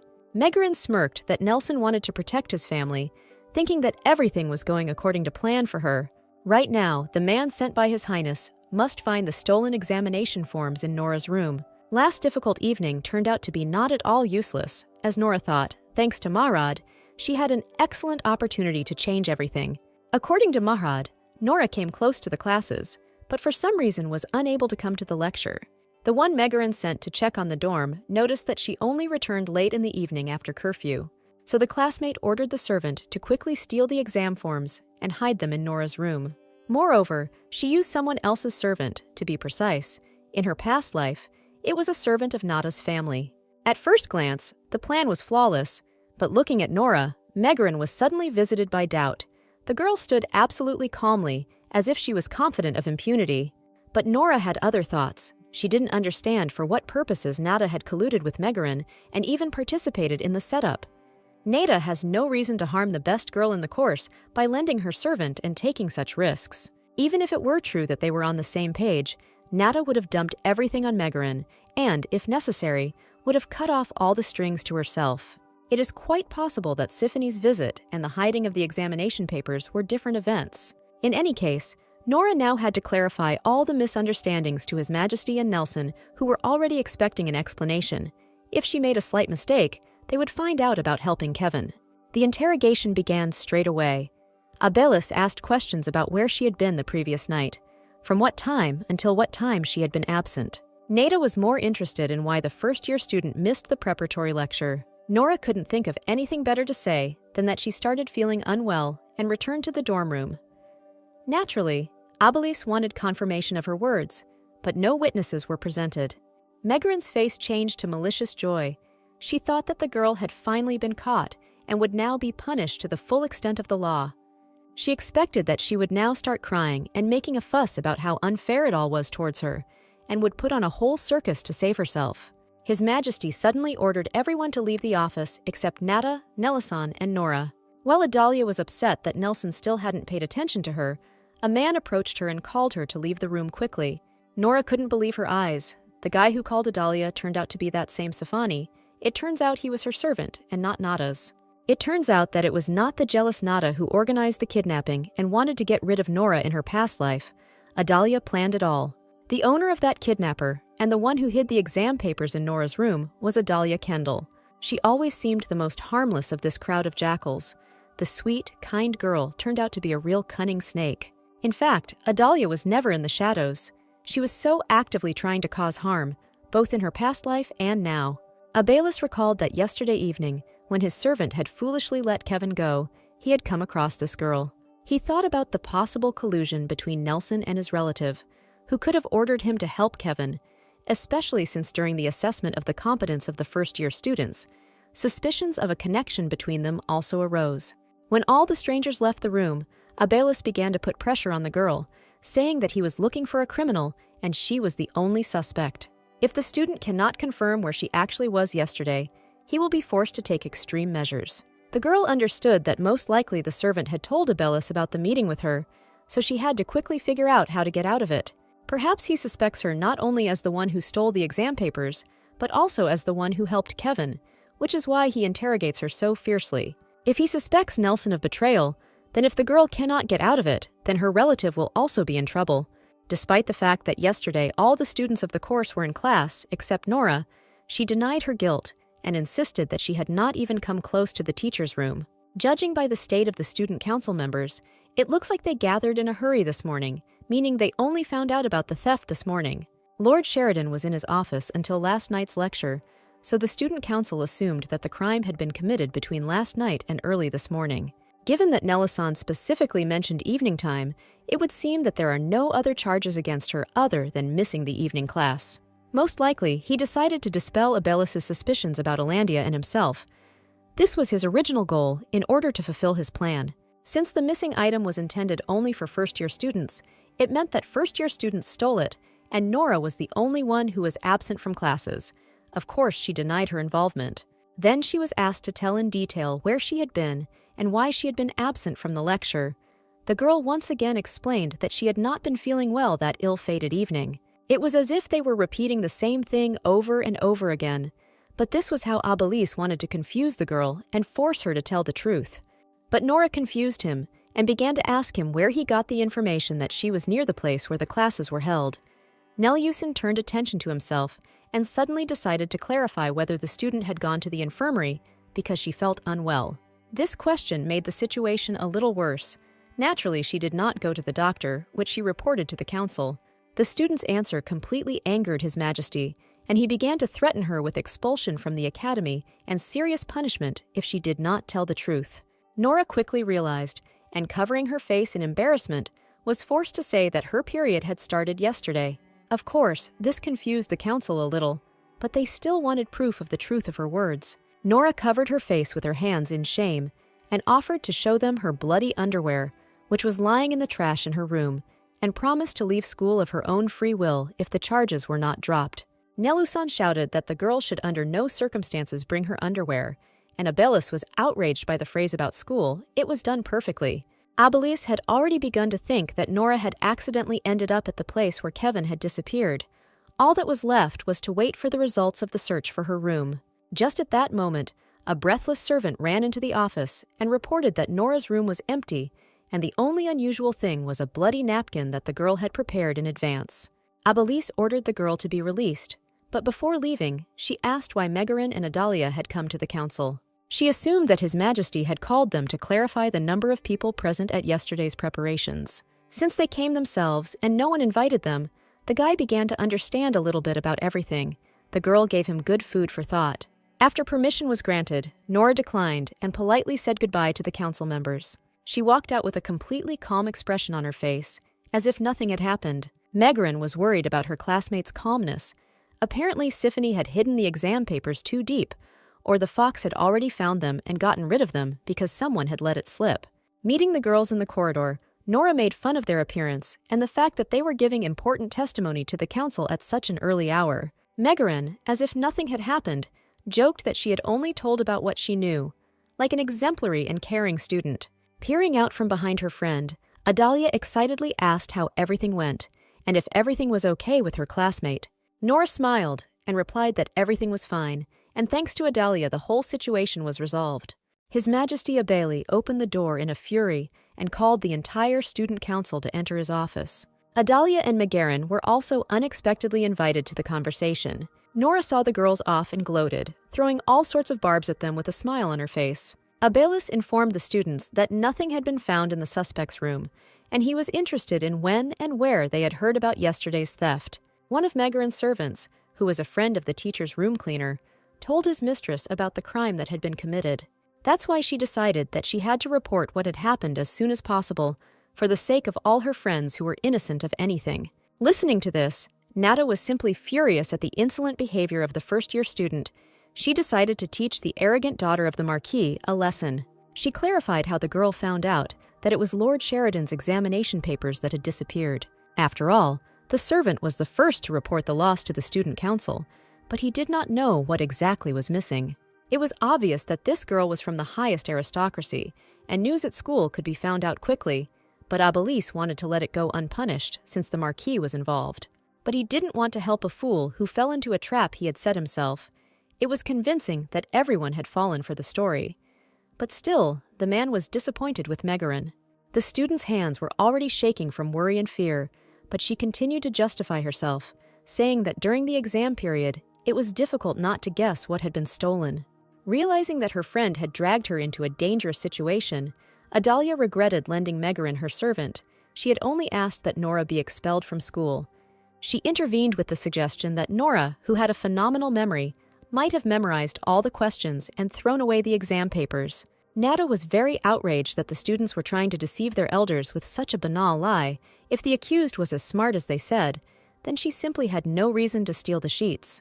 His Majesty gave instructions to Nelson to find the culprits in the examination papers, to inspect the rooms and question the people. Megarin was worried that the sheets were not in place.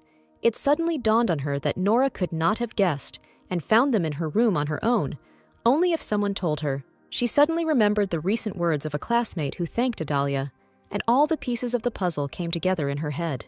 The girl immediately threw away her close friend's hand and made a loud statement. After Adalia was sure that Lord Sheridan had left the office, she sent her servant there. Not knowing what the guy was doing there, Megarin apologized with tears in her eyes for misinterpreting the situation.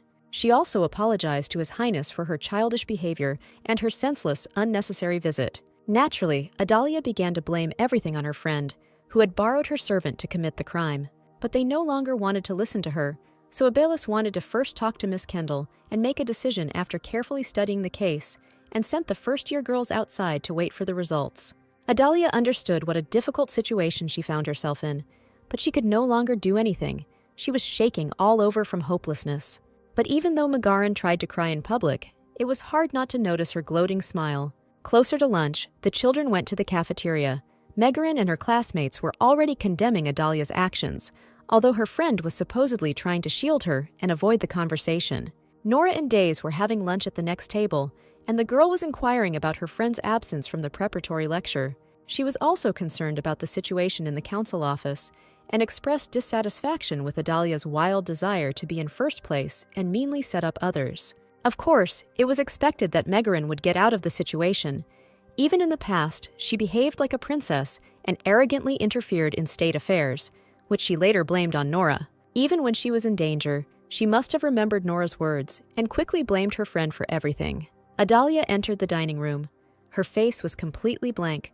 All she could do was lower her eyes to the floor and silently accept the condemning cries directed at her.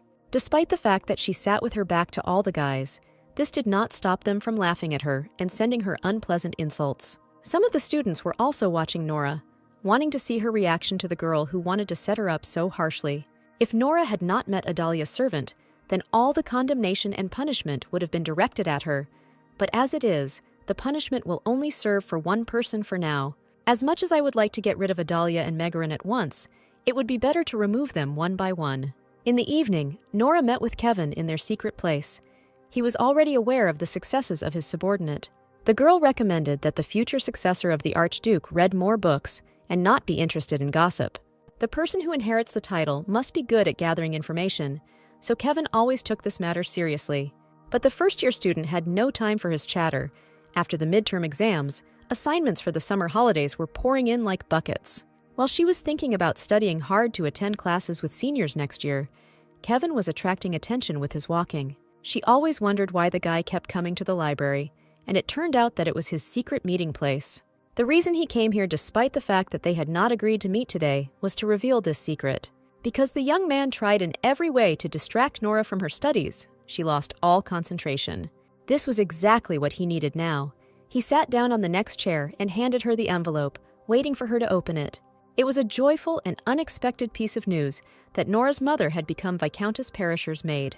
The girl's cheeks turned pink with joy, and the look of a serious, wise girl changed to a sweet and shy one. She was happy that she wouldn't have to go to her hometown for the summer holidays.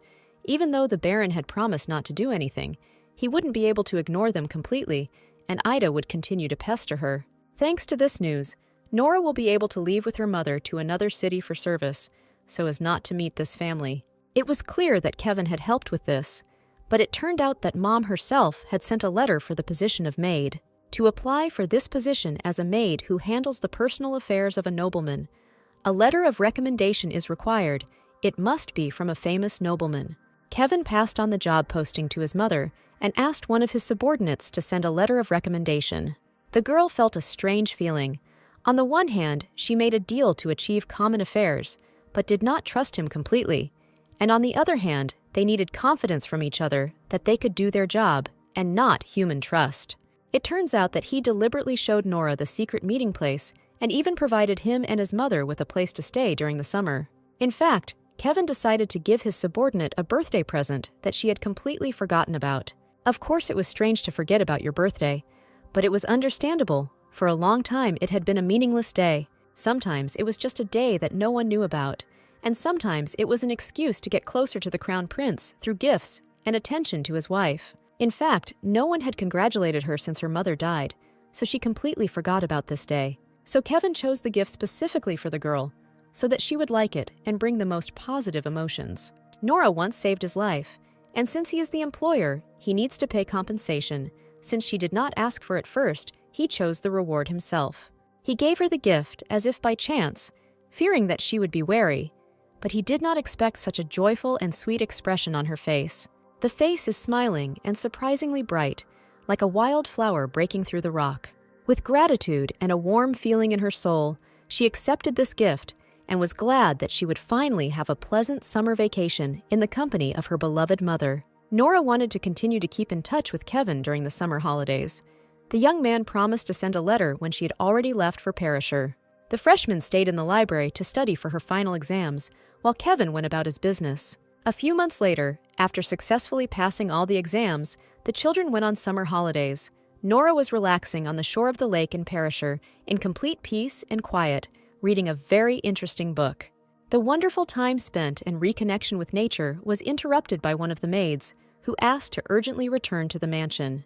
A message arrived for the guest of this estate, but the servant spoke somewhat ambiguously, simply asking to follow her and see for herself. When Nora came to receive the letter, she was very surprised. There was not one, but a whole pile of letters. The girl signed for receipt and hurried to look at the sender's name. All these letters were sent by her only friend and the sweetest and kindest girl of all those Nora had ever met. She sat down at a wooden table in a room devoid of extraneous sounds and began to read all the letters sent by her friend. The friend admitted that the journey home alone seemed long to her, and she felt sad that the girls would spend this holiday separately.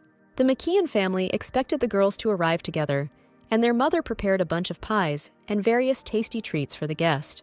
Before she even arrived, Days asked her family to send her to spend part of the holidays with Nora's family. Mom was ready to go with her daughter, but asked her son if he and his father would be able to handle his uncle's affairs. Days realized that things were not going well and was waiting for explanations that her relatives wanted to run away from, so as not to involve the little girl in the family's problems. Uncle Shiva, who was expelled in disgrace from his native lands, escaped by stealing a horse. Under his father's name, Days gambled, but someone recognized the seal on the horse and reported it to the appropriate authorities. They said they would only release him upon presentation of identification documents.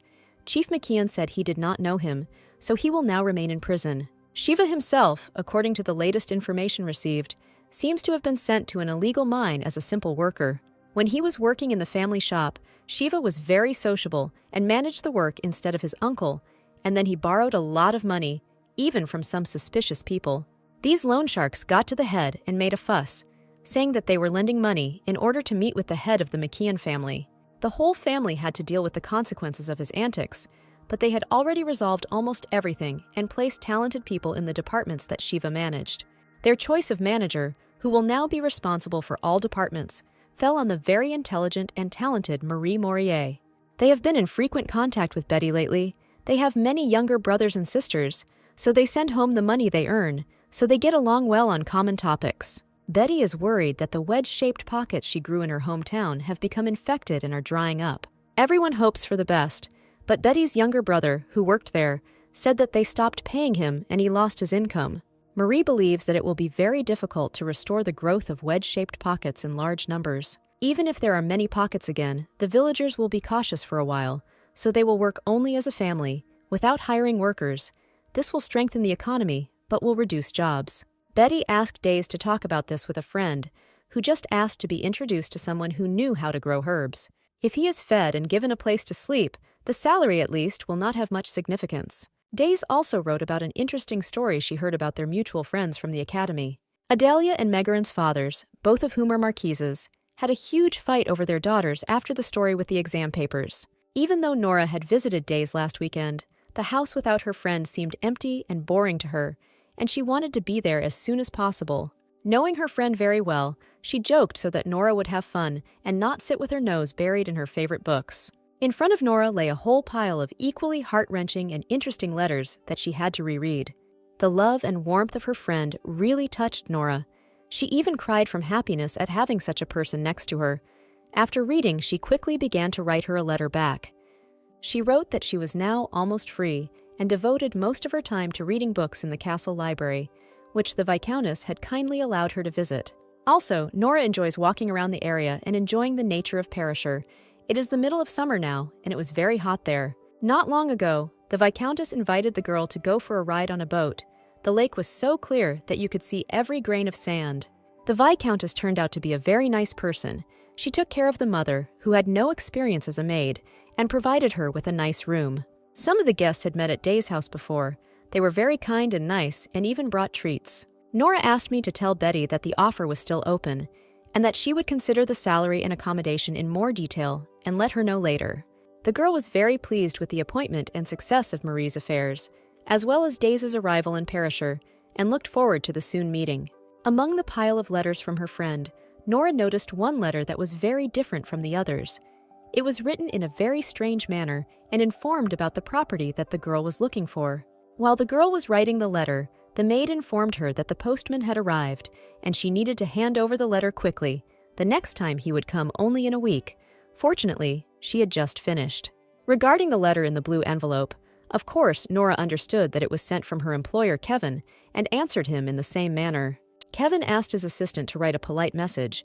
but he didn't know what or how the guy was writing. In response to his question, he smiled and assured that he had fulfilled his request as he had asked and had conveyed the information politely and officially, to which Kevin kindly kicked the funny guy so that he would know how to behave when carrying out such tasks. In her reply, Nora thanked him for providing information about the condition she wanted to receive. Judging by the reviews about the land, it is necessary to start working on it now so that it will be possible to plant something next year. Kevin replied that he had already prepared everything in advance for her trip to Earth and was looking forward to seeing something interesting from the girl. Suddenly, Nora heard someone's voice and immediately threw the letter into the burning fireplace to hide all the evidence. An obnoxious boy named Tom suddenly burst into the dining room, holding a toy sword in his hands and with hostile intentions evident on his face. He waved his little hands, trying to inadvertently cause harm, standing up for his friend Ida. Unfortunately, Nora's mother, who reprimanded the ill-mannered boy, almost got hurt when he knocked the tray over from her hands. Mom immediately began to clean up the broken dishes, and Nora was worried and checked to see if there were any scratches on her hands from the shards. Ida and Tom exchanged letters and toys and had a close relationship with each other, in which she complained about Nora. She was worried that her mother could get into trouble because of this impudent, restless boy, because all houses have eyes and ears that transmit everything to their owner. Since the communication channel with Kevin was secure, Nora continued her business correspondence with her employer. She enclosed a bag of money and asked him to pass it on to whoever entered the house. He chose a suitable person from among the vassals, and he handed them over, but the wages of people in the fields were small, and he was interested in whether it was necessary to pay them in advance and then deduct this amount from the girl's future salary. She replied that the salary was acceptable, and later, with an increase in income, their salary would also increase, so she would deal with this issue herself. From what she wrote, the guy concluded that her goal was not just to grow and sell Hallagrass, and he also didn't see anything strange in paying her workers in advance. But the workers were hired for personal purposes, not for her employer, so even if the cost of the house is deducted from the future salary, there is no need to include the employee's salary in it. While Nora was writing the letter, she noticed a boy, Tom, who was behaving completely differently than before. He looked at her with frightened eyes and immediately ran away, as if someone had harshly reprimanded him. The girl immediately realized that this was Kevin's doing. In her next letter, she told him about this evil boy, Ida's second cousin, and somehow he managed to calm him down. Ida and Tom tried to ruin Mrs. Perisher's clothes, which were kept by Nora's mother, and were severely scolded for trying to find Nora's letters with other people. They were caught bullying Nora and her mom, so Kevin had to stop texting until things calmed down. Baron Niley was so angry that he came to protest on behalf of his daughter, but since he did not abandon Nora's family, it means he weighed the pros and cons. Kevin also wrote that there are a lot of snakes in the north, so the girl's insight will be very useful to them in the future. He hoped that the girl will soon grow up, and it will not be so tiring for him to deal with the elders of the Archduchy. Of course, the girl was pleased by Kevin's praise, and it was clear that he would have done just fine without her, but he tried to show her importance with all his appearance. One sunny day, an incredibly happy days finally arrived to share the rest of her summer vacation with her friend. She replied to Kevin that she did not know who the elders of the Archduchy were, but she was confident in his success. She believed in him completely and entirely. These were the most important words in such a difficult period for him. For some reason, he was pleased to receive words of support from this little girl. After this, letters did not arrive for a long time, but one day one finally arrived. It was written by Kevin's assistant, who wrote that my lord was currently engaged in matters that were difficult to express in writing. My lord is concerned that she might also be harmed, so he asked her to refrain from sending any letters for a while. In addition to the previous letters, Nor began writing to Rin. He was worried about the freshman and wanted to know if everything was okay with her. On her advice, Rin stayed at school during the holidays and did not go to his homeland. But he spent this time very boringly and was already looking forward to the start of the school year. He also talked about his servant, who disappeared on the way to his uncle, after which Father Adam and Father Britt took care of Rena for some time. But Britt was recently fired. He felt very sorry for the good man. Rin also wrote in the letter that he had heard rumors about Kevin, that he had gotten into a very dangerous situation. Nora read his message intently, and various terrible, tragic images came into her head. A civil war has broken out in the Archduchy. Vassals who have rebelled against the young Archduke are exacerbating the conflict, and the northern region is in a dire situation. Rin warned Nora not to get involved with Kevin. Otherwise, she could get into serious trouble, bordering on death because of him.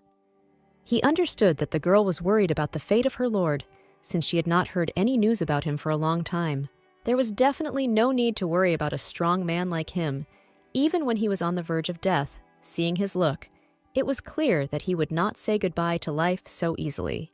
To be honest, Rin would really like to stay away from this source of trouble himself, but so far he has not had such an opportunity because Nora interacted closely with him.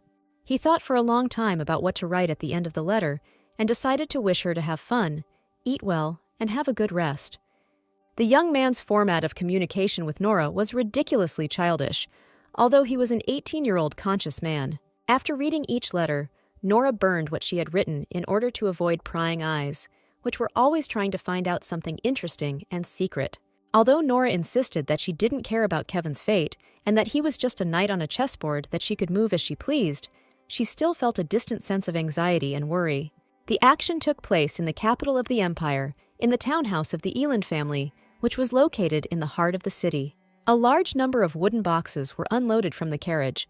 The workers were warned several times to handle the boxes with care, as the contents were worth more than 3 months' wages. Valentine Elandia, Princess of Elandia, a former princess of the Vista Empire, has arrived at the royal townhouse. The capricious little lady was worried about her appearance and seemed to have moved her entire wardrobe, even wanted to invite the family's chief designer to the academy. Brother Nelusan warmly welcomed his little sister, whom he had been waiting for with impatience. It was important for him to keep her under protection, and besides, she was just at the right age to study at the academy. Nelusan was unhappy with such a huge number of things. Many things would not fit in the small dorm room. Valentine stood in the middle of the road and made a concert in her manner, put her hand on her chest, and shouted that the Duke's daughter should look appropriate. Nelusan gave instructions to the servant to keep this prank a secret. The brother gently grabbed his spoiled little sister by the shoulders and calmly but very convincingly forbade her from bringing an immeasurable amount of things into the room. She had no choice but to agree. Thelma, who was in charge of all the staff at the house, gave instructions to drag all the luggage back to the carriage. Of course, the workers were extremely unhappy, but like everyone else, they were afraid of being left without work, so they unquestioningly carried out everything that was said. Nelusan and his servant were examining the territory. Among the many boxes and servants working on them, he saw a girl with short burgundy hair. The young maid's name was Isabel. He told her to get ready to leave for the academy. There was a man there she had to take care of. It was necessary to look after the daughter of the collateral branch of their family, namely the well-known girl Nora. The man allegedly worried about her safety. She had to closely monitor the student and be sure to report all the details of her life at the academy and her route to the owner. The obedient and trusting maid was glad that the master had entrusted her with such an important matter and promised to give her best. Nelusan said goodbye to the girl and was left alone with his faithful servant Joseph, who was very interested in the topic concerning the famous freshman. From Joseph's reaction, Nelusan realized that he had something interesting to say about the student and asked him to share his thoughts on this matter. Joseph called Nora the winner because he knew for sure that he had never met the student before, but she knew his name and warned him about the upcoming freshman. Despite the fact that the defense was well thought out at the time, it did not completely convince him. Many uncertainties remained. He was almost certain that Kevin's assistant that day was the thoughtful first-year student Nora. From what he concluded that the girl was worth taking a closer look, Nelusan explained that this was precisely why he assigned Isabel to her, in case someone decided to take advantage of the little student, forcing her to come into contact with dangerous people. Joseph was concerned about Nelusan's overly soft attitude towards the student, worrying that he would go limp and lose his vigilance. But after the conversation, the guy remained calm. After her older brother left, Valentina continued to be indignant about her outfits. She had to take exactly half of the collected boxes. Nanny Thelma tried to calm the spoiled girl down as best she could, but she was very angry and literally yelled at the servant. The main goal for which the girl picked out the best outfits for every day was to show everyone what it was like to be the daughter of a duke, especially to receive recognition and envy from a low-ranking noblewoman who does not even know her place and dares to behave arrogantly. Megarin told Valentine about Nora's behavior with her older brother, whom she dared to call by a nickname and act above the others, as if she were the daughter of a duke. Valentina considered herself the main heir of the family branch, which meant she could easily get rid of the beggar, and would now make every effort to achieve her goal. Despite the fact that Nelyusin asked to maintain a good relationship with his relative, since she could be useful in the future, Valentine wanted only one thing, to put the upstart in her place, so that she would tremble at the mere sight of her. The next day, classes at the academy were already starting. Nora managed to attract the attention of senior students. Studying only in the first year, she will attend lectures of senior classes, since last year she graduated with honors. The older boys didn't hesitate to discuss it behind her back, saying that Alandia's eldest son and McKeon's youngest daughter cherished her because she was very smart. Their rather unpleasant exclamations were interrupted by the teacher, who entered and read the letter of recommendation sent by Lord Volmer, judging by which the student had demonstrated a high level of knowledge in her first year. Nora, in turn, promised to do everything possible to keep up with the high school students with whom she would now undergo further training. After the lecture, all the students dispersed along the corridor. A new figure appeared at the gates of the academy. Nora heard admiring conversations about the arriving Princess Eladia. When the girl turned her head and saw a small, pretty but impudent for her age, fair-haired girl accompanied by servants and the admiring glances of the crowd, she had unpleasant feelings and memories. It was Thelma in her past life who warned Nora that under no circumstances should she go against the little princess. In this house, as the youngest, Valentina was allowed absolutely everything. This kind of permissiveness turned her into a scoundrel who could mock those around her with absolute pleasure. In the corridor, on the floor for senior students, Valentine met Nelson and His Majesty Abelis. The girl clung to her brother, because of whom she came to the floor. She greeted His Royal Highness the Crown Prince in a proper manner, and he responded by being touched by her rapid growth in appearance at the academy. Nora alone was disgusted by the feigned politeness of all the members of this close-knit royal family. Even after Nora leaves this world, these demons will still live in harmony and false love for each other, taking for granted, with absolute calm, the bloody tears of poor people who were sacrificed and exploited for their own happiness. This naive, kind girl changed to live differently than she did then, hoping that all the offenders remain the same, and now they will all get what they deserve. And it will be much more pleasant for her if she tramples them into the dirt as deeply as possible, so that there will never be a way out. Right off the bat, Nora told Valentine that she should address her properly, calling her big sister, which of course angered her. Nelyusin fully supported his relative and made a remark to the little first-year student, asking her to follow the rules as expected. Valentine emphasized that Nora was very different from the time she came to their house last year, and was surprised and confused by her current behavior and situation. Is this really the unfortunate girl who came to their house to borrow money for her family, and now has snuck into the school of the arrogant nobles and learned to imitate them? After thinking out loud that Valentine had always had an overwhelming desire to have an older sister, she became furious, but tried not to show it to those present. At the instigation of her older brother Nelyusin, Valentine kindly called the girl sister and invited her to come to her dorm room more often for an interesting pastime.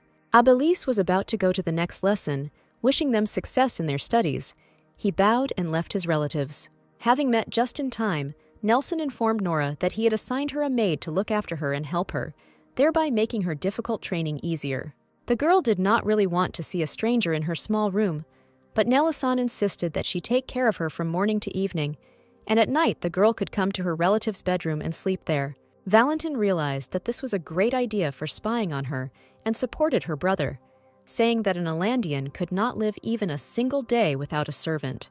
Of course, she had no choice but to agree, but from her sly grin, it was clear that the girl had something interesting in mind for this matter.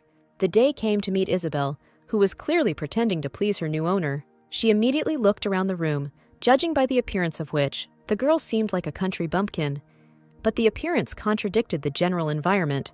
Nora looked like the most elegant of all the noblemen she had met. Noticing the close attention on herself, Nora immediately rudely showed her displeasure. There was no longer any hope for a good attitude. After she moved into the Alandia mansion as an adopted daughter in her past life, Nora was diligently persecuted, neglected, bullied, and despised by the servants of the house, according to the will of the Duchess and Valentine. Among the most active of them was Isabel's personal maid, who had the greatest opportunity to set her up. When this cunning pursuit reached its climax, the Duchess's lost jewels were found in Nora's comet. The Duchess cruelly punished the girl for an offense she did not commit. In front of the whole house, she dragged her new relative by the hair. No matter how much she screamed about her innocence, no one cared. Of course, Behind all this stood the beloved Valentine and her obedient dog Isabel, who planted the precious necklace in Nora's things. Neither then nor now does Isabel know how to serve her master, so there is nothing left to do but directly teach her this skill. Isabel had a number of different tasks to do. A lot of laundry needed to be washed. First, the bed linen. The new owner wanted to sleep on clean sheets today. It's almost evening. Even if you wash them now, the sheets will be damp. It would be logical to iron and dry them after washing. The servant was shaking with anger. Her whole face was distorted, and her thoughts were filled with only insults and disdain for her new mistress. Considering her too stupid, she decided to explain clearly that she was a servant in the Duke's house, not a brothel. Everything the lady asked for was the work of servants, and her task was to help live with dignity. In that case, Nora was forced to give up the servant. Her brother sent Isabel for convenience, but she does not intend to fulfill her duties. It is said that a high-ranking maid follows her master everywhere while maintaining his dignity. If this were the brother's goal, he would send a better maid and a maid who takes care of the child. In this room, Nora needed a maid who could do everything herself, not one who followed her around. It was strange to send a child who did not know her duties. The girl pointed her finger at her temple and said that nobles called people like Isabel useless and stupid, so she asked to leave the room quickly. Very predictably, the servants fell on their knees before the mistress and begged for forgiveness and promised to carry out all instructions. She was afraid that she would be thrown out of the mansion even without a letter of recommendation. While Isabel was doing the laundry, she suggested that Nora have dinner with Valentine, who had invited her relative to dine on the lake shore. Isabel hoped that her mistress Valentine would break that insolent nose. She wished she would faint or worse. In the evening, Nora went to dinner. Valentine, in full dress, met his unwanted sister in the gazebo overlooking the blue lake.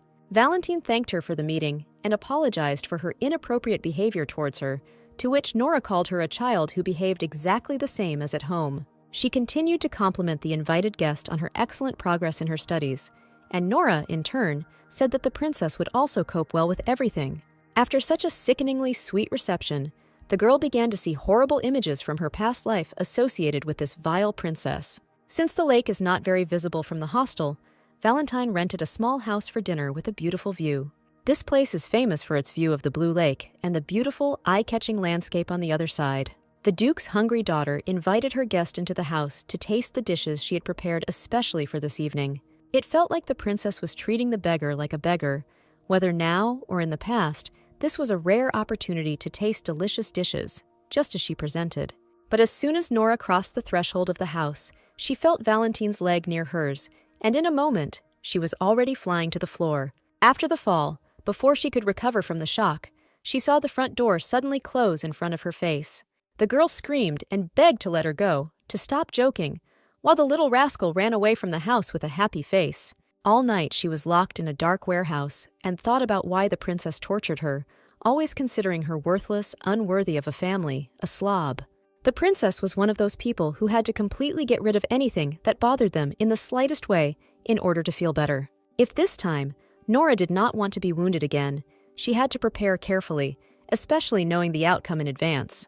This time she got ahead of the scoundrel, grabbed her hand sharply. She was clearly not ready for such a turn of events and did not have time to fight back.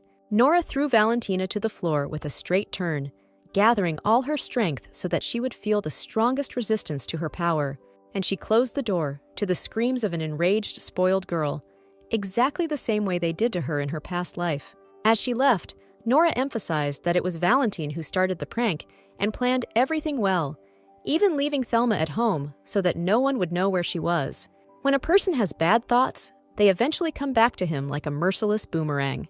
Of course, threats and manipulations of his position and his respected brother came into play, but shouting was no longer useful. Nora has the pride of being a knight's daughter, which she will now fight for to the last if problems arise. No matter how angry Valentine was, there wasn't a soul in the area, but her precious Thelma would soon raise a fuss, and the princess would be quickly found. And the girl hurried to leave the territory of the house by the lake, under the threatening cries of the spoiled little brat. The pride of being a knight's daughter was tarnished in her past life. The naive one died without being able to make contact after being a lackey to these parasites. This time, no one would dare to consider her a fool. For half the night, the servants searched for the princess along the entire shore of the lake. All the men in the area were involved. Nelya-san nervously awaited the results of the search in his chambers and was beside himself with worry for his beloved sister. A few hours later, he saw a tearful Valentine at the door, hugged her tightly, and began asking her about her whereabouts. Thelma, who was sure that her ward was in the room, came under fire. Nelya-san scolded the nanny severely. Valentina screamed for her brother to bring the girl right now, beat her, and lock her in a dark, cold place, telling her that Nora had called her to the shore of the lake and suddenly locked her in a dark, empty place. But the man was in no hurry to carry out his sister's impulsive instructions. He put all the facts together and turned to her with bewilderment, not wanting to be a fool who was so stupidly deceived. It turns out that a new student, completely unfamiliar with the area, invited Nora to the lake and went there herself late at night, and then suddenly found herself locked in an empty house. Thelma tried to stand up for the girl, but Nelya-san shut the maid up. The sister started shouting, accusing her of some girl being more important than his own person. Understanding the essence of the situation perfectly well, Nelya-san did not want to force his sister to be friends with Nora, but asked to at least pretend to be respectful, since she would be very useful in the future. Leaving the house, Nelya-san gave instructions to heat up water for Valentine's bath and prepare something to eat, preferably to distract her from what had happened. Naturally, Valentina was not going to calm down. She wanted to expose the girl and show her true face to her beloved brother. Early in the morning, Nora was ready to wake up. Isabel was busy cleaning and washing. She must have just heard that Valentine had failed, because she returned from work after midnight. The girl was sure that Nelya-san would understand everything and warn his sister that valuable resources could not be allowed to suffer. She was more worried that after the news from Kevin's assistant, there was no news. Judging by the fact that there are no rumors circulating at school, he is probably safe. If something happens, gossip will quickly spread. According to information received from Betty, the field in Sedona that Kevin gave is well cultivated. Unfortunately, there is no way to find out all the details. She would like to investigate the situation on her own, but the owner, known to everyone, is a northern aristocrat, so it is obvious that a young girl who came alone would arouse suspicion. So Kevin had to find a suitable companion who could play the role of host while Nora went and checked everything out. Since she was still very young, there were a lot of restrictions. But on the other hand, she had time to lay the foundation before becoming an adult. When the time comes, she will use all the resources she has now to take revenge on all her enemies. Every minute counts. She can't sit back just because Kevin doesn't get in touch. After breakfast, the girl went to the library, to her ally's secret place, and read her favorite books, hoping deep down that he would come. She was so engrossed in reading that she didn't notice how the guy had already been sitting next to her for a long time and listening to her gentle and pleasant voice. Nora looked at the guy in surprise and asked at what point he arrived. It turned out that he had already been present since the beginning of reading the second book. She was interested in whether the issue in the north, because of which the guy was absent, had been resolved. He said that those who betrayed him and leaked information to the outside world had rebelled, and to some extent they had been dealt with, but that was not the end yet. Kevin had no intention of coming back since the settlement was the original goal, but he was here now because it was obvious that the Vista people would be unhappy with the failure. While he was telling his story, Nora suddenly jumped up from her chair as if she was in a daze and hurried to run closer to the guy. On it, she saw again a bloody mark on his shirt, most likely a wound which he called a scratch. Nora got angry and yelled at him because once again he did not take care of himself. One of the healers betrayed him, and the other was unconscious, so there was no opportunity and no time either because he was pursuing swindlers and traitors. So busy. But he still came all the way here. Since he hadn't done anything as an employer lately, he was forced to come back and carry out his functions. As if promises are more important to him than his own losses, it is a great stupidity to care about others while forgetting about himself, although this is exactly what Nora did in her past life. Wanting to distract his younger interlocutor, he raised his beautiful eyes to her and asked if she missed him. She was a little confused at first and didn't want to answer the question directly, so she shook her head and replied that it was not within the scope of their business relationship. I tried very hard to hide my emotions and keep my distance. To dismantle emotions means to show weakness. Out of old habit, the fragile little girl grabbed the tall, stocky milord by the arm and dragged him off to get treatment. It was important to her to preserve his health and sanity for further cooperation. He suddenly interrupted her and said that if the letters had come from someone else, then being in such difficult conditions, there would have been no answer. The last time she tried to save him, she fell into Megaran's ridiculous trap. He was aware that she was even called to a student council meeting. Kevin wanted to continue to monitor her to make sure everything was okay, but he couldn't because of the situation and the possibility of harming her. Even if Nora had admitted that she didn't miss Kevin at all, he would still have said that he was worried about the restless but very brave girl. The girl didn't say a word. Since it was impossible to trust teachers and school staff in such a situation, it was necessary to turn to the most reliable and already proven doctor. Rin is incredibly happy to see his friend again. She asked him to cure Kevin for her sake again. He, of course, could not refuse her anything. The guy reluctantly sat the incompetent fighter down while Nora told him how it all happened, without revealing too many details. The doctor took out a glowing ball as if it were magic. Nora did not attend the treatment and went off to drink some water. Kevin bowed his head, and Rin applied this ball to it. Streams of light surrounded his head and body. With just one movement of his hand, the guy removed all the wounds and cuts from him. After helping, Rin decided to have a serious talk and urged Kevin not to involve Nora in his dirty deeds and to stay away from her. Nelison and similar jackals who envy Nora are just waiting for a chance to plunge a dagger right into the back of a completely unprotected little baby. And he didn't want Kevin to ruin her peaceful everyday life by drawing attention to her and putting her life at risk. Apparently, the guy thought that Nora was weak and defenseless. Fortunately, he knows nothing about her, but everything has its time. But Kevin explained that they were united by what they both wanted and their agreement to work together to achieve it. He had just said that the elder, who knew nothing about anything, should not interfere in other people's affairs when Rin began to angrily insult him. While he was torn apart by anger, Kevin remembered his recent merits and thought about the possibility of their unification, since the guy could be very useful, but his unbearable character resisted a possible reunion. At the very peak of their scandal, Nora returned. Seeing that her employer was already in good health, she thanked Rin and was getting ready to leave. They went out through the back door, along a street where people rarely walked, although at other times of the day it was quite lively. While there was time, Nora warned that a maid, Isabel, had been assigned to her, and now there was a risk that the letters might be discovered, so she asked not to send anything until she got rid of her. "I just asked you to find a suitable candidate for the trip to Sedona and send him to the station on Saturday at noon." Nora suddenly stopped and looked into the eyes of her interlocutor. She was interested in why he flawlessly fulfilled all her requests. Even if he is simply investing in future talent, sometimes he comes across as too caring and attentive, which is not typical for a purely business relationship. He never gave a direct answer, but asked her to think of it as the same feeling she had experienced when she dropped everything she was doing and went to save him. She didn't really understand what that feeling was. She just wanted him to take better care of himself, because it wouldn't be good for him to die or get hurt. The girl gave in to her emotions a little and understood that she needed to urgently come to her senses and turn on her cool mind again. Nora, having shaken herself a little, hurried to come to her senses. Was it really possible that after all the suffering, she would again allow others to ruin her plans? But still, she couldn't shake the feeling that everything would be fine and that this was the person she could truly rely on. On that note, they thanked each other. Kevin looked warmly at the younger one last time and hurried off to his business. Early in the morning, a debriefing began in Alandia's house. On the carpet in front of the Duchess, they ordered all the servants of the house to be gathered. They stood in a single line, and in the middle, right on the floor, Isabel sat on her knees. The Duchess sat in front of the maid and angrily scolded her in front of the entire staff of the house. It was a shameful demonstrative flogging in order to calm down the disobedient servants. Isabel received a strong slap in the face from the Duchess, who was waiting for a confession of what she had done, but the maid blamed only Nora for all the sins. She was overcome with anger at this girl. Because Isabel was too lazy to deliver the message on time, the young lady suffered greatly.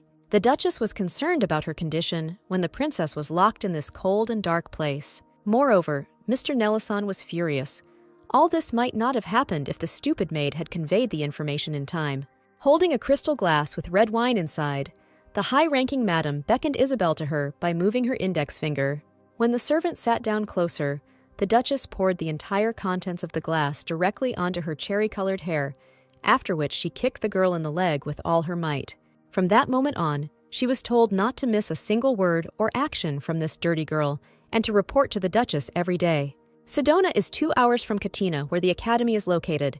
If you drive through Sedona and past the forest, there will be a field that Kevin saved. Finally, Nora arrived at the place with her cavalier, dressed in clothes typical of high society. Kevin, as promised, sent an escort. He looks quite mature, but in fact he is still a student. He talks little, so there is not much to tell about him. Nora's fears about their exposure were in vain. The worker immediately took off his hat to him and called him Honorable Sir. Nora immediately grabbed his attention and conducted further negotiations, informing him that from now on, Sir would give instructions in writing. She asked to give a tour of the territory and to tell in detail how things were going for the owner of the land. The land there was good. It had been abandoned for a long time, but it came into order faster than expected. The season is already late, so there will be no harvest this year, but everything that is planted should grow well. The worker tried planting some of the hallograss that Nora had given him and some wedge-shaped pouches, all growing well as planned. He took the shoots out of the pot, cut the stems and buried them, then they quickly grow. This even exceeded all of Nora's expectations. As Betty had guaranteed, the guy turned out to be very diligent and far from stupid. Nora expected there to be a lot of mistakes, but they sprouted so quickly. With the iron confidence of the worker Robert, it seems that the cultivation will go smoothly. As for processing and selling, Marie will handle it perfectly. You won't find anyone better in this business. But to fulfill the request, Marie will have to give up her desired position in the McKeon trading house. But this is not scary. It is possible to make it so that this job will be much more desirable for her than the previous one. The whole idea behind this was to change the medical industry, so it wasn't going to stop at just satisfying the existing demand for wedge pouches. The beginning of the great work has been made. The preparations have been completed. Even more has been done than was planned. Now all that remains is to wait. After a successful trip, Nora took on Isabel, who had already used several attempts to please the lady, but the result was negative so far. Isabel was already exhausted and angry, but was forced to fulfill all the lady's whims in order to get as close to her as possible. Having barely finished her previous business, Isabel sat down next to the lady and carefully tried to force at least some interesting information out of her. About yesterday, Nora explained that she did not call the maid yesterday because she was tired of putting up with these stupid antics and went to the study for classes with the elders. The girl tried to hook the maid, which she succeeded in doing, objectively. They were in the same status as daughters of knights, but Nora was receiving training in a decent place with a promising future, and Isabel will have to crawl on her knees and serve the masters. Pretending to have gained Isabel's trust, Nora began to tell her about what had happened last semester, but suddenly stopped and fell silent when Isabel's interest had already awakened. Isabel sat closer to the girl and asked her to tell her about her difficulties, and even promised to help her. And Nora told the story of the latest events connected with Adalia and Magarin in detail and in all the colors, which was no longer a secret for everyone. As expected, at the first opportunity, Isabel handed everything over to her mistress Valentine without missing a single detail, which was just in time. At that same hour, Valentine called her servants and was about to go and sort things out with Magarin. Her old friend greeted the princess politely, sat her down at a table with tea and treats, and thanked her for her unexpected visit. She didn't want to attack right away, so she asked leading questions about what interesting things had happened last semester that could interest the princess. Barely containing her negativity, Valentine mentioned the loss of the exam papers to push Magarin to continue her story, and she told how at first she thought that Nora had stolen the exam papers, but then it turned out that Adalia had lied to her and wanted to set her up. But from the whole story, Valentine wanted to hear only one detail, that Magarin went to the carpet to the council in inappropriate clothing. Of course, Magarin justified herself. The news she heard about the missing sheets shocked her so much that they were in a hurry and didn't even have time to change clothes, especially since they needed to look like people who ran out as soon as they heard the news. Magarin was angry that Valentine came to her with this complaint, because she was the one who had to deal with the fact that she was studying in the same class with such a lowly person, because Alandia was paying for the tuition. Otherwise, they would never have crossed paths. Valentine condemned this prank of her sister, and before that, she thought of her as a proper person, as a noble lady. She should refrain from inappropriate behavior. She called it desperate behavior that only low mistresses use because they cannot compete with noble ladies like them. Perhaps in the family of a marquis, education may be softer compared to the family of a duke, in which case it is understandable. Magarin humbly listened to all the unpleasant remarks addressed to her and remained silent, although it was clear from her facial expression that her anger was already going beyond the limits of her patience.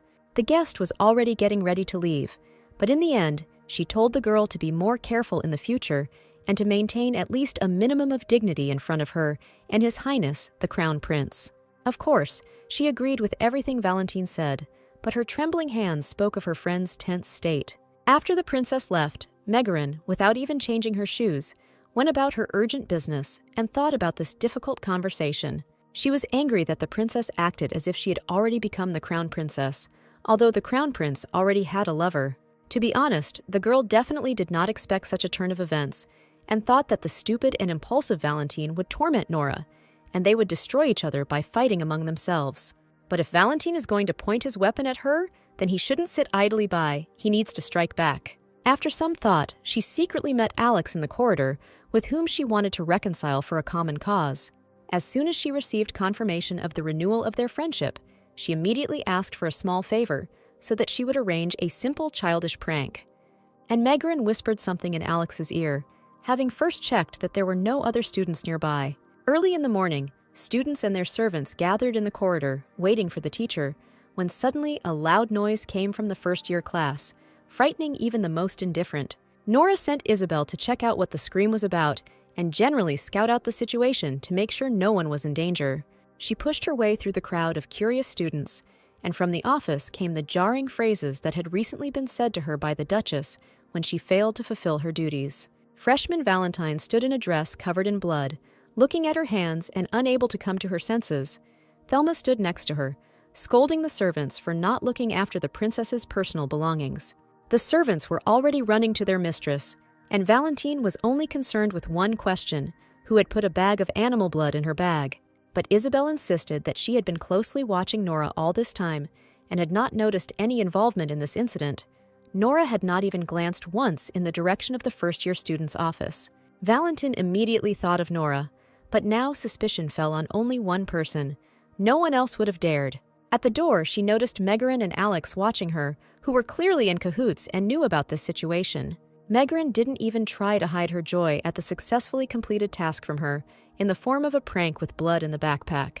After Megarin looked at Valentine with a grin, there was no need for checks and conversations. The first-year student got seriously angry and clenched her fists, wanting to give a harsh answer to the offender. Nora watched her friends leave, and deep down, she was glad that her plan had been executed flawlessly. As planned, she told Isabel about the incident last semester, and she retold it all to Valentine perfectly. The princess, especially angry about the story of Megarin walking around in her pajamas, confronted her, who responded with a literally bloody revenge. A few days later, the rumor spread throughout the school. Valentine stated that if Megarin was to attend the meetings of the high nobility, she would refuse to participate. It was a public severing of ties in the light of society. Around the same time, Lady Valentine sent her relative Nora an invitation to her upcoming party. Only the worthy are invited to this party. It will be a very luxurious and elegant event. So Valentine asked to take this invitation to Nora. Isabel was surprised that the lady was going to invite her enemy, who had locked her out at their last meeting, to such a dazzling meeting. It turned out that it was a fake invitation. Valentine was sure that Nora did not know what the real personal seal of the princess looked like, so she decided to take it out on the girl. The entire academy was already buzzing with the news of an upcoming large-scale party, an invitation to which was sent only to very influential families. Days joined the list of those invited, and was surprised because invitations were sent only to those families whose history at the court goes back more than 200 years, or at least have marquises in their family ties. Nora assured her friend that her family had significant influence, but some fools just tried to ignore it. Valentine invited Days for one of two reasons. She either wants to take her away from Nora in front of everyone, or throw them both out of the party for laughs. Isabel urged Nora to definitely go to the party. Even though they live separately, the girl is still part of the Alandia family. She also conveyed that Miss Valentine wished to welcome the guests with her relative, but Nora knew that this was a foolish plan to humiliate her with a fake seal. Influential whist nobles create seals around the time they enter school, a sort of personal signature, a personal variation on the family crest. Valentine added a bird to the Alandian coat of arms. She changed it slightly, if you look closely. Even the color of the sealing wax is different. Nora warned Days that she was going to the Kartak Corps, and they went their separate ways. The girl never liked social gatherings. They always caused pain and the worst consequences for her, but brought pleasure to her offenders. Megarin is always right, and Nora is always wrong. And under such illogical bias and double standards, All sorts of terrible and humiliating things have happened. It was one of those events. All the high-ranking guests were sitting at the tables. Only the commoner Nora stood alone among the merry gentlemen. This time, the location of the invitation was correct, but they didn't even prepare a place for her. But that wasn't the worst thing about that ill-fated evening. Suddenly, Megaran approached her, looking at Nora with open hostility, offering to find her corner for this evening, with the best view of the lake. She folded her fan and pointed with it at an object that had been prepared in advance especially for the guest. When Nora turned around, she couldn't believe her eyes. In front of her lay a bulky wooden coffin lowered into the water. Megaran gave instructions to the servant to lead the lady to her place. He grabbed the poor fellow, threw him on his back, and carried him to the coffin, right in front of all the guests, who, instead of helping, simply laughed and pointed. A stocky man threw a fragile, defenseless girl into a coffin. She screamed and struggled, but because the coffin was in the water, there was a risk of falling out of it straight into the water. All the party guests gathered around the coffin, led by Megaran, who smirked, saying that Nora was dead and should not move. With a crowd of her classmates laughing, Megaran pushed the coffin with a living person inside. The scene was extremely cruel and disgusting. After those present had had their fun, the servants pulled the soaking wet girl out of the lake and threw her on the floor. But the abuse did not end there. The hostess of this terrible evening believed that after the arranged swimming in the lake, it was time for Nora to refresh herself with the treats that had long been prepared for the special guest. In front of the already humiliated girl stood a plate with a huge, disgusting rat with a disgusting smell to the point of nausea. No matter how much she wanted to, there was nowhere to go. Two strong men surrounded the poor thing from both sides, grabbed both hands. They sat her on the floor to restrict her movements.